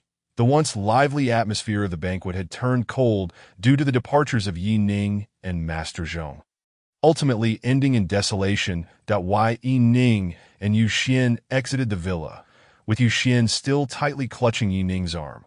"Miss Yu, might you consider releasing your grip?" Yi Ning inquired, casting an odd glance at Yu Xian. Only then did Yu Xian, feeling a bit embarrassed, let go. The two of them climbed into Yu Xian's white BMW, not bothering to wait for the others inside as soon as they were in the car. Yu Xian immediately turned on the air conditioning, setting the temperature to its lowest. The cool breeze enveloped her, and her fluttering heart finally began to settle. Hoo. Yu Xian pouted and blew air, her delicate hands exaggeratedly fanning herself before she turned to look at Yi Ning again, exclaiming, "Dr. Yi, where does your confidence stem from?" Yi Ning raised an eyebrow. No. Yu Xian hurriedly shook her head, waving her hands in explanation. "I didn't mean to mock you. I was simply saying you looked incredibly handsome just now. Absolutely stunning. I've seen countless domineering CEOs, but none quite like you. Would you be interested in acting in my next film? I believe the leading male role suits you perfectly." Yi Ning chuckled and shook his head, responding directly, "Drive on. What, are you taking me back to the hotel?" "Back to the hotel? How boring." Yu Xian replied with a mischievous grin as she pressed the accelerator, launching the car forward, if not back to the hotel. "Then where are we going?" Yi Ning inquired, frowning with curiosity. "Of course, to the Zhong family." Yu Xian exclaimed excitedly, "Didn't you mention wanting to help Grandma retrieve the white jade bracelet? I brought the pawn ticket. With your commanding presence, it should be a piece of cake." Yi Ning stared in astonishment at the overly enthusiastic Yu Xian beside him, shaking his head in disbelief. What had suddenly sparked her exuberance? Yu Xian pressed the accelerator to the floor, and the BMW glided effortlessly along the road. The Zhong family villa was located in the Beihai district, renowned as the prestigious Beiwan Villa, if it weren't for the imposing pair of Qilin stone statues at the entrance and the grand gates. Yi Ning would seriously suspect that Yu Xian would drive straight through without a second thought. "Ahem. Dr. Yi, are you sure you want to go in alone? Should I perhaps shake my WeChat for someone to come?" After exiting the car, Yu Xian appeared noticeably anxious, timidly suggesting as she huddled close to Yi Ning. "Who could you possibly summon?" Yi Ning raised an eyebrow, intrigued that my dad could at least come.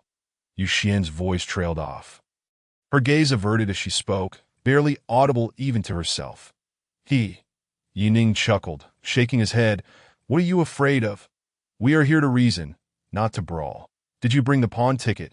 "Here," Yu Xian replied, her spirits seemingly lifted by Yi Ning's calm demeanor as she produced the pawn ticket from her wallet.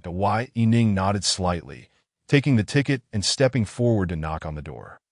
Before long, footsteps echoed from within, and the massive iron gate slowly opened, revealing a middle-aged man resembling a servant. "What brings you two here?" The servant inquired, his brow slightly furrowed as he scrutinized Yi Ning and Yu Xian. "I seek Lu Chaoga. Please inform him." Yi Ning responded after a brief moment of hesitation. After all, it was a rarity to encounter someone dressed in simple clothes like a servant in contemporary society. The servant stood at the entrance without moving, instead sizing up Yi Ning and Yu Xian, a hint of disdain curling at the corners of his mouth as he shook his head. "There are many like you who come daily seeking our master for fortune-telling, divination, and feng shui. Why should I let you in?" As he spoke, the servant rubbed his fingers together, clearly implying he sought a bribe. Yu Xian quickly realized and began to pull out her wallet, but Yi Ning frowned, stopping her actions. Why Yu Xian looked at Yi Ning in surprise. She had intended to cover the cost herself. Considering that during her last visit to her family, Yi Ning had paid without hesitation when faced with her aunt's unreasonable inquiries. However, today his attitude had taken a complete turn to why Yi Ning. Perhaps we should just pay him off to smooth things over. "The king of hell is easy to meet, but the little ghosts are troublesome," Yu Xian whispered to Yi Ning. Yet Yi Ning coldly chuckled, shaking his head. "Do all sorts of riffraff think they can extort money from me? Not a penny will I part with today. I have no intention of giving in." "Haha, kid, there are always a few like you who are oblivious, but it's rare to see someone so clueless yet so arrogant." The servant scoffed, not wasting any time. "Someone, throw these two out." As the servant's command rang out, numerous attendants emerged from the surroundings. Though they were unremarkable in appearance, each possessed the peak cultivation of qi refinement. It appeared that the Zhong family was indeed no ordinary clan. Since arriving in the Magic City, Yi Ning had scarcely encountered martial artists, and now to see so many peak qi refinement practitioners was quite a surprise. This time, Yu Xian seemed to have lost the nervousness from before. Although she was still closely attached to Yi Ning, her eyes sparkled with anticipation, as if eager for Yi Ning to take action and teach these oblivious servants a lesson. The atmosphere turned tense. "May I inquire if you are Yi Ning, Dr. Yi?" At that moment, a young man clad in a brocade robe emerged from the inner door, smiling as he addressed Yi Ning. "Indeed," Yi Ning replied, nodding calmly. "Since a distinguished guest has arrived, please follow me." The young man smiled and gestured for Yi Ning to enter. Without hesitation, Yi Ning stepped toward the inner door, but Yu Xian suddenly grabbed his arm. Glancing around nervously as she whispered, "Dr. Yi, I suspect there might be a trap inside. Since we are here, we might as well be at ease." Yi Ning replied with a slight smile that I did not anticipate that our simple visit for a pair of jade bracelets would lead us into a den of danger. "But rest assured, I will not leave empty-handed today." With that, Yi Ning firmly pulled Yu Xian through the doorway. The Beiwan villa was vast, and it took them through 3 courtyards before arriving in the inner hall. After passing a gigantic screen, they entered a different realm altogether. That a group of individuals clad in Hanfu and Tang suits stood on either side, and at the head seat sat a middle-aged woman in a qipao. She possessed a face as beautiful as jade, a graceful figure, and appeared to be just over 30, yet she was none other than Lu Chaoga, a renowned feng shui master known throughout the Magic City, who had actually surpassed 80 years of age. "Ah, Yi Ning, Dr. Yi, it is truly a pleasure to meet you," Lu Chaoga greeted with a smile, her gaze fixed on Yi Ning. "That I have heard many flattering words about Master Yi recently, but I never expected you to be so young and accomplished." "I prefer not to beat around the bush," Yi Ning stated directly, producing the pawn ticket from his hand. 20 years ago, when the Yu family first arrived, they pawned a pair of jade bracelets belonging to the family patriarch. "I have come today to fulfill the patriarch's lingering wishes and to redeem those bracelets. TOU. They may merely be trinkets, but for the patriarch of the Yu family, they hold countless memories. Therefore, I hope that the Lu family head can part with them. Of course, I do not intend to come empty-handed. This pawn ticket is from 20 years ago, indicating that the bracelets were pawned for 600,000 to over 20 years. That amounts to 12 million, as I will offer as a token of my sincerity and a form of compensation to the Lu family head." "Oh, is that so?" A flicker of surprise crossed Lu Chaoga's face, clearly unaware of the situation. "May I see that pawn ticket?" At her request, Yi Ning presented the ticket, which Lu Chaoga effortlessly summoned to her hand with a light wave. Her beautiful eyes scanned the ticket, and a playful smile graced her lips as she shook her head slightly. "Indeed, it seems there is truth to this matter. Is this the pair of jade bracelets you seek?" Lu Chaoga raised her delicate wrist, revealing a pair of white jade bracelets that Wei Yuxian immediately nodded to Yi Ning, exclaiming, "Master Yi, it's this pair." Yi Ning also nodded slightly to Lu Chaoga, affirming, "Indeed." Lu Chaoga nodded, retracting her hand as her gaze shifted back to the pawn ticket. After a moment, she spoke, "I can understand your feelings, Master Yi, but as for money, I have no shortage that if you wish to reclaim those bracelets. Perhaps you need to offer something else in exchange?" "Lu family head, I understand your implication." Yi Ning replied directly that I have heard that Master Yi is well versed in the arcane arts, since these bracelets hold such significance for you. Would you be willing to trade your skills for them?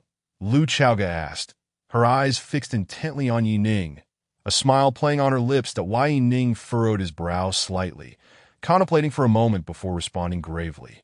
"The arcane arts are derived from my teachings. They are not to be shared lightly. Lu family head, this request seems a bit unreasonable." How coincidental, for I deeply covet these bracelets as well. Now, Master Yi wishes to take away what I cherish. Is that not a bit unreasonable? Lu Chaoga, with a bewitching smile, exuded an air of seduction that sent a shiver down Yuxian's spine. Had she not been aware that Lu Chaoga was already an octogenarian? One might think that even a woman could have her heart fluttering.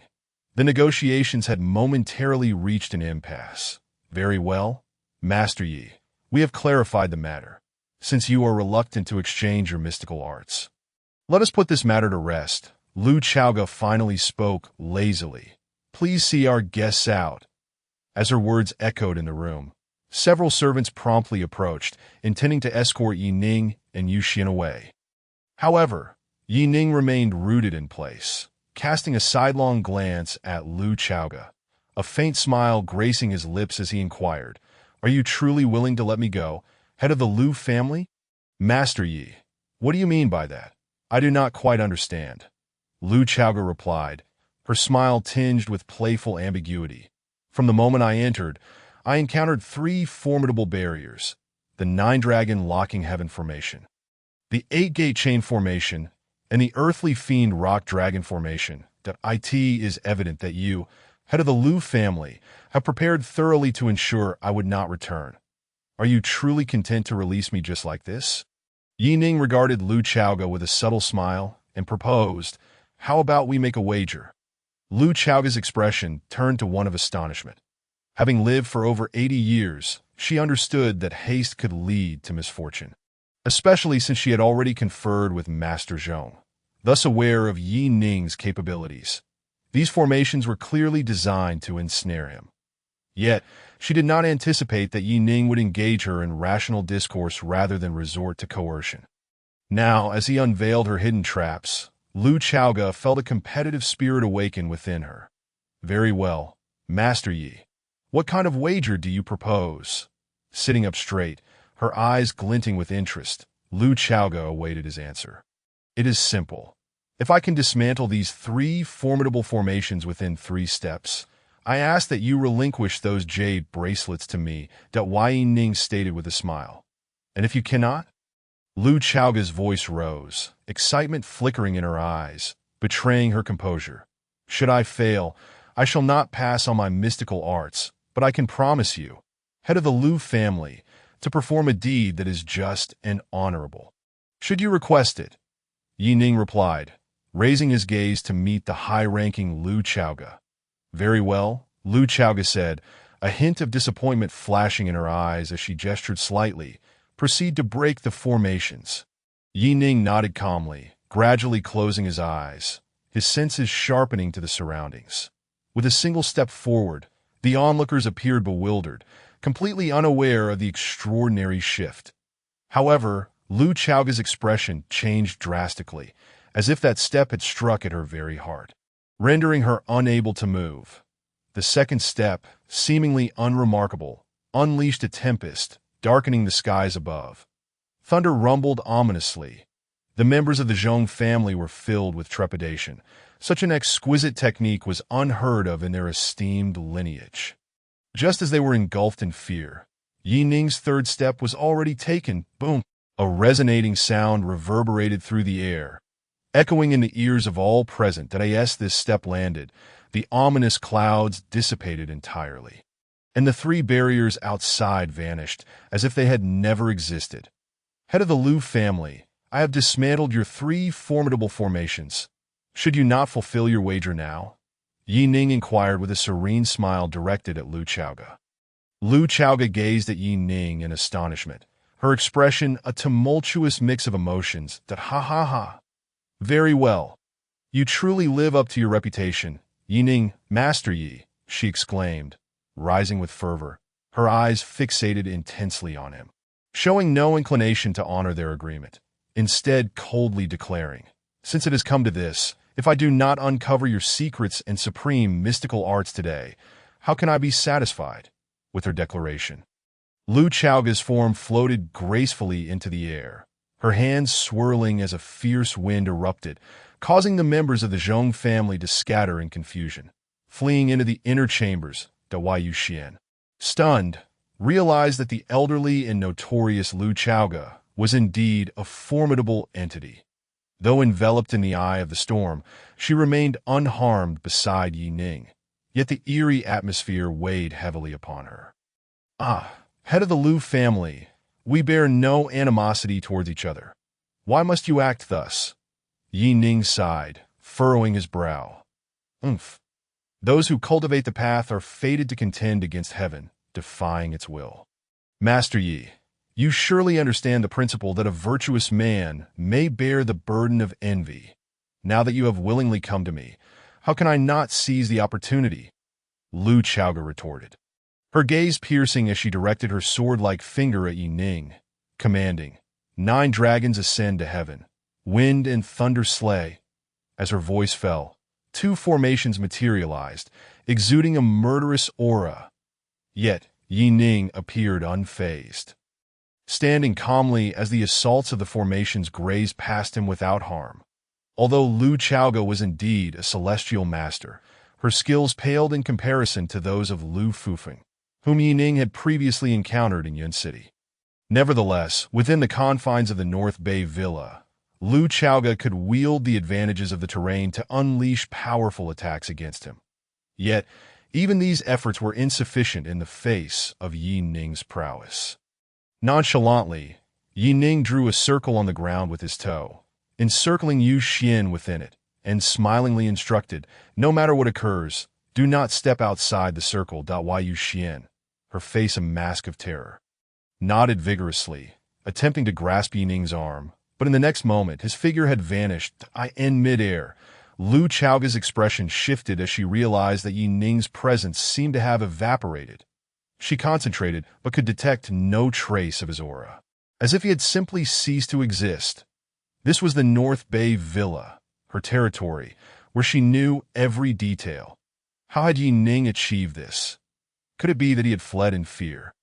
Such a notion flitted through her mind, but just as it took root, Yi Ning appeared behind Lu Chaoga, striking her down with a palm strike that rendered her unconscious, swiftly seizing the jade bracelets from her wrist. Stop! Do not let him escape. What have you done to the head of the family?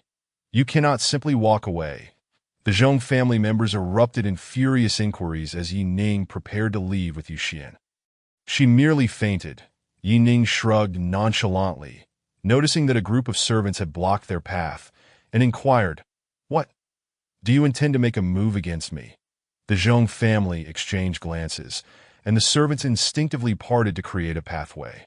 Yi Ning strode confidently, leading Yu Xian out of the North Bay Villa. Within the villa's bedroom, as Yi Ning departed, Master Zhong and Zhong Qingqing hurriedly returned, upon learning that Yi Ning had arrived in Modu. Master Zhong rushed to inform the family, while Zhong Qingqing, feeling embarrassed after the events at the Su family banquet, hastily followed him. Upon entering, they found numerous Zhong family members standing solemnly at the bedside, where Lu Chaoga lay unconscious. What has happened? How could this be? Master Zhong questioned urgently. Have I truly arrived too late? Zhong Qingqing, equally astonished, stood at a loss. Lu Chaoga had long been the stabilizing force within the Zhong family, and now she lay in a deep slumber. Nearby, Zhong Hanqing, the eldest son of the Zhong family, sighed and recounted the unfolding events to Master Zhong. Master Zhong, whose given name was Zhong Hanren, was the second son of the Zhong family, often wandering the world and holding the highest standing among the clan, hence the title of Master Zhong. Hearing the details, he sighed again, having promptly informed Lu Chaoga of the situation, only to inadvertently fuel her greed. Upon hearing the unfolding narrative, Zhong Qingqing's eyes gleamed with excitement as she pulled Zhong Hanren aside and exclaimed, "Uncle, this is our opportunity." Opportunity? Zhong Hanren frowned, inquiring, "What opportunity, if we were to eliminate Lu Chaoga now? When the Lu family seeks retribution, we could easily shift the blame onto Yi Ning that I end the ensuing conflict. Even if we do not gain from their strife, we could free ourselves from the Lu family's control." Zhong Qingqing replied, her enthusiasm palpable. "Isn't this killing two birds with one stone?" Zhong Hanren pondered, his expression shifting to one of intrigue as he addressed Zhong Qingqing. "Very well, but we still need someone to carry out the deed." As he spoke, his gaze fixed on Zhong Qingqing, causing her apprehension to mount. "Uncle, but she is Lu Chaoga. You want me to take action? What are you afraid of?" "Lu Chaoga is currently unconscious, utterly incapable of resistance."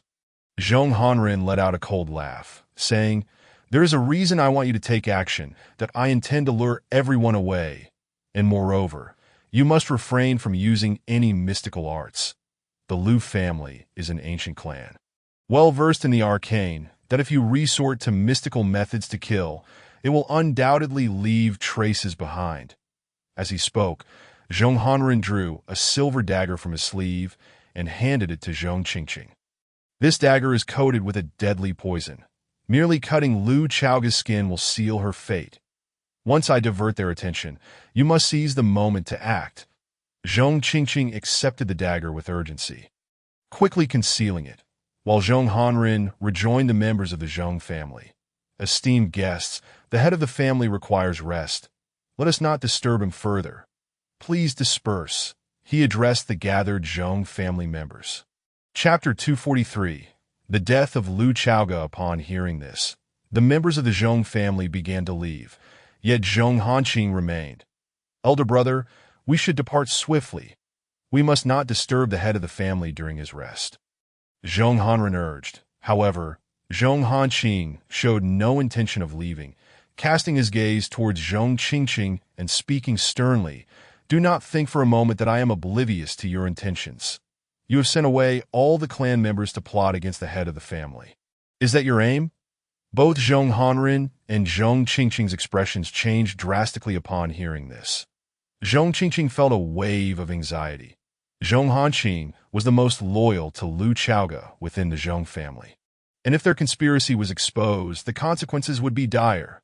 After all, there were still many loyal followers of Lu Chaoga within the Zhong family. Zhong Hanren chuckled awkwardly. "Elder brother, the head of the family truly needs rest.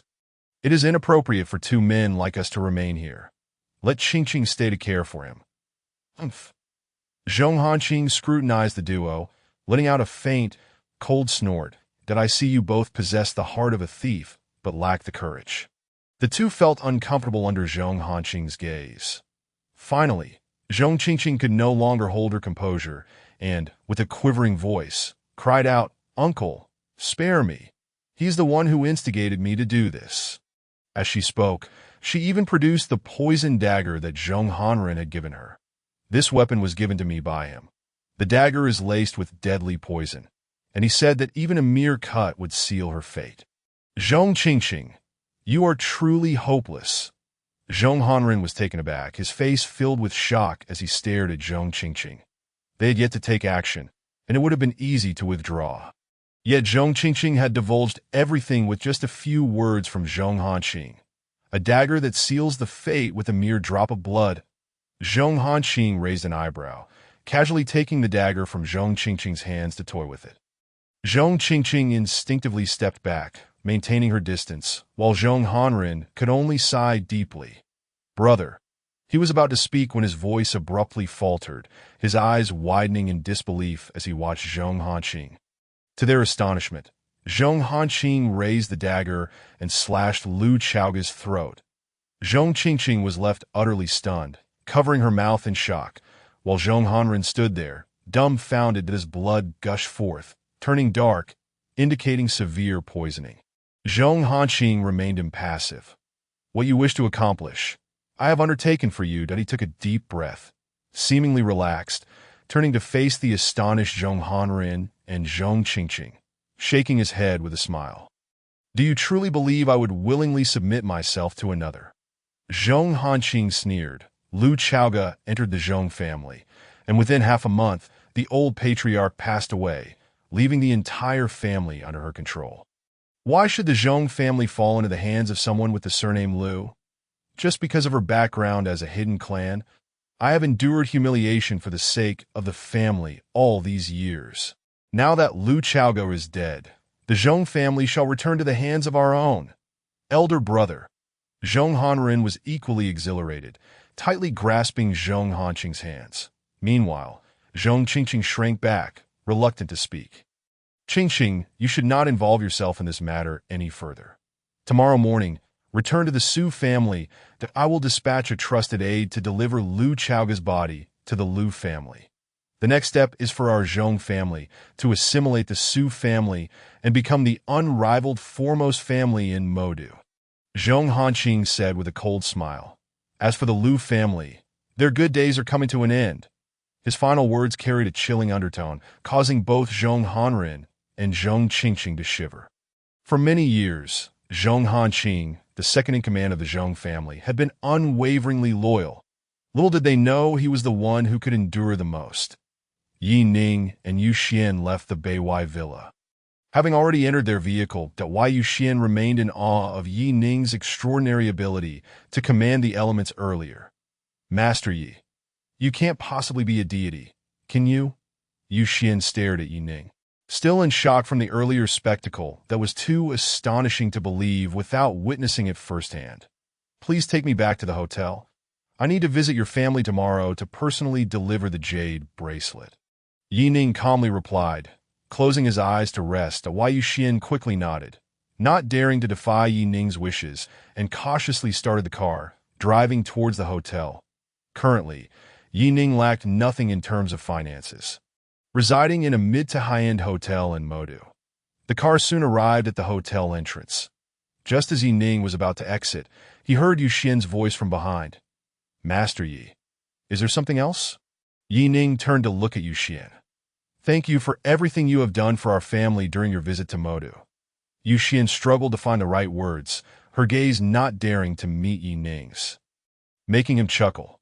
The day's events had left Yu Xian profoundly shaken. First, he had slapped a wealthy heir at the banquet. Then he was invited to dine at the Su family's main table, where he fiercely confronted the Su family members at that moment. She thought Yi Ning was incredibly handsome, and their relationship had quickly warmed. However, it was only after leaving the Beiwai villa that Yu Xian truly understood Yi Ning's formidable presence, making her feel both awed and uneasy. She could not fathom why someone of his caliber had come to Modu, and why he was so invested in her family's affairs. You may continue to call me Dr. Yi. Yi Ning smiled. I was merely an ordinary medical student who graduated from medical school, with the dream of becoming a doctor, and I have achieved that dream that I prefer when others refer to me as Dr. Yi. Additionally, my visit to Modu to find you and the current Yu family is to investigate the circumstances surrounding my father's disappearance, which is one aspect. More importantly, I am here to repay a debt. Repay a debt? Yu Xian was taken aback, staring at Yi Ning in confusion. There are many matters I am not fully aware of, but from what I know, the Yu family faced depression due to my father's affairs. Having distanced themselves from Yunqing and come to Modu in hiding, Yi Ning replied with a gentle smile. Therefore, Regardless of whether the matriarch provides me with the answer I seek tomorrow, I will fulfill my obligations. After speaking, Yining turned and walked into the hotel. Yu Xian stood frozen in place for a long time before regaining her senses, her hands tightly gripping her phone, ultimately deciding not to inform her father about the day's events.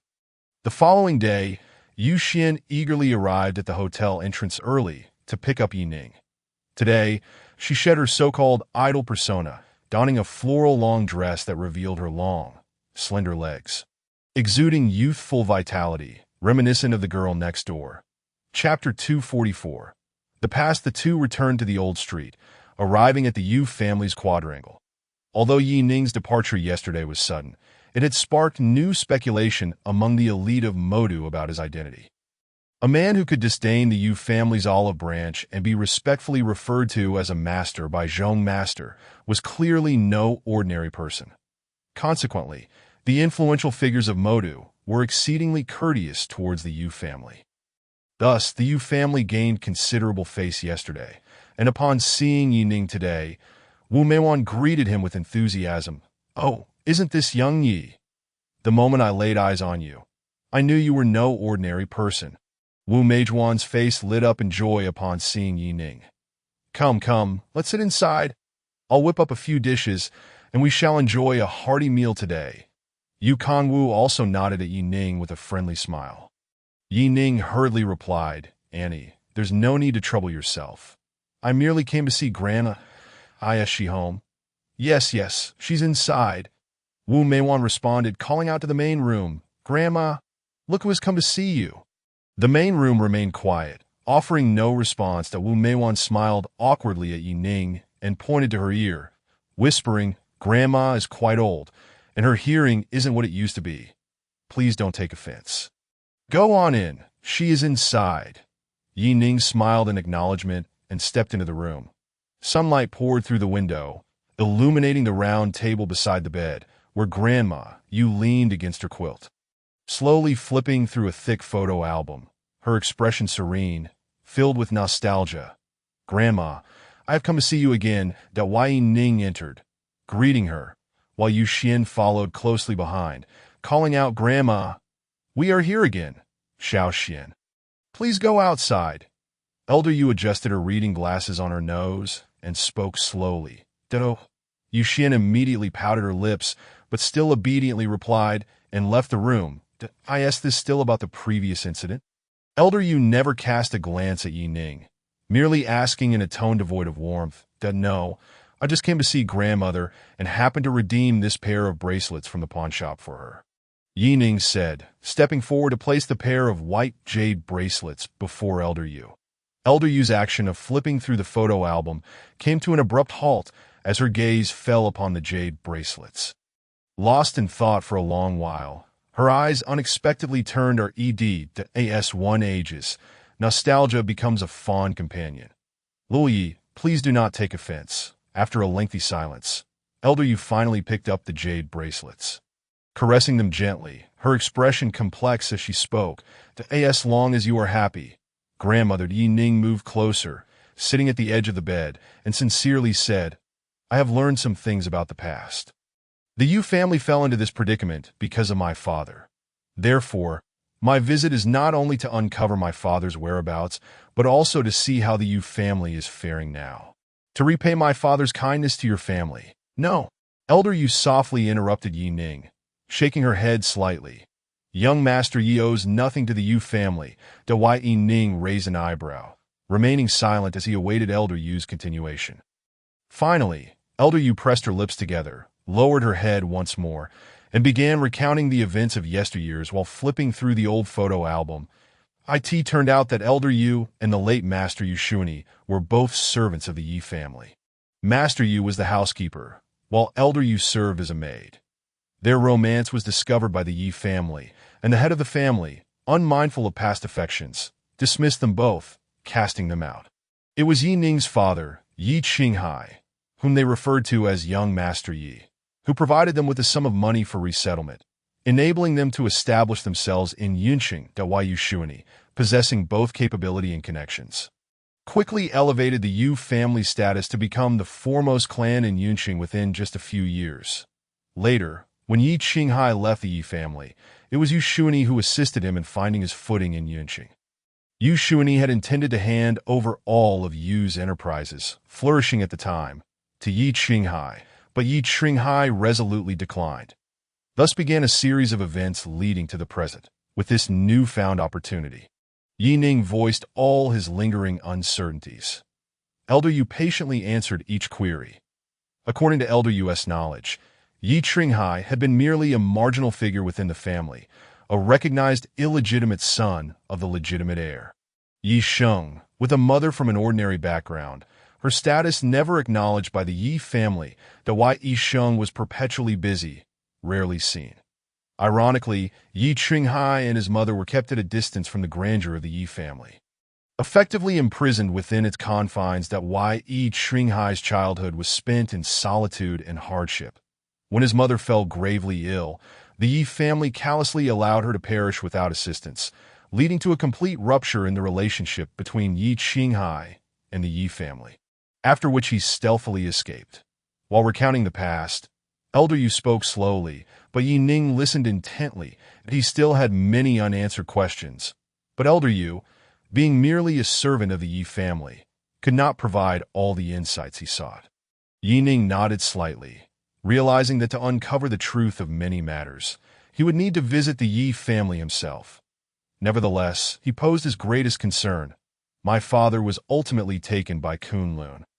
Grandmother, do you know where Kunlun took him and for what purpose? I do not know. Elder Yu shook her head slightly, a look of confusion in her eyes. If Shuani were still alive, he might have known more. Speaking of the late Yu Shuani, Elder Yu's expression grew visibly sorrowful. Yi Ning sighed inwardly and offered words of comfort to Elder Yu before taking his leave. Elder Yu seemed fatigued after speaking so much and lay down to rest. Upon exiting the room, Yi Xian awaited by the door. What happened? You don't seem to have gained much. Yi Xian hurriedly approached with curiosity. Yi Ning nodded slightly, smiling. Grandmother shared many stories about my father with me. It was quite enlightening. Indeed, the image of this seemingly unfamiliar father had begun to take shape in Yi Ning's mind. Admittedly, he still felt no sense of reliance on this father, yet he began to feel a pang of sympathy for him, indicating a subtle shift in his mindset that moment. Yi Ning's first thought was to return home. He suddenly found himself missing his mother, Zheng Huilan, for reasons unknown, just a sudden yearning. That's good. That's good. Dr. Yi, you are the most remarkable person I have ever met, as long as you desire it. Your wishes will surely come true. Yi Xian smiled in encouragement. Regardless, from now on, the affairs of the Yu family will be my concern. Yi Ning smiled slightly and declared, no one will be able to trample upon the Yu family from now on. Chapter 245. Life and death struggle. As the two conversed, a sudden series of screeching brakes echoed from outside the door that a group of police officers, numbering over 30, rushed in with great urgency, swiftly surrounding the entire old mansion. Subsequently, several uniformed officers, their faces devoid of expression, stormed into the courtyard. Yi Ning was taken aback by the scene. Ever since he became a master, the constraints of worldly law had ceased to bind him, and he had scarcely seen officers take action. However, the current atmosphere suggested that their intentions were anything but friendly. The leading officer was a handsome young man, fair-skinned, exuding the potential of a pretty boy. In terms of looks, he was not inferior to those delicate actors on television, and dressed in his fitted attire, he exuded an additional air of masculinity. The young man's name was Chan Yang, the captain of the police precinct in Magic City. Despite the intimidating presence, he bore a smile, approaching Yi Ning with an air of casual confidence. You are Yi Ning, correct? Chen Yang asked, his tone carrying a hint of arrogance. Yes, what is the matter? Yi Ning raised an eyebrow in response. Good. We were looking for you. Chen Yang nodded slightly and said, Come with us. There has been a murder case that requires your assistance in the investigation. This officer, you must have made a mistake. Dr. Yi was with me all day yesterday. He did not commit murder. How could he possibly be a murderer? Yi Xian immediately panicked and hurried to explain. Chen Yang merely shot a disinterested glance at Yi Xian, scoffing. This is none of your concern. Yi Ning, come with us. With that, Chen Yang stylishly flicked his head, and two subordinates stepped forward to apprehend Yi Ning. Yi Ning waved his hand, saying, I will go with you. The two nodded in unison, refraining from taking action, yet flanking Yi Ning as he exited the courtyard, observing the tense atmosphere outside, had it not been Yi Ning himself. He would have thought they were about to apprehend some heinous criminal. Nonetheless, Yi Ning ultimately got into the car, following the officers toward the precinct. Upon arrival, Chen Yang dismissed several of his subordinates and led Yi Ning to an office. Dr. Yi, please enter. The person who wishes to see you is waiting inside, Chen Yang said as he brought Yi Ning to the office door. Haha, this method of meeting is indeed unexpected. Yi Ning chuckled and shook his head as he stepped inside. The office gave Yi Ning a clean and bright impression. Upon entering, he noticed two individuals seated within. One was a middle-aged man wearing glasses, stern-faced, sitting behind a desk, while the other was an elderly man with white hair. Eyes closed, seated on a sofa. What brings you here? Yi Ning scanned the two men, and to his astonishment, the bespectacled middle-aged man was a formidable master. Even more surprising was that the elderly man opposite him was not a martial artist, but a celestial master. Seated there like a rock, Yi Ning could not sense any of his aura. Haha, Dr. Yi, it's not me who is looking for you. It is this esteemed Mr. Lu Jianan who wishes to confirm some matters with you. The middle-aged man smiled faintly, gesturing toward the elderly gentleman on the sofa. Who are you? Why have you summoned me in this manner? Yi Ning furrowed his brow and inquired, Why, Yi Ning, you killed my family member Lu Chaoga. Do you admit it or not? Lu Jianan suddenly opened his eyes, a flicker of sharpness flashing within, as he addressed Yi Ning in a grave tone. Why Yi Ning was taken aback. Lu Chaoga is dead? How did he die? Poisoned to death. Lu Jianan fixed his gaze firmly on Yi Ning, his voice icy. You engaged in a battle of magical arts with my family member, and when bested, resorted to despicable means to ambush him. Is that not so? Do you have any evidence? Yi Ning's tone turned frigid as well. Lu Chaoga's demise was unforeseen to him. However, the accusatory tone of Lu Jianan irked him considerably. Furthermore, defeating Lu Chaoga was a matter of mere ease for me. If I had wished to kill him, would I have needed to resort to underhanded tactics? Yi Ning frowned at Lu Jianan, speaking in a hushed but firm voice. Are you claiming that your proficiency in mystical art surpasses that of the Lu family? Lu Jianan's gaze was fixed intently on Yi Ning as he inquired in a low, grave voice. And what of it? If that is the case, are you bold enough to engage in a duel of magic with me? We shall determine not only our respective strengths but also our fates. Lu Jianan's words were almost ground out between clenched teeth. Yi Ning, seemingly indifferent, nodded slightly and replied, Since you are seeking your own demise, then let it be as you wish. However, do not later accuse me of treachery or summon the constables against me. Rest assured. Lu Jianan's complexion flushed with fury at Yi Ning's retort. He continued solemnly, Since this is a duel of magic, we must establish ground rules. Regardless of who wins or loses, neither party shall pursue the other in relentless vengeance afterward. Life and death shall be left to fate. Dr. Yi. Just as Yi Ning was about to acquiesce, a middle-aged man with glasses interjected, smiling as he spoke. In truth, you need not risk your life in this manner. At present, we possess no evidence to implicate you as the murderer. The middle-aged man's demeanor remained amiable, his gaze steady on Yi Ning, his tone calm. Even if evidence were found as a practitioner, you are bound by the laws governing your kind. Thus I would not object to your resolving this matter privately. Li Chung. What do you mean by that? Lu Jianan exclaimed, slamming his palm on the table and glaring at Li Chung. Li Chung regarded Lu Jianan with an expressionless face, retorting coolly, What? I am merely stating an objective fact. Observing the standoff between the two, Yi Ning began to grasp that Li Chung and Lu Jianan were at odds with one another. Moreover, Li Cheng, possessing the cultivation of a master while seated in the constabulary, openly stated that warriors are subject to their own laws. That it appeared that the constabulary in Modu operated differently from that in Yunqing, exerting control over practitioners as well.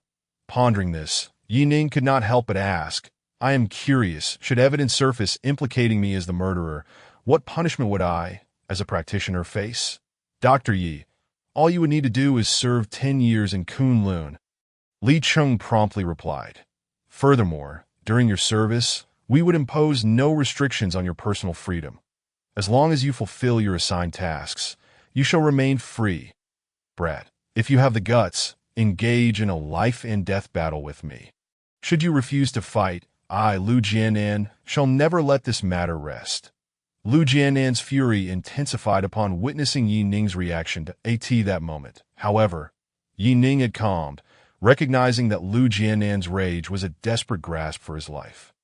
The threat posed by Lu Jianan's anger was negligible, yet Li Cheng's ever-present smile felt disingenuous. Very well, I accept your challenge, but I have 2 conditions. After a moment of contemplation, Yi Ning turned to Lu Jianan and spoke slowly. Speak, Lu Jianan demanded without hesitation.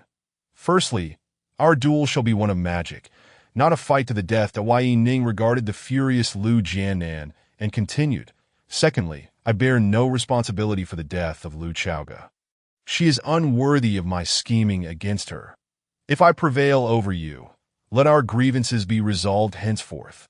Upon hearing Yi Ning's words, Lu Jianan was momentarily taken aback, not anticipating such conditions. That a flicker of confusion crossed his mind. Could it be that Yi Ning truly was not the one responsible for Lu Chaoga's death? Very well. Lu Jianan, however, without reservation, agreed, waving his hand decisively. Then, let us meet 3 days hence at the Beiwang Villa for our duel. You may rest assured, all members of the Lu family shall be present, and if you manage to defeat me, I shall take your word as truth. But should you lose, be prepared to pay with your life. With that, Lu Jianan turned and strode out of the office, the door slamming shut with a resounding thud, indicative of his lingering anger. Dr. Yi, why did you agree to his terms? There is no necessity for it. Especially since we currently possess no evidence to prove you are the murderer, Li Cheng said, shaking his head slightly, seemingly concerned that Yi Ning's decision was impulsive and might place him in peril. Yi Ning turned to face Li Cheng, who maintained a calm expression devoid of significant change, leaving Yi Ning unable to discern his true intentions. Lacking evidence does not equate to innocence. That I am not one to remain passive. Yi Ning replied, looking directly at Li Cheng, that if it is convenient, I would like you to take me to see Lu Chaoga's body. Li Cheng was momentarily taken aback, yet upon meeting Yi Ning's steady gaze, he smiled and nodded. Very well. Yi Ning followed Li Cheng to the morgue, where Lu Chaoga's body lay cold and rigid in the mortuary. With one glance, Yi Ning noticed the gaping wound at her throat. The edges blackened, clearly indicating death by poison. Thank you. After inspecting the body, Yi Ning nodded slightly and turned to leave. That it seemed evident that someone was scheming behind the scenes to incite discord between him and the Lu family. Yet, the true motives of this individual remained elusive to Yi Ning. Once outside the constabulary, Li Cheng's expression darkened as he swiftly returned to the office. Inside, another figure had already taken residence. A short, stout man with fiery red hair stood by the window, squinting at the direction Yi Ning had departed. This man was Fang Tianxin, the leader of Kunlun's Yanlong. Indeed, the leader possesses remarkable foresight. Everything is under his control. Li Cheng thought to himself. Upon seeing Fang Tianxin, a sycophantic smile spread across Li Cheng's face, and he bowed respectfully. However, he was interrupted mid-sentence by Fang Tianxin's disdainful scoff. Under control, the lad surnamed Yi, it seems, has no intention of granting Kunlun any face. Fang Tianxin remarked coolly. Youngsters with a modicum of talent tend to become arrogant. Such individuals require a firm hand. Li Cheng immediately responded with a smile.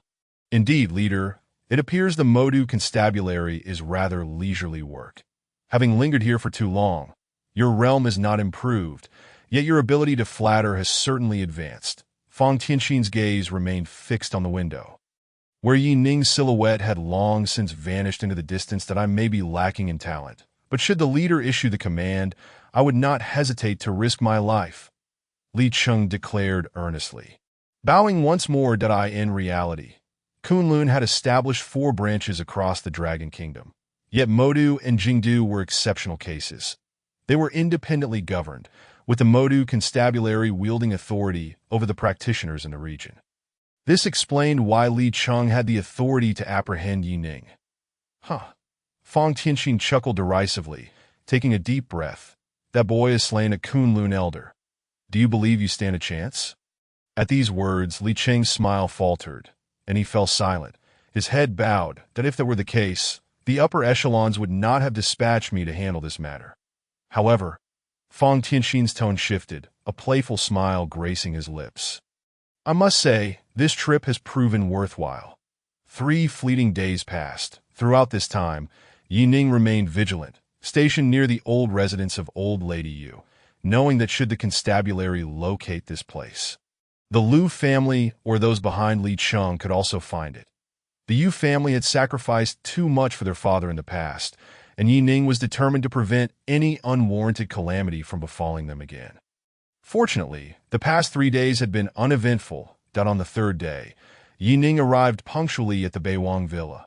Lu Jianan stood alone at the entrance, flanked by a formidable assembly of Lu family members, all poised for confrontation.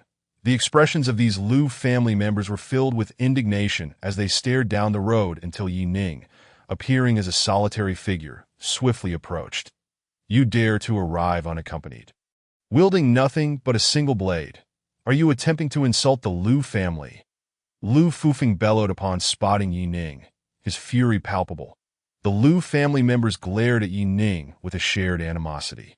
Yi Ning, however, disregarded their ire, directing his attention solely to Lu Jianan. Does Elder Lu still recall our previous wager? He inquired calmly. Lu Jianan remained silent, observing Yi Ning with an impassive gaze. After a moment of reflection, he slowly raised his hand. Instantly, the Lu family members fell silent, turning their attention to Lu Jianan. Should this Master Yi manage to best me today, it shall be evident that he is not the one responsible for the treachery against Chaoga, Lu Jianan proclaimed, a hint of defiance in his voice. Slightly tilting his head upward, he added with an air of pride, all members of the Lu family are to cease their harassment of him and his companions. Do you all understand my words? Upon hearing Lu Jianan's decree, an eerie silence enveloped the gathering. For a moment, no one responded. Some were stunned, others seething with anger, yet none dared to voice their thoughts. Yi Ning remained patient, observing the assembly of Lu family members. After a brief pause, Lu Fufeng was the first to break the silence. If this lad can triumph over the head of the family, what right do we have to pursue him? Shall we seek our own demise? As these words were spoken, the eyes of the Lu family members seemed to rekindle with hope. How could this lad possibly defeat the head of the family? They murmured, indeed, he is merely courting death. Laughter erupted among the Lu family members. Their spirits revived, the atmosphere charged with renewed vigor. Yi Ning couldn't help but chuckle, having observed the reactions of the Lu family members from start to finish. These individuals were truly innocent to an astonishing degree. Although they appeared youthful, in reality, many were ancient beings, nearing a century in age, possessing remarkable skills in preserving their appearances. Chapter 247. Both sides suffer losses. However, having lived in the deep mountains, it seemed many had scarcely ventured into the world, thus retaining their simplicity. Their reactions were also a beat slower than those of ordinary people. Master Yi, are you satisfied? Lu Jianan asked gravely, his expression unchanged as he gazed at Yi Ning. Yes, I am very satisfied, Yi Ning replied with a smile, nodding to, I initially thought you were merely employing a stalling tactic, intending to escape. But I did not expect you to truly dare to attend the meeting alone. Lu Jianan took a deep breath. narrowing his eyes as he regarded Yi Ning, that I commend your courage and shall address you as Master Yi. But today, I will not show mercy. Blood debts must be repaid with blood. As his words fell, with a flick of his sleeve, a peachwood sword made of golden silk Nanmu appeared in Lu Jiannan's hand without warning. With a flourish, the sword, measuring over 2 feet in length, glimmered with a reddish hue and bore the intricate patterns of the 8 trigrams on its hilt, revealing itself to be a magical artifact. The peachwood sword danced through the air, and the sound of wind surged around Lu Jiannan, stirring up sand and stones. In an explosive display of momentum, the surrounding flora was swept away, signifying he had reached the pinnacle of the innate realm. Yi Ning calmly observed Lu Jiannan, slowly raising his hand, executing a movement strikingly similar to Lu Jiannan's, and began to dance in unison. However, on Yi Ning's side, there was an eerie calm. The Lu family members exchanged cold laughs. Lu Jiannan had been in the innate realm for several decades, being the foremost among them. His comprehension of the natural forces was unmatched by any other experts of the same level. Moreover, he had unleashed the clan's most treasured artifact right from the start. Now, Yi Ning dared to respond with the same means. It was nothing short of a quest for death. Unfounded waves, with Lu Jiannan's cold shout. A surge of energy rushed toward Yi Ning. Almost simultaneously, Yi Ning made his move, invoking the same mystical technique. Yet the energy wave Yi Ning unleashed seemed to resonate with the heavens, even more vigorous. Swallowing Lu Jiannan's energy wave whole, Lu Jiannan's gaze sharpened, and he leapt into the air, just in time to evade the energy wave, performing a quick succession of hand seals, reversing heaven and earth.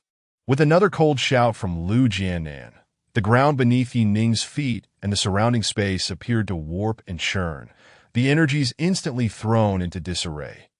This time, Yi Ning executed precisely the same movements. And the technique bore no lethal intent. That it seemed Lu Fufeng's earlier assertion was correct.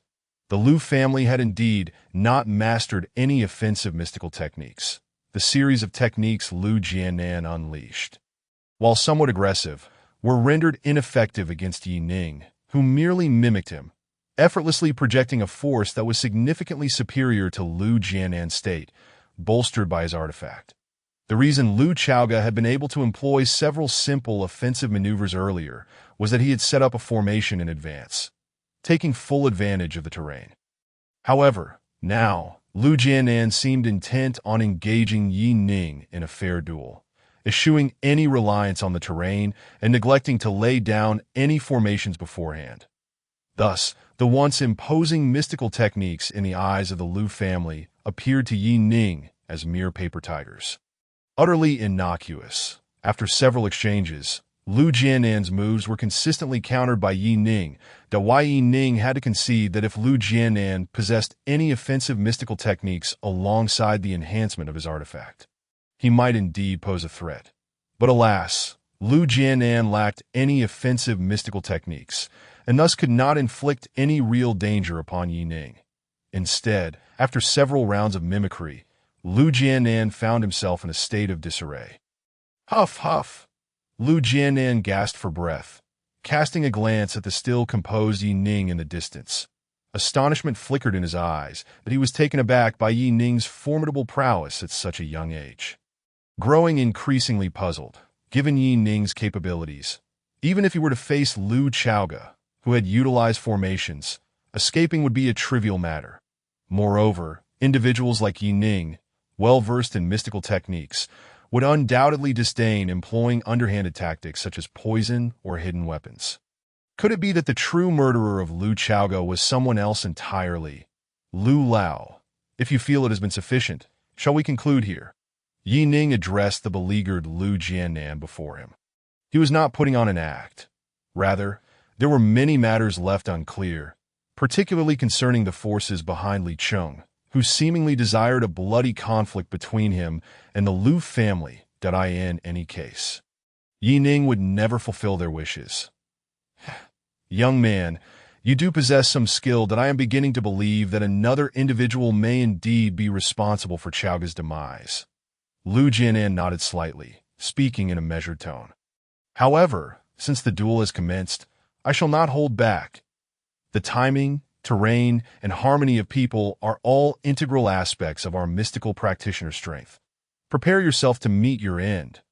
With that, Lu Jianan abruptly shifted his gaze toward the sea, raising his hand in a beckoning gesture, causing the rising tide to swell violently. Towering waves, several meters high, surged toward Yi Ning. This time, Lu Jianan showed no signs of relenting, his hands moving in a continuous flow, summoning wave after wave, crashing relentlessly toward Yi Ning. Yi Ning could only shake his head in resignation. He raised his hand and pointed lightly, and instantly, the waves lost their vigor, crashing against him like a feeble fist, lacking any force, not even dampening the hem of his garment. Witnessing this scene, Lu Jianan's expression changed dramatically. Yi Ning's understanding of the natural forces had surpassed him by several levels. Only a person of such caliber could effortlessly dismantle his mystical technique with a mere gesture. "Good, good, good." Lu Jianan nodded repeatedly, exclaiming thrice in approval, then shook his head slightly. Suddenly, he clasped his hands together, forming a sword gesture toward the heavens. His eyes tightly shut, that in an instant a golden radiance descended from the sky, piercing the clouds and racing toward Lu Jianan. A light exhalation escaped Lu Jianan's lips. Instantly, his aura underwent a dramatic transformation, rising steadily. Yi Ning stood in stunned silence, recognizing the aura all too well. This heavenly inquiry technique closely resembled the heaven seizing technique from the medical sage's lineage, that in essence, it was a low-tier version of the heaven seizing technique. The latter could provide a temporary boost to the caster's realm and combat power, but at a cost. The subsequent battles would deplete the caster's physical strength. The reason Yi Ning had previously cast the heaven seizing technique without suffering any backlash was due to the formidable nature of the medical sage's inheritance. Yi Ning's body was already capable of operating beyond its limits. Yet Lu Jianan was not the same. Moreover, the so-called heavenly inquiry technique was of mediocre efficacy, but Yi Ning could distinctly sense that the price Lu Jianan would have to pay was far greater. With the invocation of the heavenly inquiry technique, Lu Jianan's realm unexpectedly surged, reaching the golden core realm, and his physical prowess significantly enhanced. Bathed in golden light, he resembled a celestial being descending to the mortal realm. Yet, Yi Ning understood that, at this moment, Lu Jianan was merely a spent force. This state would likely not last even a quarter of an hour. Chapter 248. The Mantis Stalks the Cicada, Lu Lao. "Why must you go to such lengths?" Yi Ning furrowed his brow deeply, initially hoping to conclude matters with the Lu family. Yet Lu Jianan's approach remained one of relentless confrontation. The Lu family's dignity cannot be tarnished. Lu Jianan snickered coldly, his figure transforming into a streak of light. Hurtling toward Yi Ning, below, the ignorant Lu family members continued to cheer loudly, with Lu foofing the most exuberant, his eyes glimmering with envy. The heavenly inquiry technique was the Lu family's strongest offensive technique. Yet in truth, it was merely an ordinary auxiliary spell. The Yi Ning sighed softly. If this continued, the head of the Lu family would likely fight until he was completely spent. With this thought in mind, Yi Ning ceased hesitating, his figure surging forward bravely, charging directly at Lu Jianan. A formidable opponent of the Golden Core realm, Lu Jianan unleashed a punch, the golden light swirling around it. The massive fist appearing gilded, embodying the steadfastness of a Golden Core strongman. Yi Ning, with his hands poised in a sword gesture, seemed to have already discerned Lu Jianan's punch trajectory. He merely sidestepped slightly, evading the attack, and directed his sword-like fingers toward Lu Jianan's abdomen, aiming for the vital point of his dantian.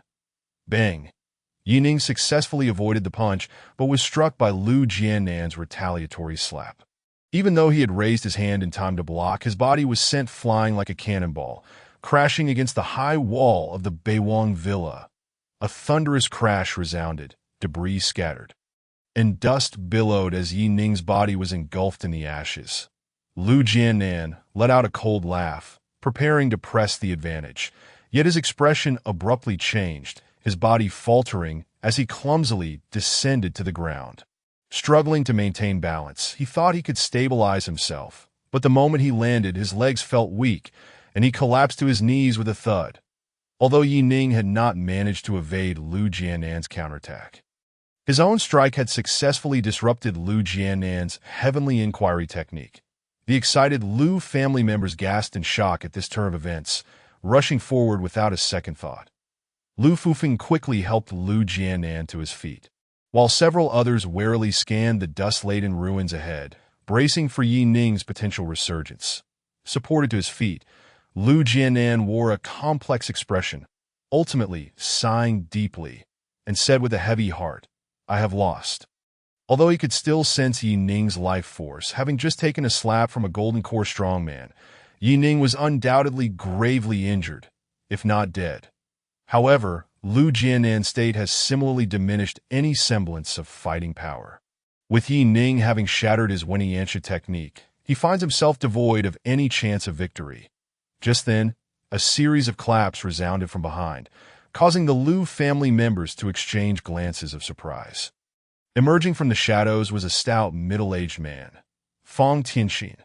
I have long heard of the Lu family's Wenyanshu, which purportedly elevates their members' realms. The head of the Lu family can even wield the strength of a golden elixir realm expert through this technique. Today, witnessing it firsthand, it truly lives up to its reputation. Yet I seem to have overestimated your prowess. If this is all there is, what a pity for the effort I have expended today. A playful smile adorned Fang Tianxin's face as he shook his head repeatedly. Fang Tianxin? Lu Jiannan narrowed his eyes slightly, a wave of ominous foreboding washing over him as he questioned in a deep voice. What is your intention in appearing at this moment? Have you forgotten the 3 rules established between my Lu family and Kunlun? The 3 rules, Fang Tianxin replied with a mocking smile, as if he had heard the most absurd joke. The so-called 3 rules are predicated on the notion that you possess the strength to be compared with me. But it appears you are nothing more than a paper tiger. This level of strength is hardly worthy of discussing the 3 rules with me. The Lu family, I could extinguish you with a mere wave of my hand. You? Lu Jiannan, filled with rage, spat out a mouthful of old blood. Fang Tianxin, you despicable fiend. Lu Fufeng glared at Fang Tianxin in anger. Sneering, years ago, your Kunlun's left envoy Yang Jing fought my Lu family head for 3 days and nights to a standstill, ultimately having to concede and establish these 3 rules. For you to make such grandiose claims here is simply the height of ignorance. Ha ha ha, Fang Tianxin laughed heartily. As though hearing the funniest joke in the world, he then turned his gaze toward Lu Fufeng, speaking coolly. The reason you were able to contend with Yang Jing for 3 days and nights was due to the full strength of your clan and the advantageous terrain you had established with numerous formations on Kunming Mountain. But now, what do you have? At these words, the faces of the Lu family members instantly paled. After the establishment of the 3 rules, the Lu family had withdrawn into their shell like a turtle, refusing to emerge from Kunming Mountain. In my view, this was a sign of some self-awareness. Fang Tianxin arrogantly declared, now that the Lu family has vacated Kunming Mountain, it is akin to a turtle without its shell. Moreover, Lu Jiannan, you are merely a shell of your former self. I doubt my intervention will even be necessary, as the Zhong family alone is sufficient to deal with you rabble. As Fang Tianxin's words fell, from behind North Bay Villa, Zhong Hanqing, Zhong Hanren, and other members of the Zhong family emerged with cold laughter, surrounding the Lu family members completely. A multitude of peak chi refinement experts all drew forth jade pendants. As the soft green light emanated from the pendants, each peak chi refinement warrior instantly possessed the strength of a grandmaster, encircling the Lu family members and watching them with predatory eyes. Despair finally appeared in the eyes of the Lu family. They had fallen into a trap. Zhong Hanqing, Lu Jianan squinted slightly, fixing his gaze on Zhong Hanqing, who stood before him, continuously sneering that he suddenly asked, "Was the death of Chao your doing? Speak the truth to me, old man. And if it was?" Zhong Hanqing responded with a brazen laugh that I have long grown weary of your Lu family.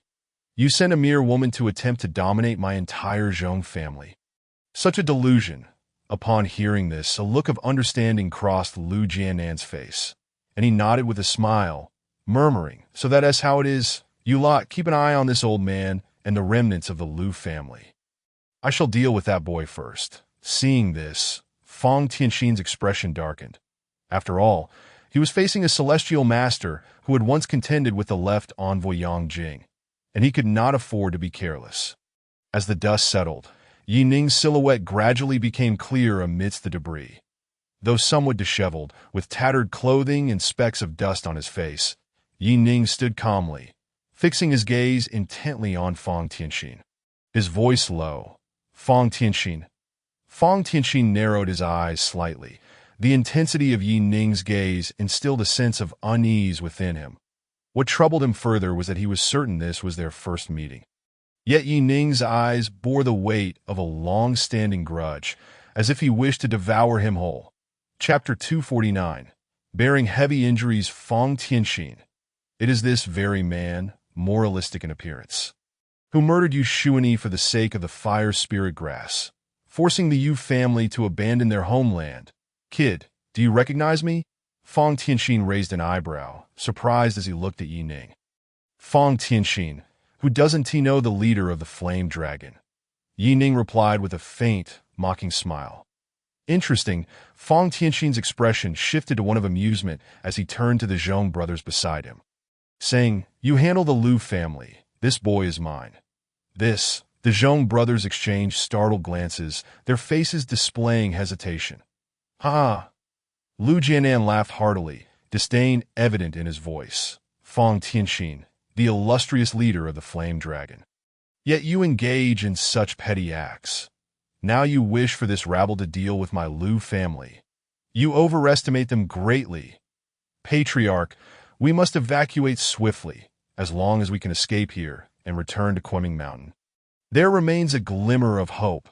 A Lu family member stepped forward, his face pale as he urged in a hushed tone, "As long as we live, we can return to the Green Mountains. And we need not fear the lack of firewood. The greater situation must take precedence." Though this Lu family member's voice was soft, both Yi Ning and Fang Tianxin heard every word clearly. Fang Tianxin's expression turned scornful as he remarked, "Zhong Hanqing, just now, Lu Jianan called you rabble. Do you share that sentiment?" Upon hearing this, the expressions of Zhong Hanqing and the other Zhong family members darkened. Zhong Hanqing and Zhong Hanren both lowered their heads in silence. Fang Tianxin, seeing this, shook his head in disdain. "Useless. The Lu family, devoid of formations, is nothing but a group of weaklings. It suffices to deal with them using merely qi refinement warriors. What are you afraid of?" With these words, Fang Tianxin finally turned his attention toward the Lu family members, exhaling deeply as he declared solemnly, "Very well. If that is the case, I shall take matters into my own hands." As soon as he spoke, Fang Tianxin truly launched himself toward the Lu family. Lu Jianan's expression changed dramatically as he immediately formed seals with his hands, intending to cast the Wen Yanshu once more. "The same move may be effective against that little waste, but it is futile against me." Before he could even initiate the Wen Yanshu, Fang Tianxin's voice resonated before Lu Jianan, who found Fang Tianxin towering over him. Looking down at the Lu family members, Lu Jianan was taken aback. He saw Fang Tianxin's hand radiating a bright red light, descending toward the top of his head. Fire cloud palm. Vital energy takes form. A grandmaster can project their vital energy outward, while innate experts can harness the energy of heaven and earth. Once one reaches the golden elixir realm, their vital energy can take form.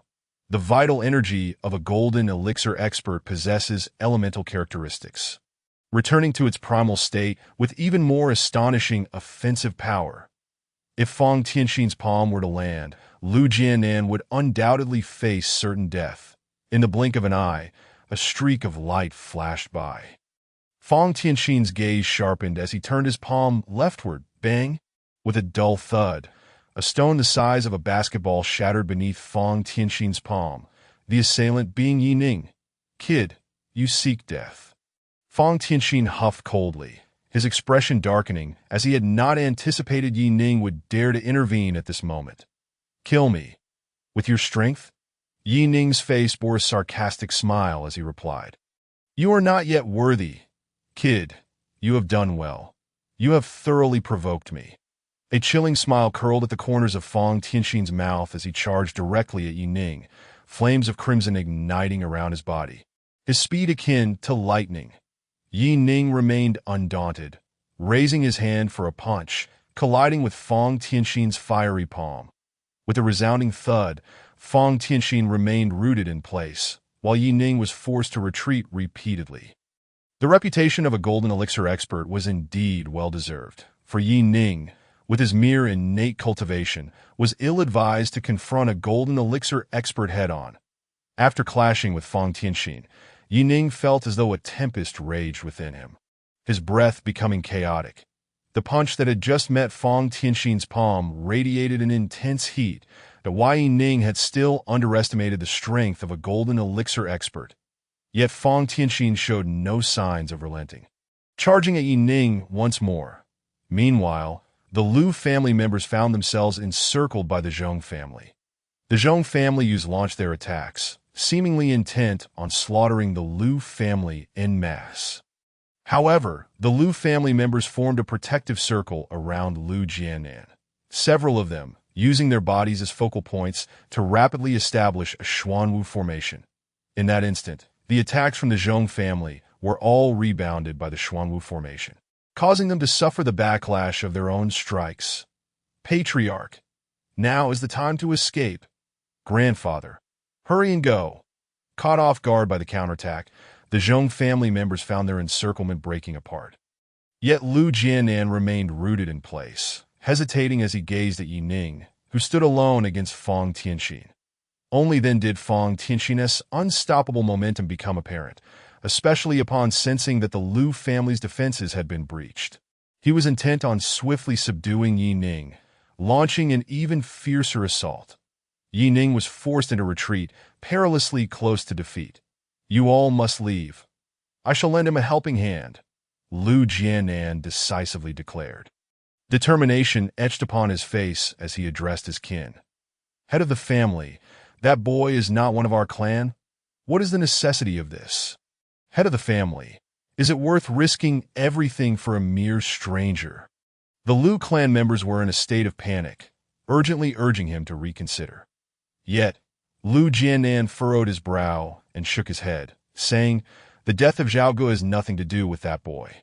We have fallen into Fang Tianxin's trap that we just attacked him, and now he is in grave danger. How can I stand idly by?"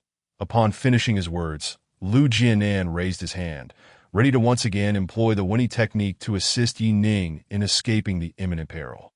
In an instant, the heavens and earth shifted, and the celestial light was poised to descend once more. However, Yi Ning's voice drifted through the air. "Old man, if you use that technique again, you might find yourself utterly spent." As Yi Ning blocked Fang Tianxin's punch, he suddenly spoke while retreating. Lu Jianan was taken aback, gazing at Yi Ning, who was locked in confrontation with Fang Tianxin. Though it appeared Yi Ning was being relentlessly pursued and had no means to retaliate, his words resonated with a sense of shared understanding, and his breath remained undisturbed. "Brat, even while battling me, you still have the leisure to concern yourself with others?" Fang Tianxin halted his relentless pursuit, his face darkening as he fixed his gaze upon Yi Ning, his fists clenched tightly, clearly enraged at this moment. Yi Ning's attire bore the marks of burns, presenting a disheveled appearance. Yet his expression remained tranquil, as if the storm within him had settled. It seemed that such intensity of assault could not affect him in the slightest. Chapter 250. Secrets Leave at Once. Yi Ning did not cast a glance at Fang Tianxin, but instead fixed his gaze on Lu Jianan, speaking in a grave tone. "Do not hinder me here." Lu Jiannan, upon hearing Yi Ning's words, found himself momentarily stunned. "Today, none of you shall escape." Fang Tianxin snorted coldly, his body erupting with crimson flames. As if surrounded by countless fire dragons, he pointed towards Yi Ning. And several fire dragons shot forth, racing towards him. The current situation was abundantly clear. Although Lu Jiannan was a seasoned powerhouse, his identity as a celestial master rendered him vulnerable without the protection of Ming Mountain. Yet, Yi Ning was undoubtedly the strongest fighter among them. If he could be swiftly dealt with, then none of the Lu clan would be able to flee. Observing this, Yi Ning displayed no panic. Instead, a hint of enlightenment crossed his face. However, at this moment, his expression was engulfed by several fire dragons, swallowed by the sea of flames, rendering him invisible to all. Lu Jiannan's lips twitched and his eyes turned red. This young man had bravely faced Fang Tianxin's wrath solely to shield their escape. Run! Witnessing Yi Ning sustain severe injuries, Lu Jiannan finally ceased hesitating, roaring as he led his clan to flee. "You fools! This group of useless wretches." Fang Tianxin's expression darkened as he coldly snorted, yet he showed no intention of pursuit, his gaze fixated on the blazing inferno enveloping Yi Ning. He could distinctly sense that Yi Ning still lived amidst the flames. After several rounds of confrontation, Yi Ning had thoroughly incited his rage. Today he would surely kill Yi Ning. As for the Lu clan, once Yi Ning perished, he would come knocking at their door. Ignoring the fleeing Lu clan, Fang Tianxin charged straight towards Yi Ning. Inferno dragon in the sky. With a furious roar, a colossal fire dragon, entirely crimson, surged forth alongside Fang Tianxin into the flames. The roaring inferno blazed in the wind. Resembling the cries of dragons, within the flames, Fang Tianxin pressed his palm against Yi Ning's chest, the roaring fire dragon piercing through Yi Ning's body. Yi Ning felt an unbearable heat within him. As if submerged in molten lava, a dark figure was sent flying backward, landing awkwardly on the ground. It was Yi Ning. Cough, cough. The charcoal black Yi Ning struggled to support himself, sitting up with great difficulty, coughing up what appeared to be black smoke. "Brat, this is the consequence of inciting my wrath." The fire-wreathed Fang Tianxin slowly descended, the flames around him receding, looking down at Yi Ning from a superior vantage point. Heh. Yi Ning managed a grim smile, taking a deep breath as a cool sensation flooded his body, providing immense relief. "Brat, I am curious. Do you regret anything now?" Fang Tianxin squinted at Yi Ning, a playful smile gracing his lips as he spoke leisurely. "Regret? Regret what?" "Regret angering you on behalf of the Lu clan." Fang Tianxin observed the gravely injured Yi Ning and continued, "To die for the Lu clan. And yet, even so, can they escape their fate? I shall still come for them. They may only prolong their lives for a fleeting moment." That why Yi Ning paused at these words, contemplating. To die for the Lu clan? Truth be told, while Yi Ning was not an evil person, he was far from being a saint. Yet, in that fleeting moment when Lu Jiannan was prepared to charge forth in desperation, Yi Ning felt an overwhelming sense of familiarity. As if reliving a moment from the past with Yu Xuanyi. Upon this realization, Yi Ning made the decision to urge the Lu clan to leave swiftly, sparing them from unnecessary sacrifice. There was nothing to regret. One must always look forward in life. A look of relief spread across Yi Ning's face at a dying man. "Your mindset is commendable." Fang Tianxin raised an eyebrow, seemingly surprised by Yi Ning's response, that if Yi Ning truly cared for the Lu clan's well-being, he should have expressed anger upon hearing his words. If he did not care, he would undoubtedly regret his choice. Ultimately, he sought to witness Yi Ning's despair and death, a collapse of spirit. Yet, regrettably, he did not see it. However, I am indeed filled with many questions. Yi Ning's gaze turned hollow as he stared at the sky, speaking softly. Fang Tianxin's hands glowed with red light, ready to strike, yet Yi Ning appeared to have completely relinquished hope for survival.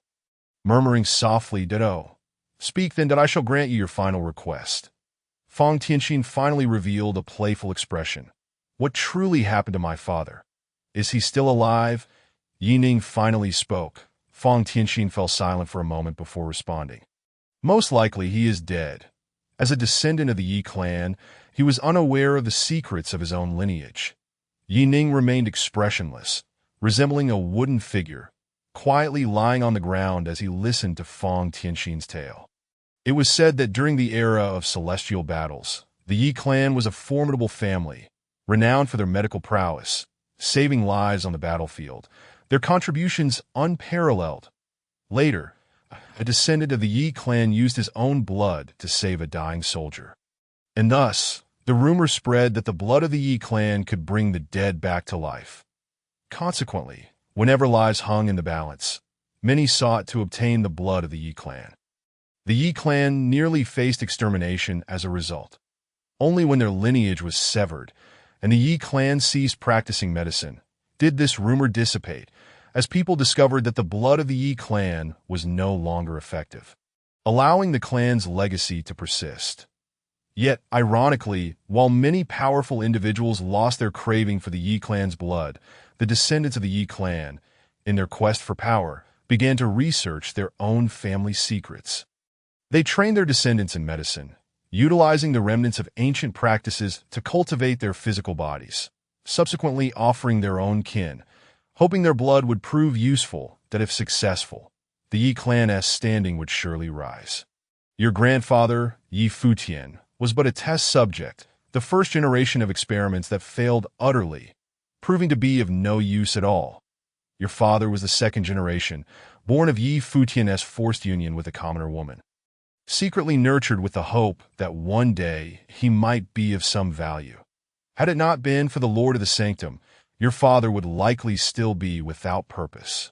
And the Yi clan's ambitions would have crumbled as for you. You are merely a little bastard. However, I wouldn't mind taking your blood to keep on hand. It might prove useful after all." Fang Tianxin divulged all the secrets, while Yi Ning listened expressionlessly until Fang Tianxin fell silent. "What, upon hearing about your father's fate and your own destiny, should you not be filled with rage and sorrow?" Fang Tianxin observed Yi Ning with a smile, questioning him, doubt why. Yi Ning nodded slightly, his emotions complex. "Indeed, it is not a pleasant feeling. Yi clan, why are they so indifferent to life, if a person is destined for death from birth? Why even be born?" Yi Ning murmured, seemingly conversing with Fang Tianxin, yet also speaking to himself. Chapter 251. Escape. "Nevertheless, I must thank you for revealing all this to me." In the end, Yi Ning's expression settled into a smile. Revealing a set of pristine white teeth to a dying man? Why such gratitude? Fang Tianxin frowned, feeling an unsettling sensation from Yi Ning's smile, as the red light in his hand flared, preparing to strike immediately. However, Yi Ning abruptly clapped his hands against the ground, propelling himself upward. "You just moments ago, you were grievously injured with none of your organs intact. How could you possibly?" Fang Tianxin stared in astonishment as Yi Ning suddenly regained vitality. Appearing as if nothing had happened, his eyes filled with disbelief. "Just an ACT." Yi Ning let out a cold smile. "If I do not pretend, will you reveal everything?" "You!" Fang Tianxin was enraged, flames erupting from his body as he roared. "Pretend? If you can feign it once, I can shatter you just as easily. Today, you shall undoubtedly perish, fool." Yi Ning scoffed and shook his head, abruptly turning to dash towards the sea. Fang Tianxin was taken aback. Hastily launching an attack, a colossal fire dragon roaring forth. The fire dragon plunged into the ocean like a wild bull, stirring up waves before vanishing without a trace. Yi Ning had already leaped into the water, disappearing from sight. "Scoundrel!" The flames raged, and Fang Tianxin was beside himself with fury. The battleground was by the seaside. If Yi Ning truly wished to flee, he could jump into the ocean at any moment. Yet he did not, risking his life to bear his wounds, solely to uncover the truth of the past. He had divulged everything that Fang Tianxin sought to know. With all revealed, Yi Ning withdrew triumphantly. Fang Tianxin's anger burned fiercely, yet gazing at the boundless sea, he could only lament in despair. Atop K Ming Mountain, Lu Jianan stood proudly, his gaze fixed upon the direction of the seed. He had been waiting there for a full 3 days, preparing to confront Fang Tianxin. However, Fang Tianxin had yet to arrive. Lu Jianan furrowed his brows deeply, confusion evident in his eyes. Could it be that the young Yi Ning had triumphed over Fang Tianxin? Such a thought seemed far-fetched. After all, Fang Tianxin was a martial artist of the Golden Core realm, and their earlier skirmish had merely been trivial. It was only upon his departure that the enormous fire dragon unleashed its true prowess, igniting genuine flames of fury. That strike, Lu Jianan believed, would render Yi Ning incapable of survival. Thus, the others hastily returned to K Ming Mountain, activating the protective array, ever ready for battle. Yet, what was the current situation? The rest of the Lu family felt equally perplexed, yet dared not relax, remaining vigilant at all times. In the depths of night, within the confines of Wulong Villa in Yun City, an overwhelming stench of blood permeated the air. 7 corpses lay sprawled across the ground, their once robust forms slowly withering, vitality dissipating entirely. A figure stood arrogantly, the mad dog expressionless as he gazed upon the 7 remains. Not only had he absorbed their true essence, but he had also consumed their life force. After completing this grim task, the mad dog waved his hand skillfully, and in an instant, a fierce wind swept through, causing the 7 corpses to disintegrate before him. A smile crept across the mad dog's face as he licked his lips and mused. In 3 days, 3 batches of people have come, each one more intriguing than the last. I wonder what the next batch will bring. The glimmer of greed shone brightly in his eyes as they darted to the horizon, excitement bubbling within him. Could there be more masters to contend with? The mad dog's eyes sparkled with delight, exclaiming, "That young man truly is my lucky star. In this time of dwindling spiritual energy and fallen immortals, he has managed to poke at such a prime hornet's nest." Unable to contain his joy, the mad dog's expression suddenly turned serious as he furrowed his brow, glancing back at the small villa behind him. After a moment's contemplation, he picked up the phone. "Brother Dog, do you have any instructions?" Came the respectful voice of Li Haizi from the other end. Ever since the mad dog's soul had been shattered, and this body had succumbed to darkness, Li Haizi had been thoroughly dealt with and accepted as a subordinate. The mad dog replied coolly, "You need to come to Wulong Villa immediately and take the boss's mother to the hidden cave in Wulong Mountain. I fear there will be quite a commotion here, so do not disturb the elder." Yes, Li Haizi responded hurriedly, promptly driving to Wulong Villa. Upon arriving at Wulong Villa, Li Haizi was startled, nearly losing his wits as he witnessed 3 figures soaring through the air. Yes, 3 people floating above, resembling celestial beings, forming a triangular formation around Wulong Villa.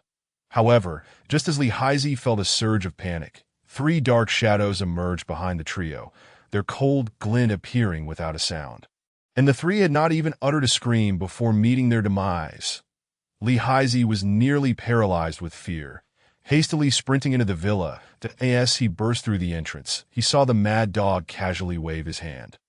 And the 3 corpses on the ground turned to dust, scattering with the wind. Before dispersing, Li Haizi distinctly observed that the once whole 3 had become ghastly, their forms emaciated and faces twisted. "What are you dawdling for? Get inside and fetch the person." The mad dog raised an eyebrow and instructed Li Haizi. Haizi hurriedly scampered into the villa. Moments later, he emerged with a pale-faced Zheng Huilan. Having just witnessed the horrifying scene, she had clearly seen the 3 wielding radiant light, as if they intended to obliterate the entire Wulong Villa. Yet, their assault had ultimately been quelled by the man before her. "Esteemed master, may I inquire who you are?" Zheng Huilan trembled as she stepped forward to address the mad Haizi gasped, fearing the mad dog's impatience. "Haha, I am hardly a master, merely a laborer working for your son. The mad dog replied with a faint smile, revealing a grin to Zheng Huila. I Heizi observed this smile, his expression complex. The mad dog, who had practiced martial arts since childhood and had a simple nature, usually exuded a sense of endearing clumsiness with such a smile. Yet today, it bore no trace of warmth, instead sending a chill down one's spine. Perhaps this was what they called the manifestation of one's heart through their visage. My son, has something happened to him? Esteemed master, please tell me the truth. Has Yi Ning encountered any trouble? What were those people just now? Zheng Huilan's voice quivered with urgency. She had tried calling Yi Ning multiple times, all unanswered. Her heart had been in turmoil for days. If Yi Ning were safe, he would surely return her calls. Now, with no word from him and the bizarre events occurring at home, Zheng Huilan's anxiety intensified. Something must have gone awry, without a doubt. The mad dog grinned broadly and assured. However, rest assured, I can guarantee one thing. He is still alive and safe.